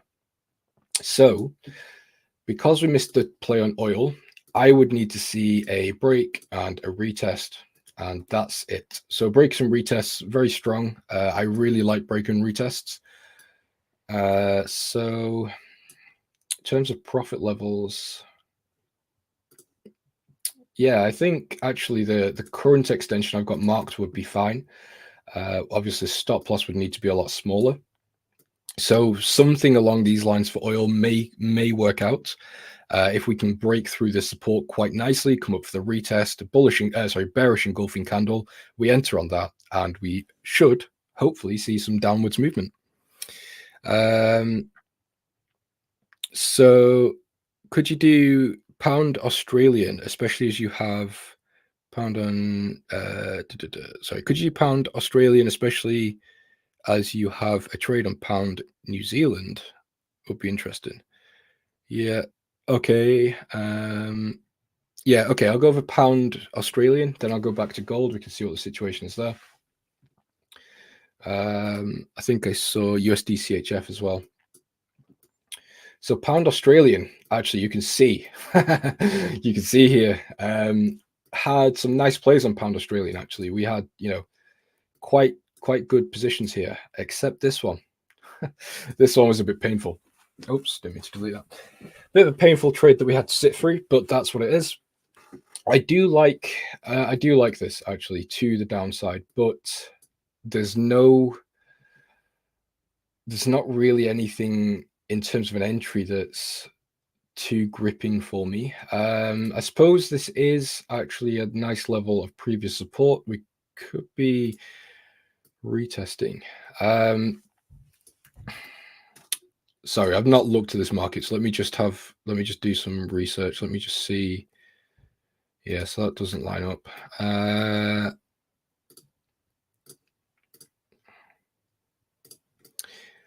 Yeah, I do still like it to the downside. However, yeah, I just don't know where I would be interested in going into. So there's two levels here, and of course where we currently are, there could be sort of the entry points, if you will. But yeah, for me, this isn't something I'm too bothered about right now. James, how you doing? Oh, hey, James. Yes, the other Forex James is back. The real Forex James is back on stream. No, I'm kidding. Hey, we really appreciate you helping us out today. I'm sure that you're getting a little tired of staring at the charts all day. I know it's getting late over there in the UK, but I really want to thank you again for coming on the stream. Now that we're kind of in contact, you know, maybe we could talk off air about you coming on the stream some more, because I know we really enjoyed it. Nick really enjoyed talking to you. The audience definitely enjoyed it as well. So yeah, I want to thank you for coming on. Anything else you want to say before you head out? Nope, all good. Thank you. I appreciate everyone watching. Appreciate you guys for having me. Yeah, I'd be happy to come on in the future. So yeah, all good.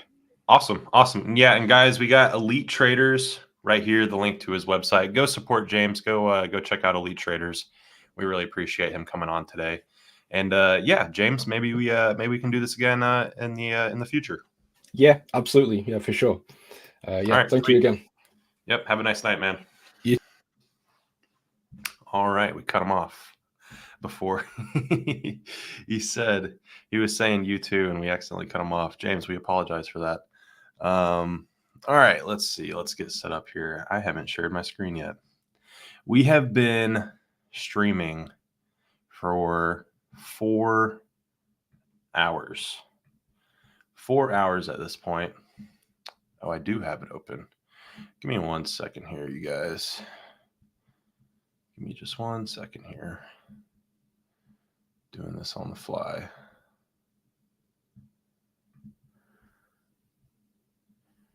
All right.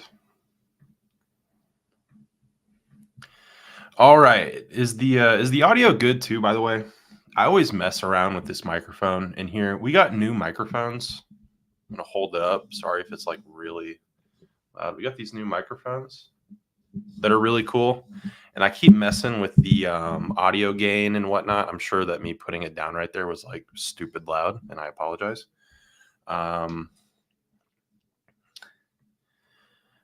So good audio for me. Bit low. Yeah, let me know, guys. Let me know. We got 1,300 people watching. If it's a little quiet, I can turn up the mic gain. If it sounds good, or if it's like a little low, then maybe turn your volume up. But all right. So here's what we're doing. We have an hour until Nvidia earnings. Nick will be back in a little bit. But if you can't tell, we're about to get into everyone's favorite segment, the stock segment of the show. We have a few things to go over here today.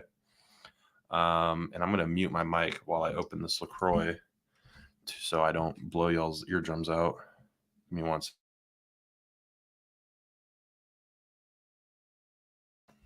There we go. All right. So the portfolio has actually been performing quite well recently. We can see over the last 5 days, right here, right up top. Where's my mouse? Right here. We can see over the last 5 days, 2 days ago, no, yesterday. Yesterday was our peak portfolio performance. Say that 5 times fast. Was yesterday at $521.90. Today we are down a bit. We're down almost 1%, almost $5 whole dollars. We're down today, but that's all right. We've got some things that are performing really well, like Tesla, for example. Tesla makes up the majority of our portfolio, actually, and it's our top performer, which is awesome. Makes up 11% of the portfolio. So far, we've gotten back $6.50 on our initial investment. We put $50 into Tesla.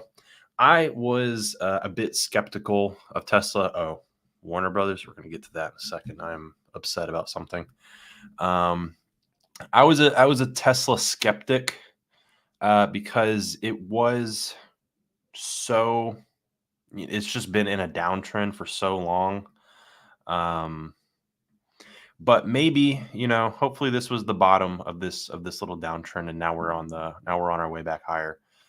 Maybe people have turned around on Tesla stock because it is our top performer. We can actually see we entered down here, likely on one of these 2 candles here. We're trading a lot higher today, down a little bit, but not too bad. All right, so let me talk about what we're getting into today, because if you are unfamiliar, this is our community stock portfolio. And when I say community, I mean you guys, the people watching right now, have been voting in our Telegram, which is free to join, by the way. We'll drop the link to that if you want to join our Telegram and vote on what we buy and sell inside of this portfolio. You can do so. You guys have been voting. This is what we have. We have spent our $500. We had a $500 starting budget. We have $9.63 left that we will spend today. But overall, we've spent the original $500 in the trading account, and now we are watching it grow. Thankfully, it is up $19. That's our open P&L. Okay, so here's what we're getting into today. We're going to pick some stocks to sell, and then we're going to take the money from those stocks and invest it back into the portfolio by adding more to some stuff that we already own, because we have a really wide range of stuff here. I don't even know how many different stocks we have in the portfolio. It looks like we've got 20 something, maybe even 30 individual stocks in here. I could take the time to count. I'm not going to. We have a lot of stuff in here. We're going to choose something to sell, get a little bit of money back, and invest that back into the portfolio. And I have a special surprise poll that we'll get to at the end. Before we get into any of that, though, I want to try something. And I need my red Roaring Kitty bandana, because I got some news that I'm very distraught over. And it involves Warner Brothers. Is there anybody, let me see. Is there anybody in the chat? We got 1,000 people watching right now, over 1,000 people watching right now. Is there anybody in the chat that's a big basketball fan, a big NBA fan? I know this is a trading live stream, but this is the 30-second sports segment of the show when I come on stream. Anybody at all? Basketball? Marcus says he's a big basketball fan. I'm a huge basketball fan. And the news came out today that TNT, Turner Network, which is a subsidiary of Warner Brothers, they have lost the media rights to the NBA, which means inside the NBA, the show on TNT with Shaq, Ernie, Kenny, and Chuck is going away. This is Warner Brothers Discovery stock. So like I just said, Turner Network, Turner Sports is a subsidiary of Warner Brothers. Here's Warner Brothers stock. Not very good. I saw a report that said that I believe that there's something like $40 billion in debt. Marcus says, no way. I know, right? That's how I felt too. So here's what we're going to do, guys. We're going to pump up Warner Brothers stock. We can do it, all of us. We can pull another GameStop and we can save inside the NBA. If we make Warner Brothers stock look like GameStop, then maybe we can save inside the NBA. I'm just kidding. That was I got that news and I checked out Warner Brothers stock and I was like, I'm not surprised that they're losing the rights. They have no money. I wish it weren't the case, but they have no money. All right. That was my stupid basketball bit. All right, now we'll get into the real stuff. Here we go. So again, join our Telegram. This is what it looks like right here. Right here. This is our Telegram. And we haven't done it in a little bit because again, we spent most of the money, but we have polls. We would do polls right here where you guys actually get to vote and choose what we buy and sell. You can see here, you guys voted for Tesla. We bought more shares of Tesla. You guys voted for Google. We bought more shares of Google. Buy or sell GameStop when that second pop happened. That was crazy. 50%, 51% said buy, 49% said sell. The sellers were right in that instance. Are you guys familiar with the whole second GameStop situation, by the way? It was a bizarre. If you guys haven't seen this, I'm actually going to make a video here. I'm working on it. I'm working on the beginning stages of putting the presentation together right now. Well, not beginning stages. I put like half the thing together already, but we're going to do a video on the second GameStop rally because I have some conspiracy theories that I don't want to get into too much. I don't want to spoil the video. You guys are going to have to check that out for yourselves when I put it up on the A1 Trading YouTube channel. Go subscribe, by the way. But I have some conspiracy theories about Roaring Kitty. Roaring Kitty, if you don't know, he is the guy that started the original GameStop rally. Roaring Kitty, Keith Gill. This is the guy that started it all with GameStop, Wall Street bets, all of this. He's the guy. This is his Twitter. And just before this big old pop here on GameStop that just happened a couple days ago, he came back after a 3-year hiatus. He had not been online in the 3 years since the initial GameStop rally that everyone remembers that went so crazy. He disappeared for 3 years. He shows back up, and 1 day later, this happens. And his Twitter is real interesting. All of these memes and GameStop stuff were posted within a week of each other. This is all the same week. 3 years he's gone. He shows up 1 week. GameStop goes crazy. He's tweeting every 30 minutes. I have some thoughts, but you'll have to wait until the video to actually hear those thoughts. All right. Back to the Telegram. So join our Telegram, link below. You can vote on what we buy or what we sell.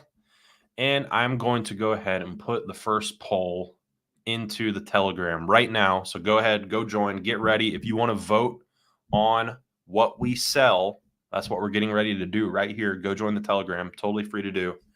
What should we sell? And remember, this is whatever we sell, we are then going to do another poll.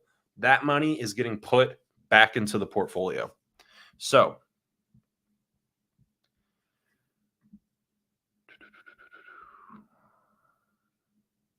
sorry, here's my list. All right. I was reading the chat a little bit. So are we going to sell? These are three. I'll show you the bottom of the portfolio. This is where this is the stuff that's not performing quite as well down here. Most of the stocks that we have bought are actually positive. The green obviously here is positive. So even though, you know, this is like, you know, you got 2 cents back, 2 cents is basically break even. It could be worse. It could be negative. We actually don't have that many stocks right now that are performing that poorly. But again, we want money to invest in stocks that are performing well. And we're having a little bit of fun. So number one on the list of what we should sell, what we could sell, I should say, McDonald's, MCD. We own a little bit of McDonald's stock, Toyota, TM. We own a little bit of Toyota stock. And last but not least, DoorDash. McDonald's, Toyota, DoorDash. These are three stocks that we own.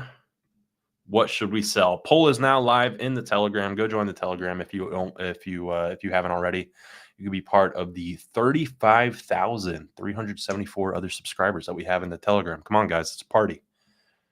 And we're voting on what we should sell. So let's take a look at those charts right now. Let's take a look. We'll go down the list. We'll look at McDonald's first. MCD. So we own McDonald's stock. Has not been performing very well, but it's also been in a downtrend for a while. You can see we're taking a look at the daily chart here. And for a long time, in fact, let's look at a weekly chart so we can see a little bit better. For a long time, this thing did nothing but rise. McDonald's could do no wrong. I mean, tiny pullbacks here and there. But ever since like 2003, if you just bought it in 2003 and held on to it, you're a trillionaire. However, we've hit a strong level of resistance. We can see these two different tops, right? Bang, we hit it here in March of 2023, couldn't break through, pullback, hit it again, June 2023. Even deeper pullback, came all the way back up. We bounced around it a little bit late 2023, early 2024, and then another pullback. And it looks like to me, because we've already we haven't gotten through this candle yet, but this looks like the main level of support right here. And we've already traded through that. So this thing could be in a big downtrend all the way down to these this level right here, which I don't want to hold it if it's going all the way down there. I'd rather buy it back after it touches this support here and then bounces off and rallies back up towards the highs. That's when I would like to get in. I don't want to hold it if it's going to continue to fall like that. So that's McDonald's. That's the case for McDonald's. Let's take a look at Toyota. I can do this. TM, Toyota Motor.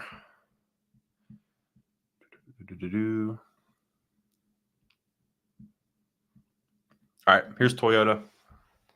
Toyota, kind of the same thing. Big rally, especially in 2023. Big rally. Overall, the stock continued to rise, not quite as dramatically as McDonald's. McDonald's was kind of just like a straight line up. This one, you see consistent pullbacks, but nonetheless, year after year, we're looking at some pretty solid growth. But this rally may have just been too much. It may have been too strong, too fast, because this is a deep pullback here. And if we break through this level of support here, or maybe even this level of support, I think this thing is just falling. right? We kind of have a head and shoulders pattern here. It didn't bounce off any support here. It just continued to fall. This thing looks like it's in a downtrend. And we don't want to hold on to stocks that are in a downtrend. I mean, look, we bought it way up here.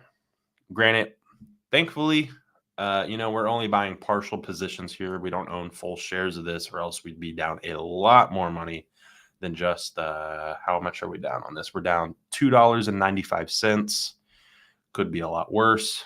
But, I mean, look at how far it's fallen since we bought it. So, definite downtrend on Toyota. May or may not want to hold on to it any longer. Here's the poll. How many votes do we have in right now? We have 57 votes in right now. Go get your votes in. I'm going to throw my vote in after we take a look at DoorDash here, although I'm pretty sure I know which one I want to sell already. So go get your votes in. Only 57 votes in. Whatever has the most votes, we will sell. Dash is the last one we're taking a look at. Here is DoorDash. I don't know if DoorDash is the same as these companies like Uber. Uber apparently has never been profitable. Just the way that their business is set up, no matter how popular it is, no matter how many people are using it, somehow they just can't get their net revenue or net income high enough to actually break through and become profitable again. I don't know if DoorDash is the same way. I think we just happened to get in at an unfortunate time because it was trending higher, actually. It hit the market, and like every other stock that what's the word I'm looking for? I forget what I'm looking for, but all these new stocks, you can see it with Reddit too. Reddit was a good example. When these new stocks hit the market, they trade higher for like 2 days and then they fall. That's why we sold Reddit, because I was big on Reddit. I was ambitious. We bought it like here, and then as soon as we bought, it just did nothing but fall. And then I swear, I think we sold it on this red candle here.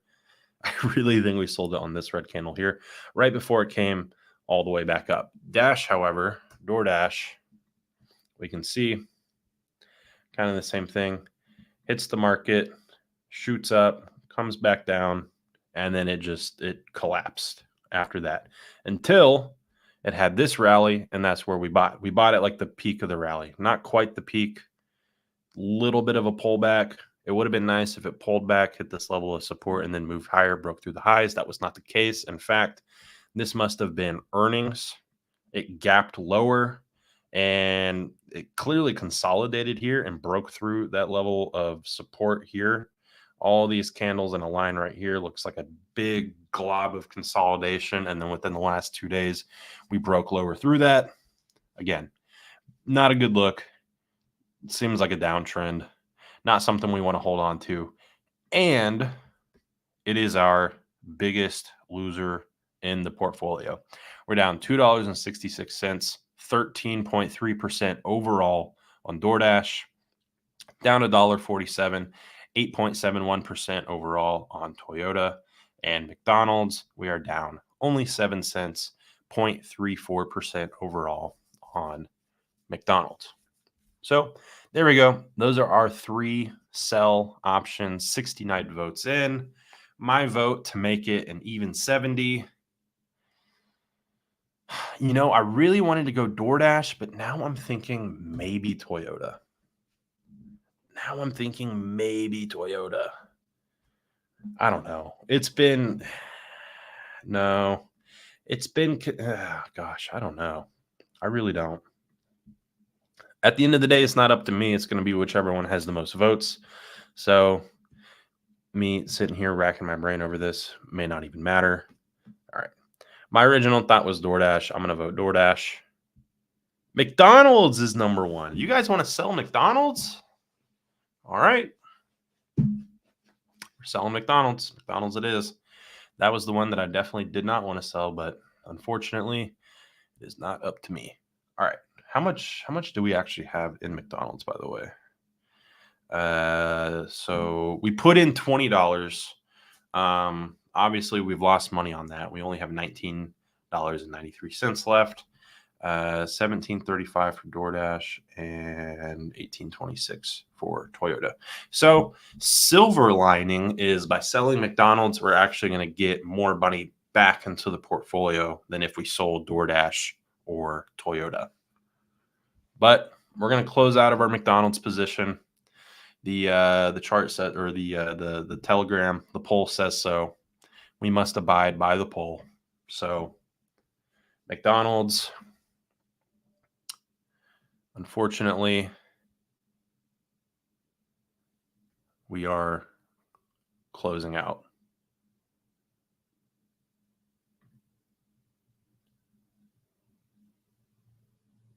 Oh, wait, I don't think that's what I want to do. I think I want to do this.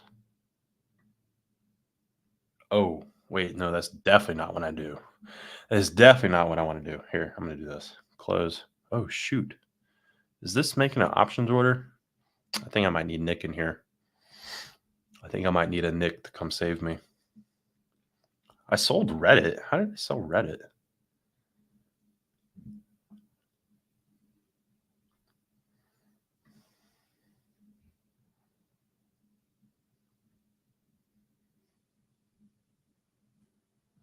Because this doesn't mean that I'm flipping it and I'm gonna sell it from here, right? I guess I didn't do that with Reddit.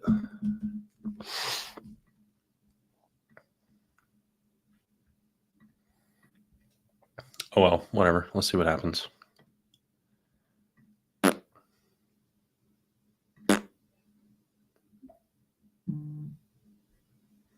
Okay, yeah, so that is what I want to do. We are now closed out of McDonald's. I heard Chandler say he figured it out. I did. I figured it out. I don't know. I got confused. I clicked on that, and then it looked to me for a second like it was like you're going to close it and then sell it immediately, which I didn't want to do. But that's not what happened. You can see our cash balance now is at $29.55. So here comes poll number 2. Poll number 2 is, what are we going to buy? What are we going to, we just took that money from McDonald's. We're now going to put it right back into the portfolio with either, and you're going to like these ones. What should we buy? Should we buy Google,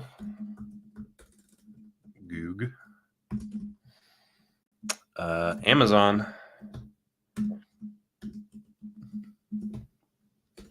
AMZN, or personal favorite, near and dear to my heart, Lockheed Martin? All right, poll is up. What should we buy? Google, Amazon, Lockheed Martin. Let's take a look at the charts really quickly, and then we will get to our third and final mystery poll. Google up first. Goog.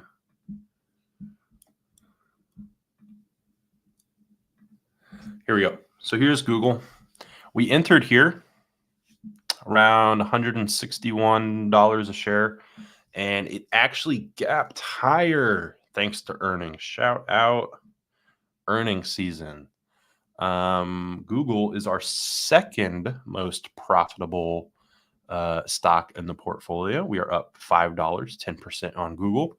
So should we add more to Google, or should we add to Amazon?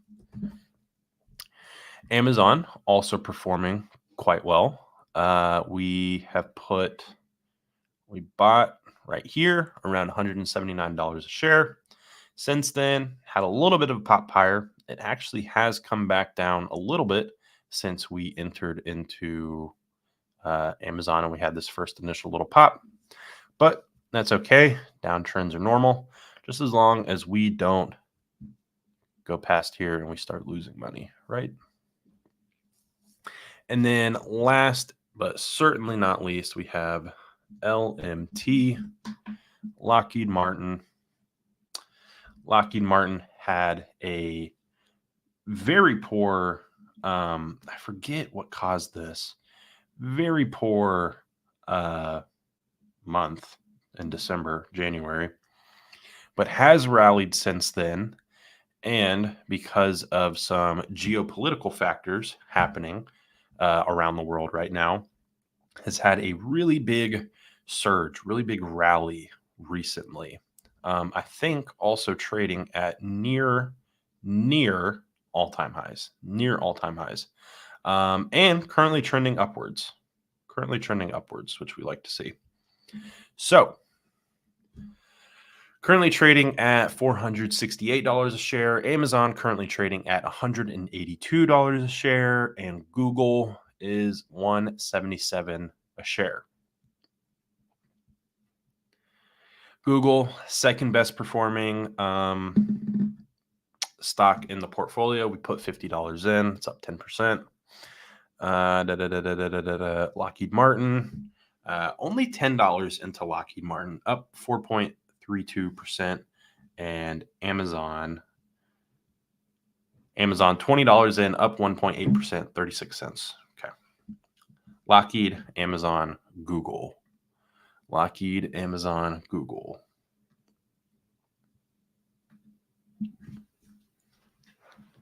Lockheed, Amazon, Google. We have 47 votes in. I will wait just a minute. Let's see if we can cross 50 votes. See if we can cross 50, and then I'll put my vote in, and we will buy. Then we're going to do our final mystery poll, and then Nick is going to join us back on stream and close out with Nvidia earnings. I see the LK channel in the live stream chat says, buy Google. You can join our Telegram for free. Links down in the description below if you want to vote on buying Google. We've crossed 50 votes, so I'm going to go ahead and put my vote in. And my vote is also for Google. I would like Google as well. You guys agree? Claps in the chat for that. Let me get some W's in the, I've never said, can I get some W's in the chat for Google? See how many W's we can get in the chat for Google. W's in the chat, guys. That's what a real streamer says. W's in the chat. W in the chat. Oh, that was Chandler. Oh, I got excited for a second.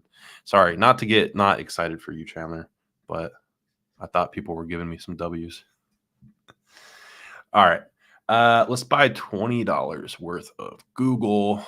We are adding to the portfolio. Adding to the portfolio. Oop, not limit. We want a market order.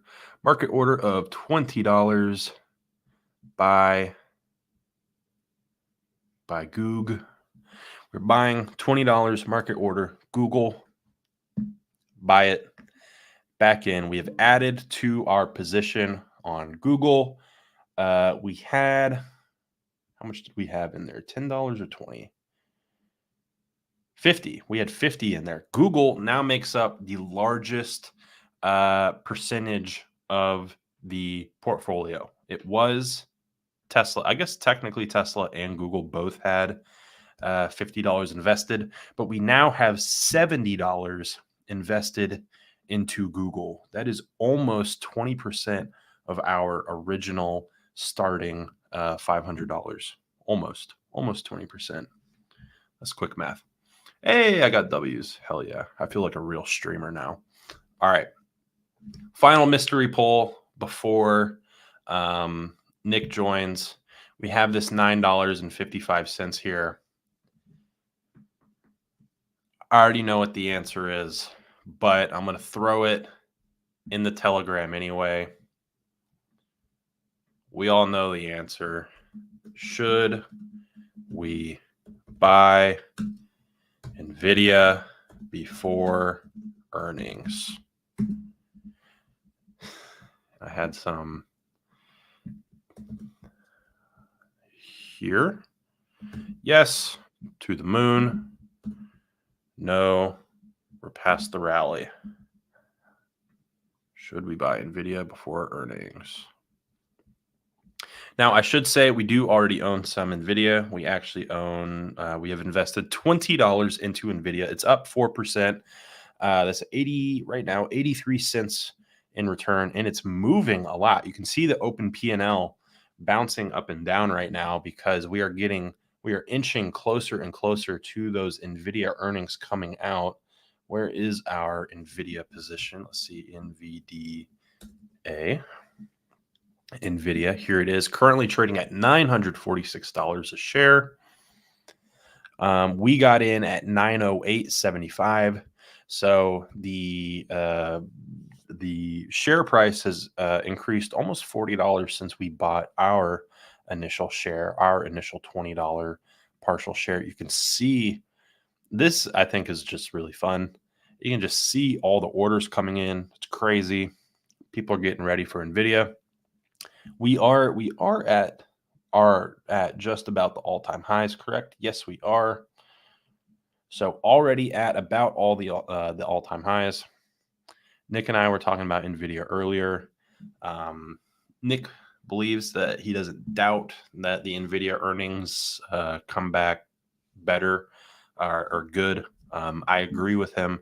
But the real question is, do they far exceed expectations to, get you a big green candle or a big, I guess the markets may even be closed by the time the earnings actually come out. So are we going to see a big gap higher on the price of Nvidia tomorrow at the opening bell? We will see. Haiti, thank you for the €1.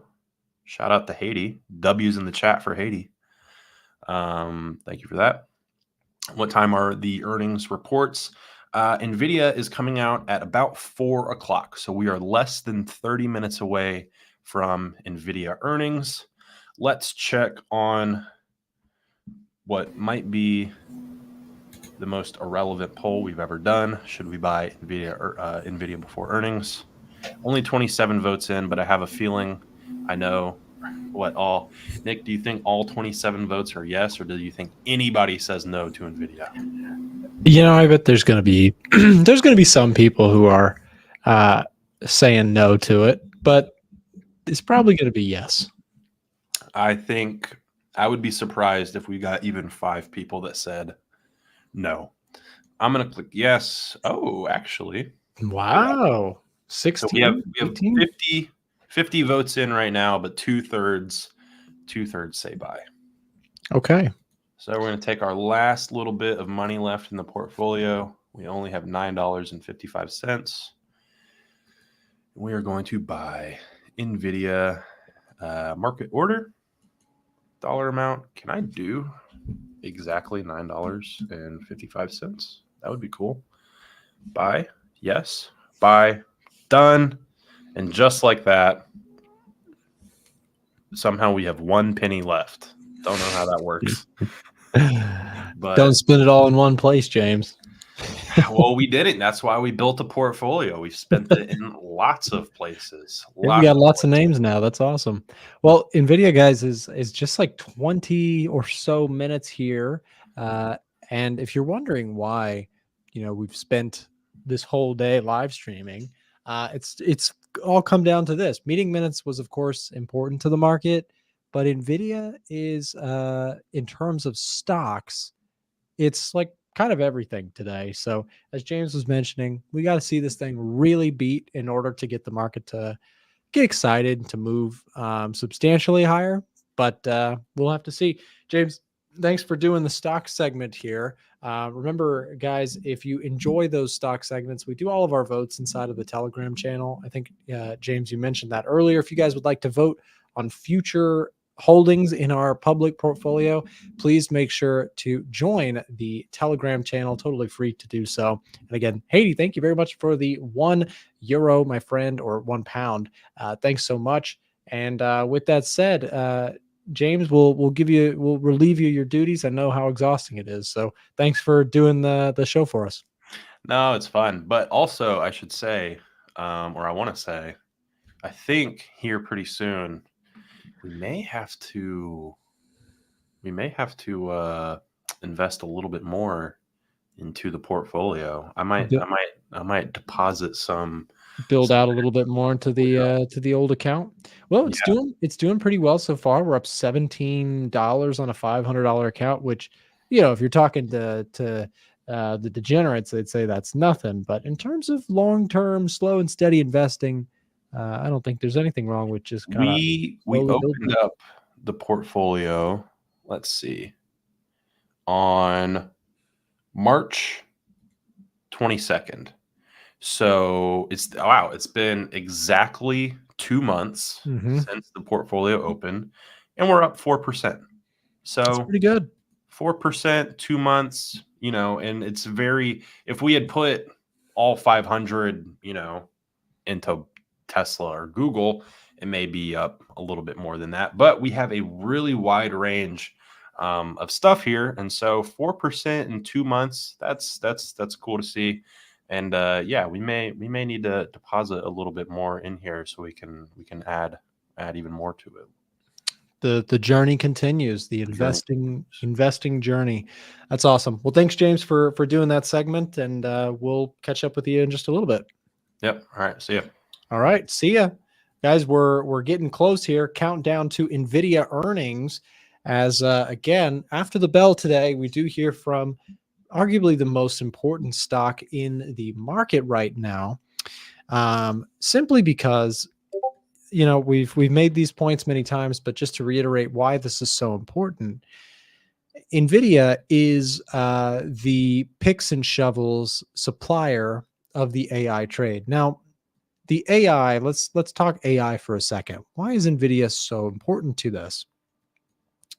Well, everybody knows that you can now play around with ChatGPT and you can have it draw you cool pictures or answer your homework questions and things like that. But in terms of the stock market, the bigger question is, how does this actually turn into money? Like, how do you use AI to make money?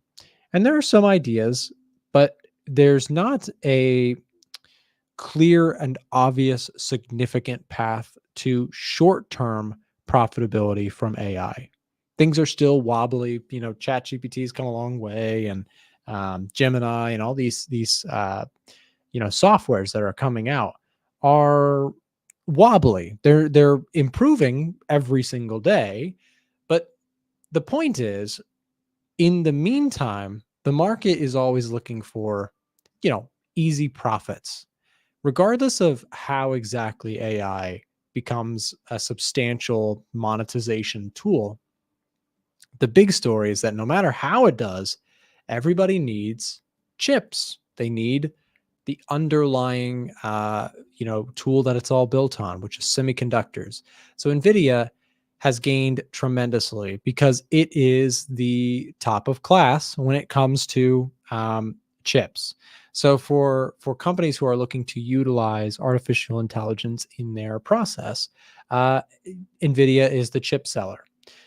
So they're the picks and shovels of the reason I say picks and shovels is that back in the gold rush days, everybody needs a pickaxe, right? So if back in the US, I think it was like the 1800s, people were rushing to go out west to try and go mine for gold because there was a gold rush. They'd found gold in California and everybody wanted to go rush out there and get a piece of the pie. But the real money was made from all the infrastructure and the picks and shovels companies that who knows if, Joey is going to go out there and strike it rich with gold. Maybe he does, maybe he doesn't. But one thing is for sure, Joey needs picks. He needs a pickaxe. He needs tools to go purchase in order to go out there and mine. So my point is this, Nvidia is the picks and shovels. They're the pickaxes of the modern day gold rush or the AI. Now, again, exactly how profitable is AI going to be? That's up for debate. That's up for, innovation and progress over time to determine. That being said, there are some ideas that are kind of forming. And one of the ones that I see is perhaps a little bleak, but the reduction in jobs for some companies could substantially make short-term monetization make sense for AI. If these products created by AI, if generative AI becomes kind of stronger and stronger over time, it may reduce the need for certain jobs. It may create other jobs in other places, but for companies that are out there looking, how can I utilize AI? Well, maybe your most expensive thing in a company is your payroll. And so at the end of the day, if generative AI gets to a point where it can start to outsource certain jobs, that is, to me, one of the most obvious ways that AI could become. So my point is this: what does this have to do with Nvidia? Well, everything, because if the monetization tools that AI gives you become more clear, the demand for AI chips goes up and up.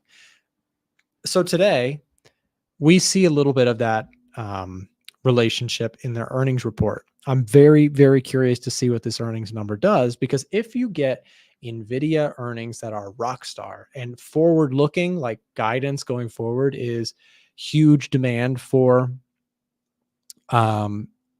chips from all these companies, and perhaps they're starting to see massive demand and innovation and research and development and investment into chips, it could show that companies are again, that trend is very powerful for Nvidia, but also for the market itself, because if there's a huge demand for chips and AI seems to be bringing some efficiency to the picture, then the market can continue to squeeze higher.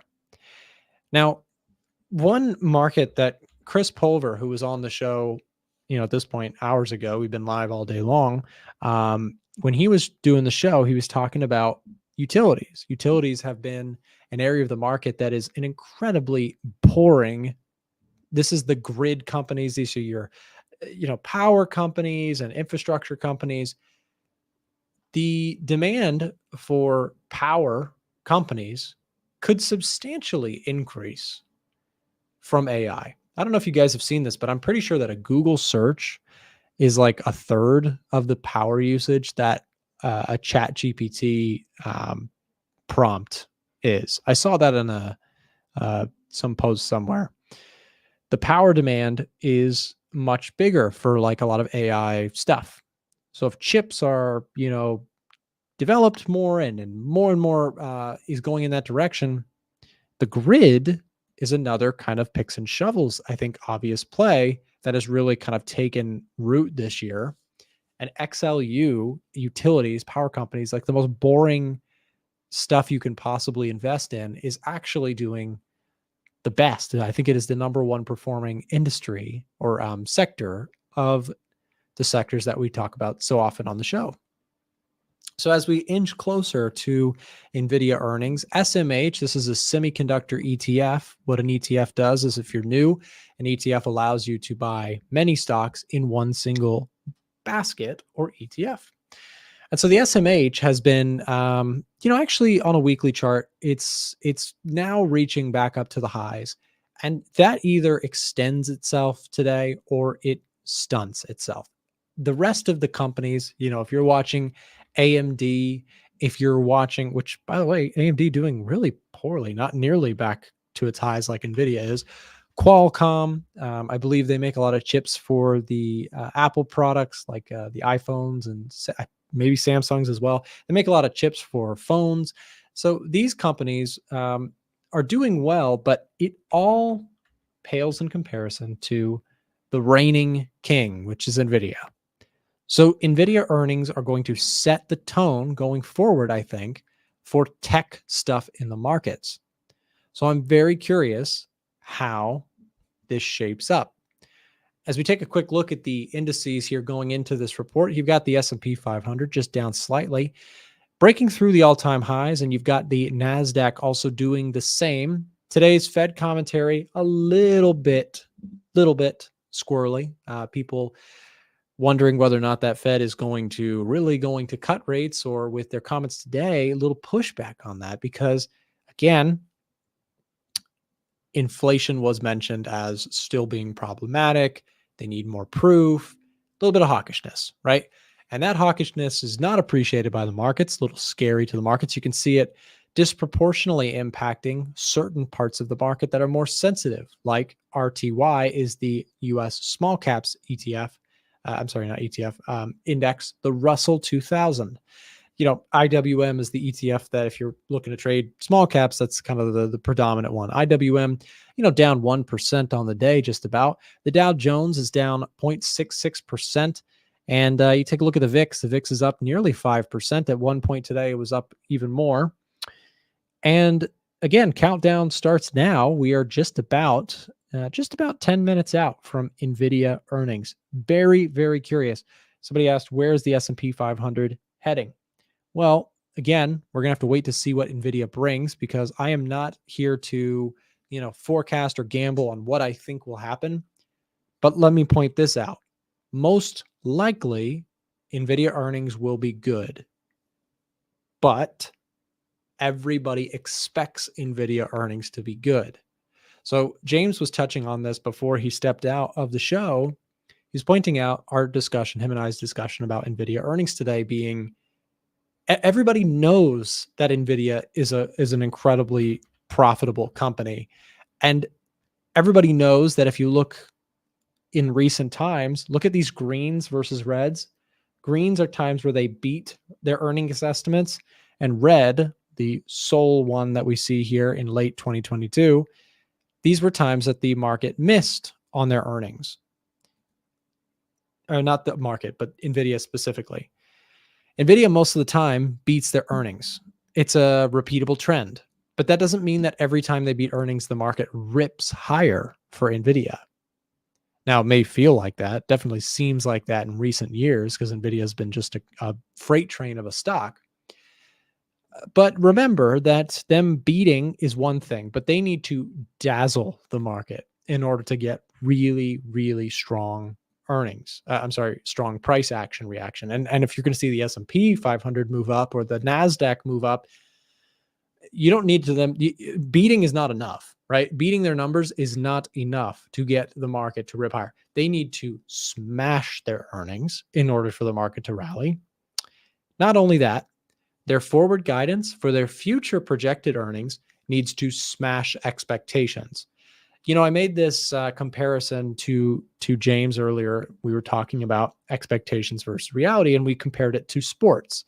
Now, I'm not the guy to ask about sports because I don't know that much about sports, but I can understand enough that if everybody knows that certain player, let's say Ronaldo or, Peyton Manning, I mean, just people who are obviously very good at what they do in the sports world, everybody expects them to play really well. So it's no question that there's a very high probability that they're going to play really good. They're going to have a great season. They're going to do great stuff. But are they going to be just top of their game ever? That's the question. That's the debate, right? If you ask about any particular athlete, are they at the top of their game or have they peaked? That's a debate, right? Everybody knows they're good. Everybody knows that Nvidia is the top company. Are they at the top of their game, the pinnacle? Are they just expanding way faster, or has the top been set? That is what we are going to look forward to and find out as we narrow in on Nvidia earnings in just about 9 minutes. So does this apply to you if you don't trade Nvidia stock shares? Yes. I don't trade Nvidia, but I'm hyper fixated on it today because I watch the indices. I watch the sectors. I watch, the NASDAQ, the S&P. I have a position on XLK. By the way, I'll show you my position on XLK. So I have a long position on XLK. So check this out. Here's XLK. I am long. I have also sold a 215 call against my position. The call that I've sold is going poorly, but the underlying position is up very well in the last month. If today, I kind of have a hedge on with this position. So if Nvidia earnings don't even have to disappoint, but if the outlook or the guidance or whatever is not stellar and the stock drops, XLK will probably drop too. Okay. So I've got a bit of a hedge. If the market drops, I will make profits on this XLK 215 call that I've sold. And if the market rips higher, then I will be taken out of my position for 1,000 shares because I sold 10 contracts at 215. So I've got a bit of a hedge going into this. Now, not everything is hedged because I also have VOO. I just have a straight position on the S&P 500 here, which I entered into in April. I don't plan on closing this trade at this time. If it rips higher, then great. I may sell a covered call against this position and collect some premium. And if the market dips, then I'll just continue to hold. This one is more of a swing trade for me. So again, going into the earnings, I am watching the indices really closely. I'm very curious to see how this plays out. Tomorrow, I will probably be taking lots of trades. I would like to see the Nvidia earnings and then with it, make some decisions on what I'm going to do with some of my trades. I might be selling some calls. I might be doing some stuff with the indices tomorrow. But personally, I am waiting and watching to see what the Nvidia earnings bring to give me a more clear picture. And then tomorrow, I will be placing some trades. Speaking of placing some trades, if you guys would like to see the trades that I am taking in real time, I post all of the trades in our Discord community, which if you'd like to sign up, we are currently doing a 45% off discount. So if you're not already inside of the Discord channel, we're going to drop a link here in just a second into the live stream chat. If you'd like 45% off, we're doing our biggest discount that we do all year long right now for our Discord community. You can come trade alongside me, get notifications of each and every trade that I take. If that's something that would be beneficial to you, whether it be commodities, indices, FX, options, stocks, I trade a lot of different things. We also have Frank sharing his trades and Ivan sharing his. If you haven't joined and you're interested in doing so, click this link. You'll be connected with a real person on our staff who can give you some information about the 45% off discount that we're doing and get you signed up, get you in the Discord before the trading action that happens tomorrow. Tomorrow should be a big day in terms of activity. So stay tuned for that. And if you're not in the Discord already, make sure to join us with that 45% off discount by clicking the link that just was dropped in the chat there for you. Should also be findable in the description if that's easier for you. So we're getting close, just a few minutes away. I'm going to do my best. And also, if you guys could do me a favor, when NVIDIA earnings come out, if anybody has the numbers, please do us all a favor and share them in the chat. I'm going to be looking for them myself. I've got Financial Juice open. I'll be looking on Twitter. And it's always a little bit of a scramble when NVIDIA earnings come out to find them on social media. It's not quite as easy as like Forex Factory, or FX Street. Alan says, much respect for streaming so long. It's been a long day, but Alan, we've had just an awesome day of streaming. We had just several different guests who took over the show, and we made it. I mean, we are just 5 hours into the stream. My goodness, it's been a long streaming day. If you've enjoyed the stream, can you guys do us a quick favor? I think last time we hit 1,000 likes on the stream. What are we at, Chandler and James? Let me know in the comment section here. I'm just curious, how many likes do we have on the stream? I haven't been pressing for them all day long, but I'm just curious. If you guys could do me a quick favor, help us out. We've been streaming for 5 hours straight, rotating guests in and out and trying to give you guys the best coverage that we can possibly do as a team here. A1 Trading is dedicated to bringing you guys the best market coverage possible. If today has been helpful to you at all, we're at 600 likes. Could we just smash the living heck out of that like button and try and get it up to like, I don't know, 700? That would be amazing. There's 1,000 people watching. Well, we got 1,000 people watching. Some people on Twitter, some people on YouTube, wherever you are. If you could just support the show, again, and everybody involved on our end would very much appreciate your support and subscribe. Yes, and subscribe, says the producers. Make sure, subscribe, follow, wherever you are. We just appreciate you guys hanging out with us. We've had good commentary from you guys and an involvement all day long. Okay, so yeah, when is the membership sale ending? Just message us. We'll give you the information. I'm not actually sure, but we will. It ends soon. So get in contact with somebody if you have not already about the membership sales, so you can get in and get involved before that ends. Countdown to NVIDIA earnings. I'm going to do something here. I got to set this up. Let's set up our chart here. So we're going to do, I want to do, let's set this up. Okay. So let's do NAS 100. We'll keep NASDAQ up here. Let's put SPX500 here. Okay. SPX is going to be bottom left. And I'm going to switch over to 5-minute candles here. We may be in for a little bit of a wait here. Earnings are always a little funky. Sometimes they drop right away. Sometimes there's a bit of a delay. But we're coming into market close, and we will see here what we can do. 5-minute chart for Nvidia is in your top right-hand corner. What's the last chart you guys want me to pull up? Comment something really quick. Got 1,000 people hanging out with me. Smash the thumbs up button on the stream. Also, what chart should I put in our fourth quadrant? We got NASDAQ. We got S&P. We got Nvidia top right. This is the main event here. DXY. Okay, we'll put DXY. I think I've seen a couple people say gold and dollar. We'll put DXY. Just note, the dollar index tells you what you need to know about gold as well. So we got, 5-minute charts here coming into Nvidia earnings in just about 2 minutes to go. 5 hours into the stream, just a few minutes to go. Shout out to you guys. I'm just curious also, who has been here? How long have you been watching the show or had it tuned in? I know probably you guys are like working or you're trading or you're studying or something. Just take a second really quick. I'm just curious. How long have you been watching today's show? And because if you've been watching for a couple hours, you've seen like 5 or 6 different people rotate in. And that's just, to me, is the coolest thing. If someday my dream is to like chill out, after I get done with my stream, like maybe when I'm like, maybe retirement for me is like I stream in the morning and then I just watch everybody else go after me. I think that'd be so cool. Alan says he's been watching since birth. That's actually remarkable, Alan. I'm really impressed that you were born and immediately started watching the A1 Trading Show stream. That's incredible. That's awesome. 5 hours. Okay, some of you guys have been here since the beginning of the show. Shout out to you guys. That's awesome. Okay, guys. Nvidia earnings coming out pretty soon. Let's just roll a breaking news, Chandler, for the good old times. Let's do a breaking news.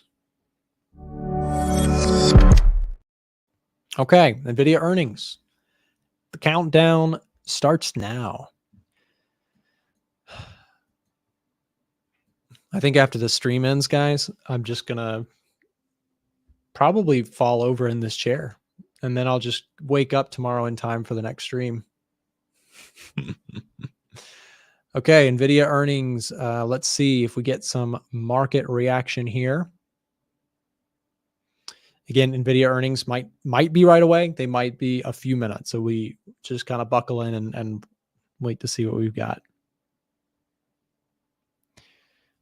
I gambled and bought 1 share. Still, 1 share is whew. Even 1 share is $950. So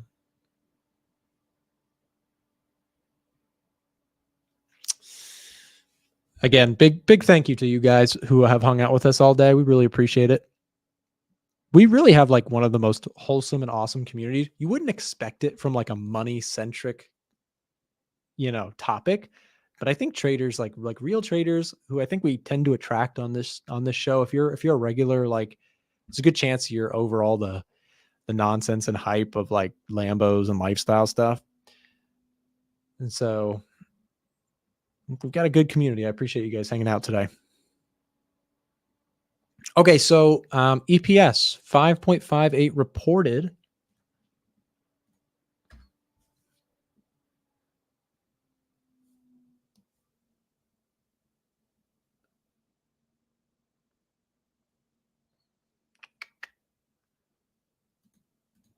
Again, if you guys find anything on Nvidia earnings, that was my mistake. Okay, yeah, Alan, I was about to say there's not much of a reaction yet. When is it happening? That is the question. It could be any minute. Earnings are not, for people who are newer to the stock world, they're not as like snappy as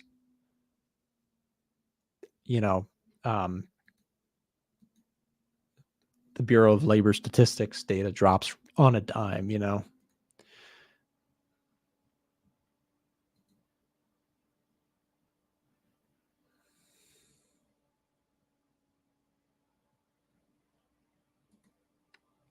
Again, Nvidia slightly higher here in the post market.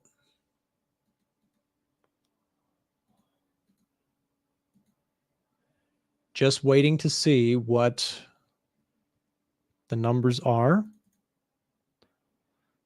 I'm searching on Twitter.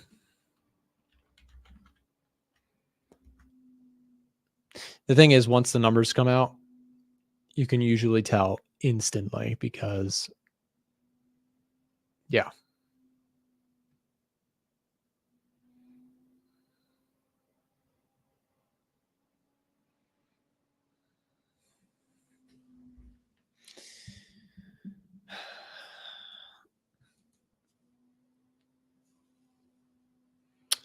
We will keep tabs on it. We'll keep an eye on it. Guys, we've reached the end of the workday here at A1 Trading. So James and Chandler, you guys are free to leave. It's like when you get let out for recess. You guys don't have to stick around. I'll just shut down the stream. Round of applause. Hold on. Is my audio on? Hold on. Let me do it. Round of applause. James and Chandler today, guys. W's in the chat if you guys don't mind. W's in the chat if you enjoyed today's stream and you want to just thank the producers behind the scenes. We got two great guys doing a great job keeping the show alive. This was no easy feat to keep it on this long.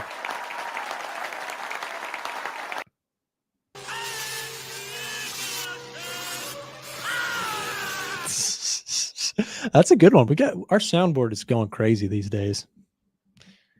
What else do we have? So check this out. Let me try one, James. Check this out. I like this combo. You what? You what? I feel like that's funny. Woo! Yeah, baby. That's what I've been waiting for. That's what it's all about. Yeah, that's good stuff. Good stuff. Is that John Cena? Absolutely, it's John Cena. Are you kidding me? Mm-hmm. It's like, do you know the like Bumblebee in Transformers? You know how he communicates through the radio? That's what James and Chandler, that's what their eventual that's their destiny, is just to become Bumblebee from Transformers. It's funny.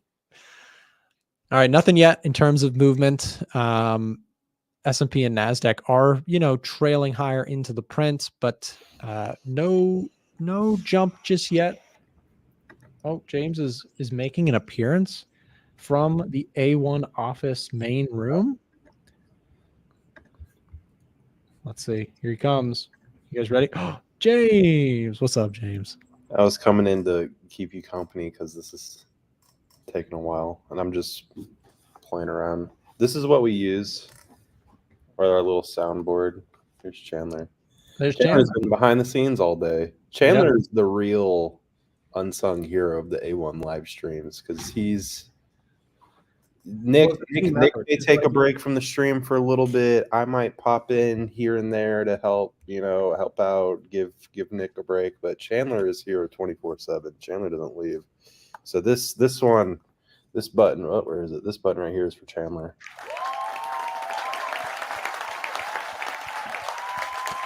What else? I gotta see what else I've got. Because we added some new ones, James. We did. I should have. I did not go in and. Oh yeah, I didn't set that up yet either. We had the Fortnite sound. That's pretty good one. You can play. You could play them on Discord. Give the people a little sneak. Oh yeah.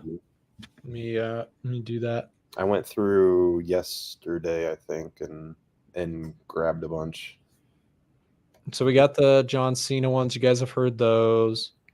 Also, I was Googling to try and find an exact answer on Nvidia earnings, and I could not find an exact answer for when they come out. It just says aftermarket, so I don't know what time exactly. It usually is like right near the end of the market day, so like 4 to 4:10 is usually where you'll see. I'm seeing a lot of 4:10. Yeah, 4:10. We'll give it to like 4:15, and then if there's nothing, then I'll just sleep here tonight. I see upcoming event Q1 earnings call 5 p.m. Eastern. That's on Google. If you Google Nvidia earnings, that's the top. It's like a special Google Calendar alert. Like you can join in the earnings call. Yeah, I think the earnings call is at 5. We won't make it quite that far, but that will probably also be significantly market moving as well. But I got to get home and eat dinner. I'm sure you guys are the same way. Let's see. Somebody asked a good question here while we wait. Have you ever made a trading mistake where you over risked on a single trade? Yeah, baby. That's the answer. It's been a while since I've made like just a stupid emotional mistake, but I certainly have made that. I would say I haven't made just what are you doing mistake in a number of years, because that's the sort of stuff that just gets you in a lot of trouble. But it certainly has happened in the past. It's easy to do, especially like on a losing streak. You just get like frustrated or fed up with like progress not being made, and it is very easy to make that kind of mistake, and a YOLO trade, if you want to call it that.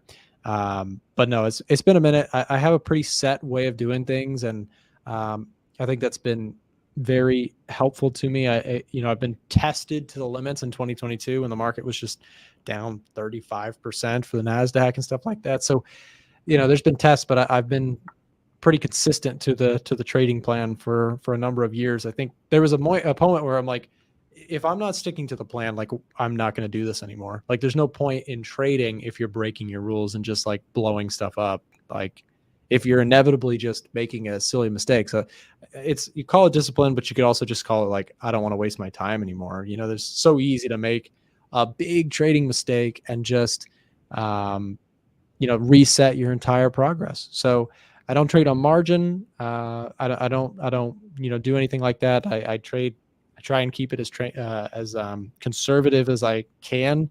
My account size has gone up over the years, and so the numbers have, fluctuated more. The good times are good, the bad times are bad. But in terms of like a percentage basis, I try and keep my percentage swings as minimum as possible. So, yeah, still nothing on Nvidia yet. Nothing yet. 410.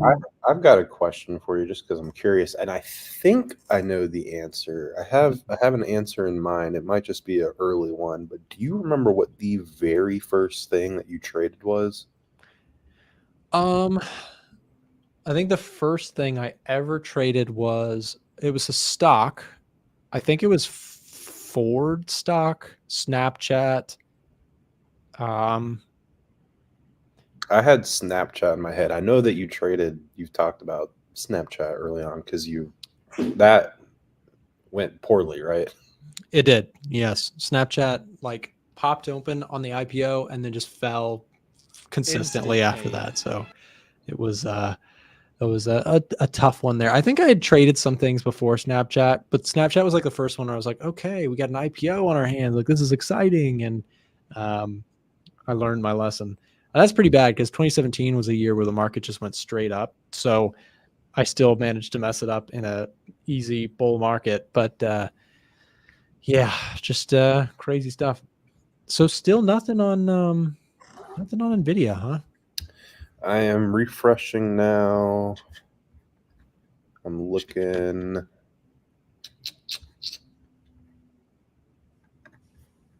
So far, not seeing anything. Let me see. Earnings calendar, Nvidia.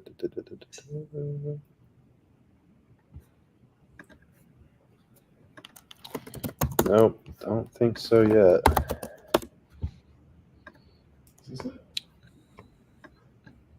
Well, we'll keep waiting and seeing, I suppose. Again, James, Chandler, thank you guys for everything today. You are totally free to go. I don't want to keep you any longer. I'm just going to stick around, watch for the spike, and then myself, I'm headed out. So by all means, thanks for everything. And again, guys, W's in the chat for James and Chandler. And you guys, you guys go home. Chandler and James. That's a good clip right there. That's awesome. Well, all right. Chat, do you guys want to say goodbye to Drew too? Drew wave. There's Drew in the background. Drew back there. Drew. Yeah. Wave. That's awesome. Drew from A1 Trading, everybody. We got Drew, Chandler, James. It's back office. All right, guys. We'll see you later. I'll close out the stream and we'll see you tomorrow. All right. See ya. All right. See ya. All right, guys. So again, we're just waiting to see what happens here with Nvidia's earnings. Still nothing on the Western Front. Just waiting to see. 420 on financial juice.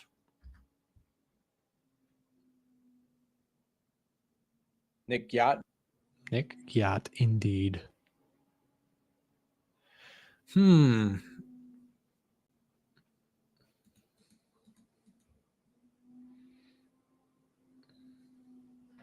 While we wait, guys, if you haven't joined our EDGEFINDER giveaway, enter your name. Why not? It is free to join. Get a free copy of the EDGEFINDER if you win. Why not? If you want to join that, I'll get the link for you. Hold on.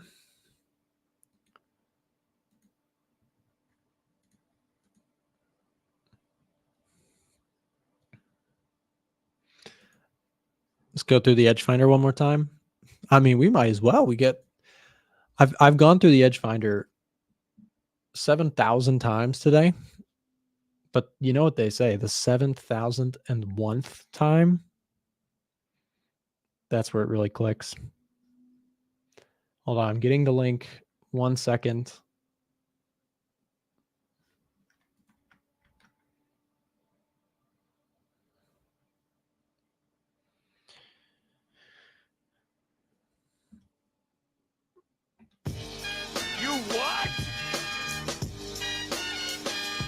Where is this link? I'm like searching for.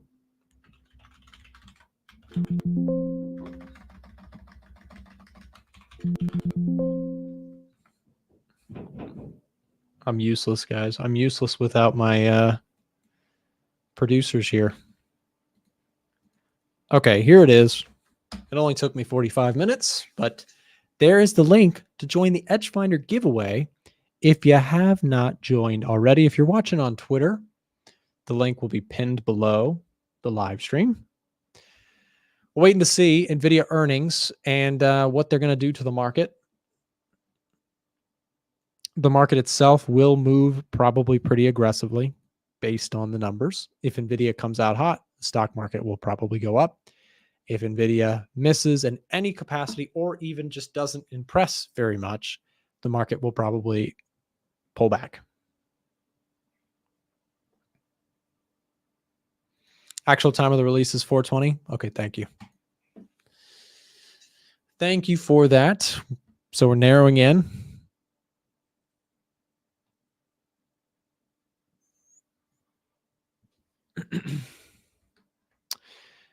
I was looking at something on the EDGEFINDER when I was off camera. I was looking at the seasonality of the S&P, and we are entering into seasonally a very good time of the year. Everybody always says the old adage is sell in May and go away. But when you actually look at the numbers, at least in the last 10 years, that's been a really bad strategy. In fact, if you sold in May and came back after, you actually missed some of the best months of the year on a seasonally based month-by-month performance. So again, seasonally, this is actually a really good time to be long markets. And if you had sold in May, you missed out on what's been a really impressive rally for stocks. So we're getting close here. Supposedly, we are getting the numbers in 3 minutes. And for those of you who are also watching the numbers on your own terminals or news or Twitters, if you find the number, do us all a favor here on the show and drop those numbers into the chat for us to discuss and react to. Nvidia trading just shy of $952 here with minutes to go, supposedly. We'll see it. We'll believe it when we see it, kind of thing. We've been waiting for the earnings. I should have just checked when exactly the numbers are going to come out. But yeah, we got 1,000 people here watching. If you're enjoying the show, make sure to hit the thumbs up button. Help us out. We love doing these long ones. They're always fun. Long shows are just, they're always a good time.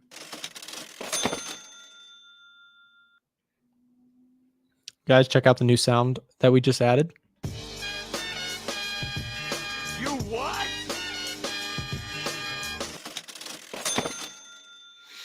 Soundboards just make everything better. They really do. Okay, so again, coming in close here, a minute and a half to go.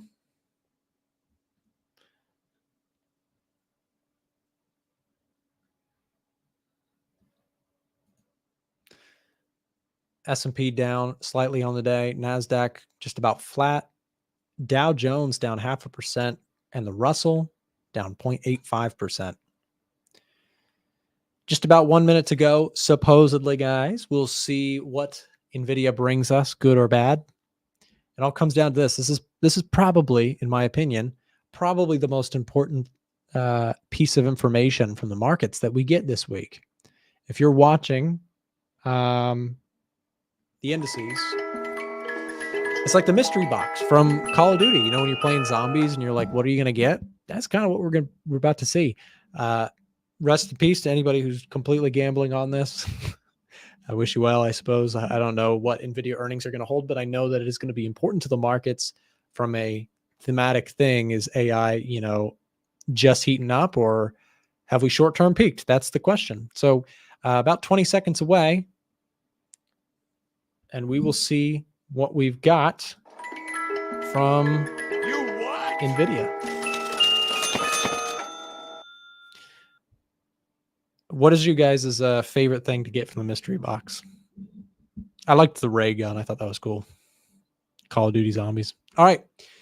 Let's see. Supposedly, Nvidia earnings supposed to be coming out. Oh, Nvidia is down here now. We just had a drop down to 925. S&P 500 just dropped down under. Look at the NASDAQ just said goodbye. 930 on Nvidia. Oh my goodness, guys. And reversing. Now we're back higher. Nvidia earnings 101. Look at that. We are now moving higher. Initially moved lower. Now S&P up well into the 5,300s. Nvidia 977, 978. Look at that. 980 just about getting hit there. We're above 980 now, 985. NASDAQ up, now up nearly 0.5%. S&P 500 flat on the day. XOK probably well into the 215s. Yep, there we go. So my position probably going to get closed out for me tomorrow. S&P, NASDAQ. Look at that. Nvidia, is it going to go touch 1,000? Trading at 990.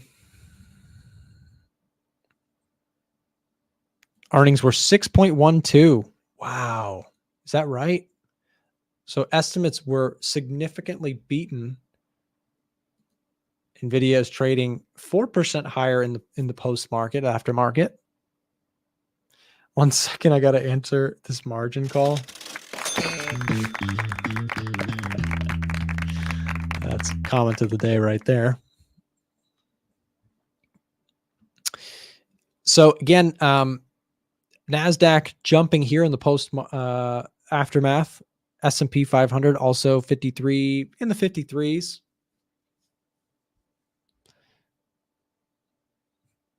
Gold still down on the day. Let's take a look at the dollar. Dollar not really moving on this.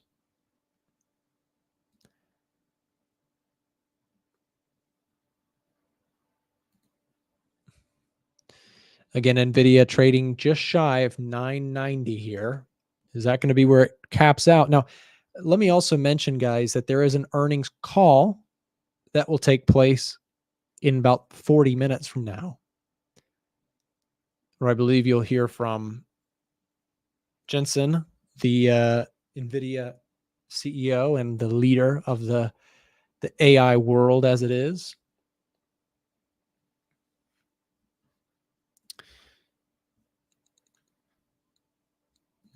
Nvidia trading 989.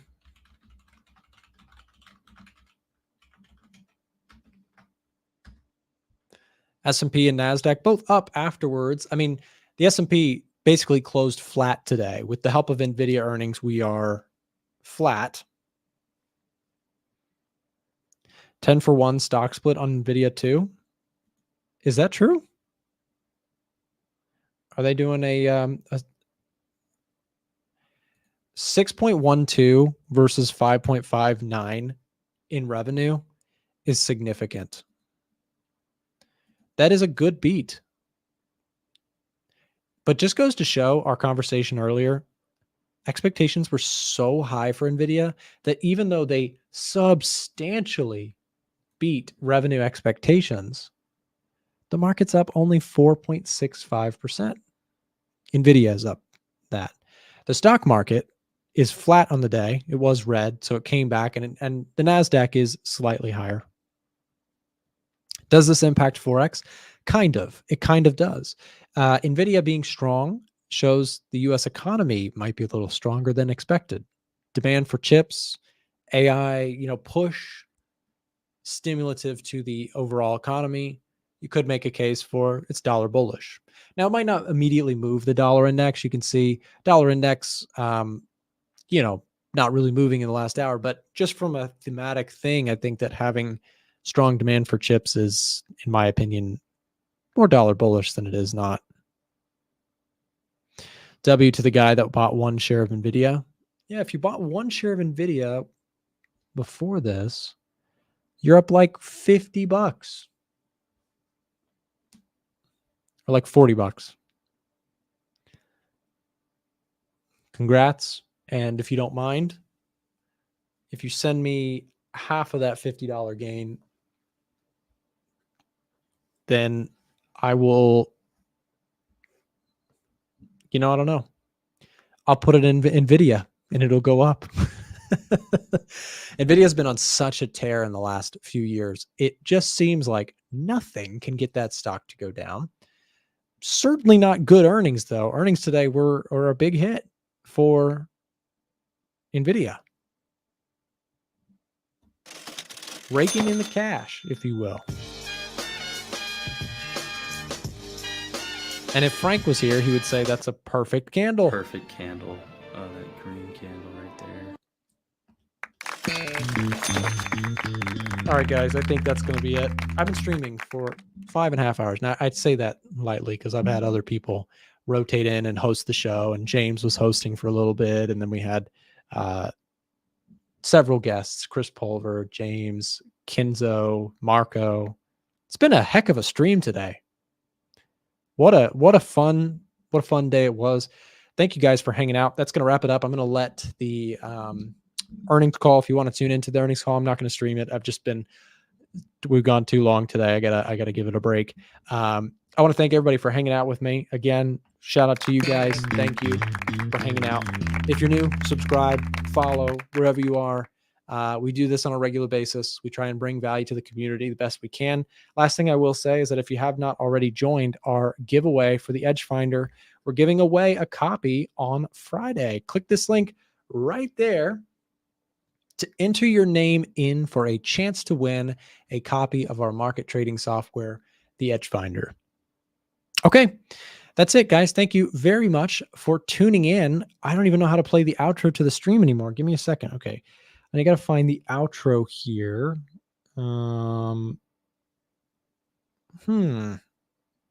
Pirate outro. You guys want to do the pirate outro? That's all. See you guys.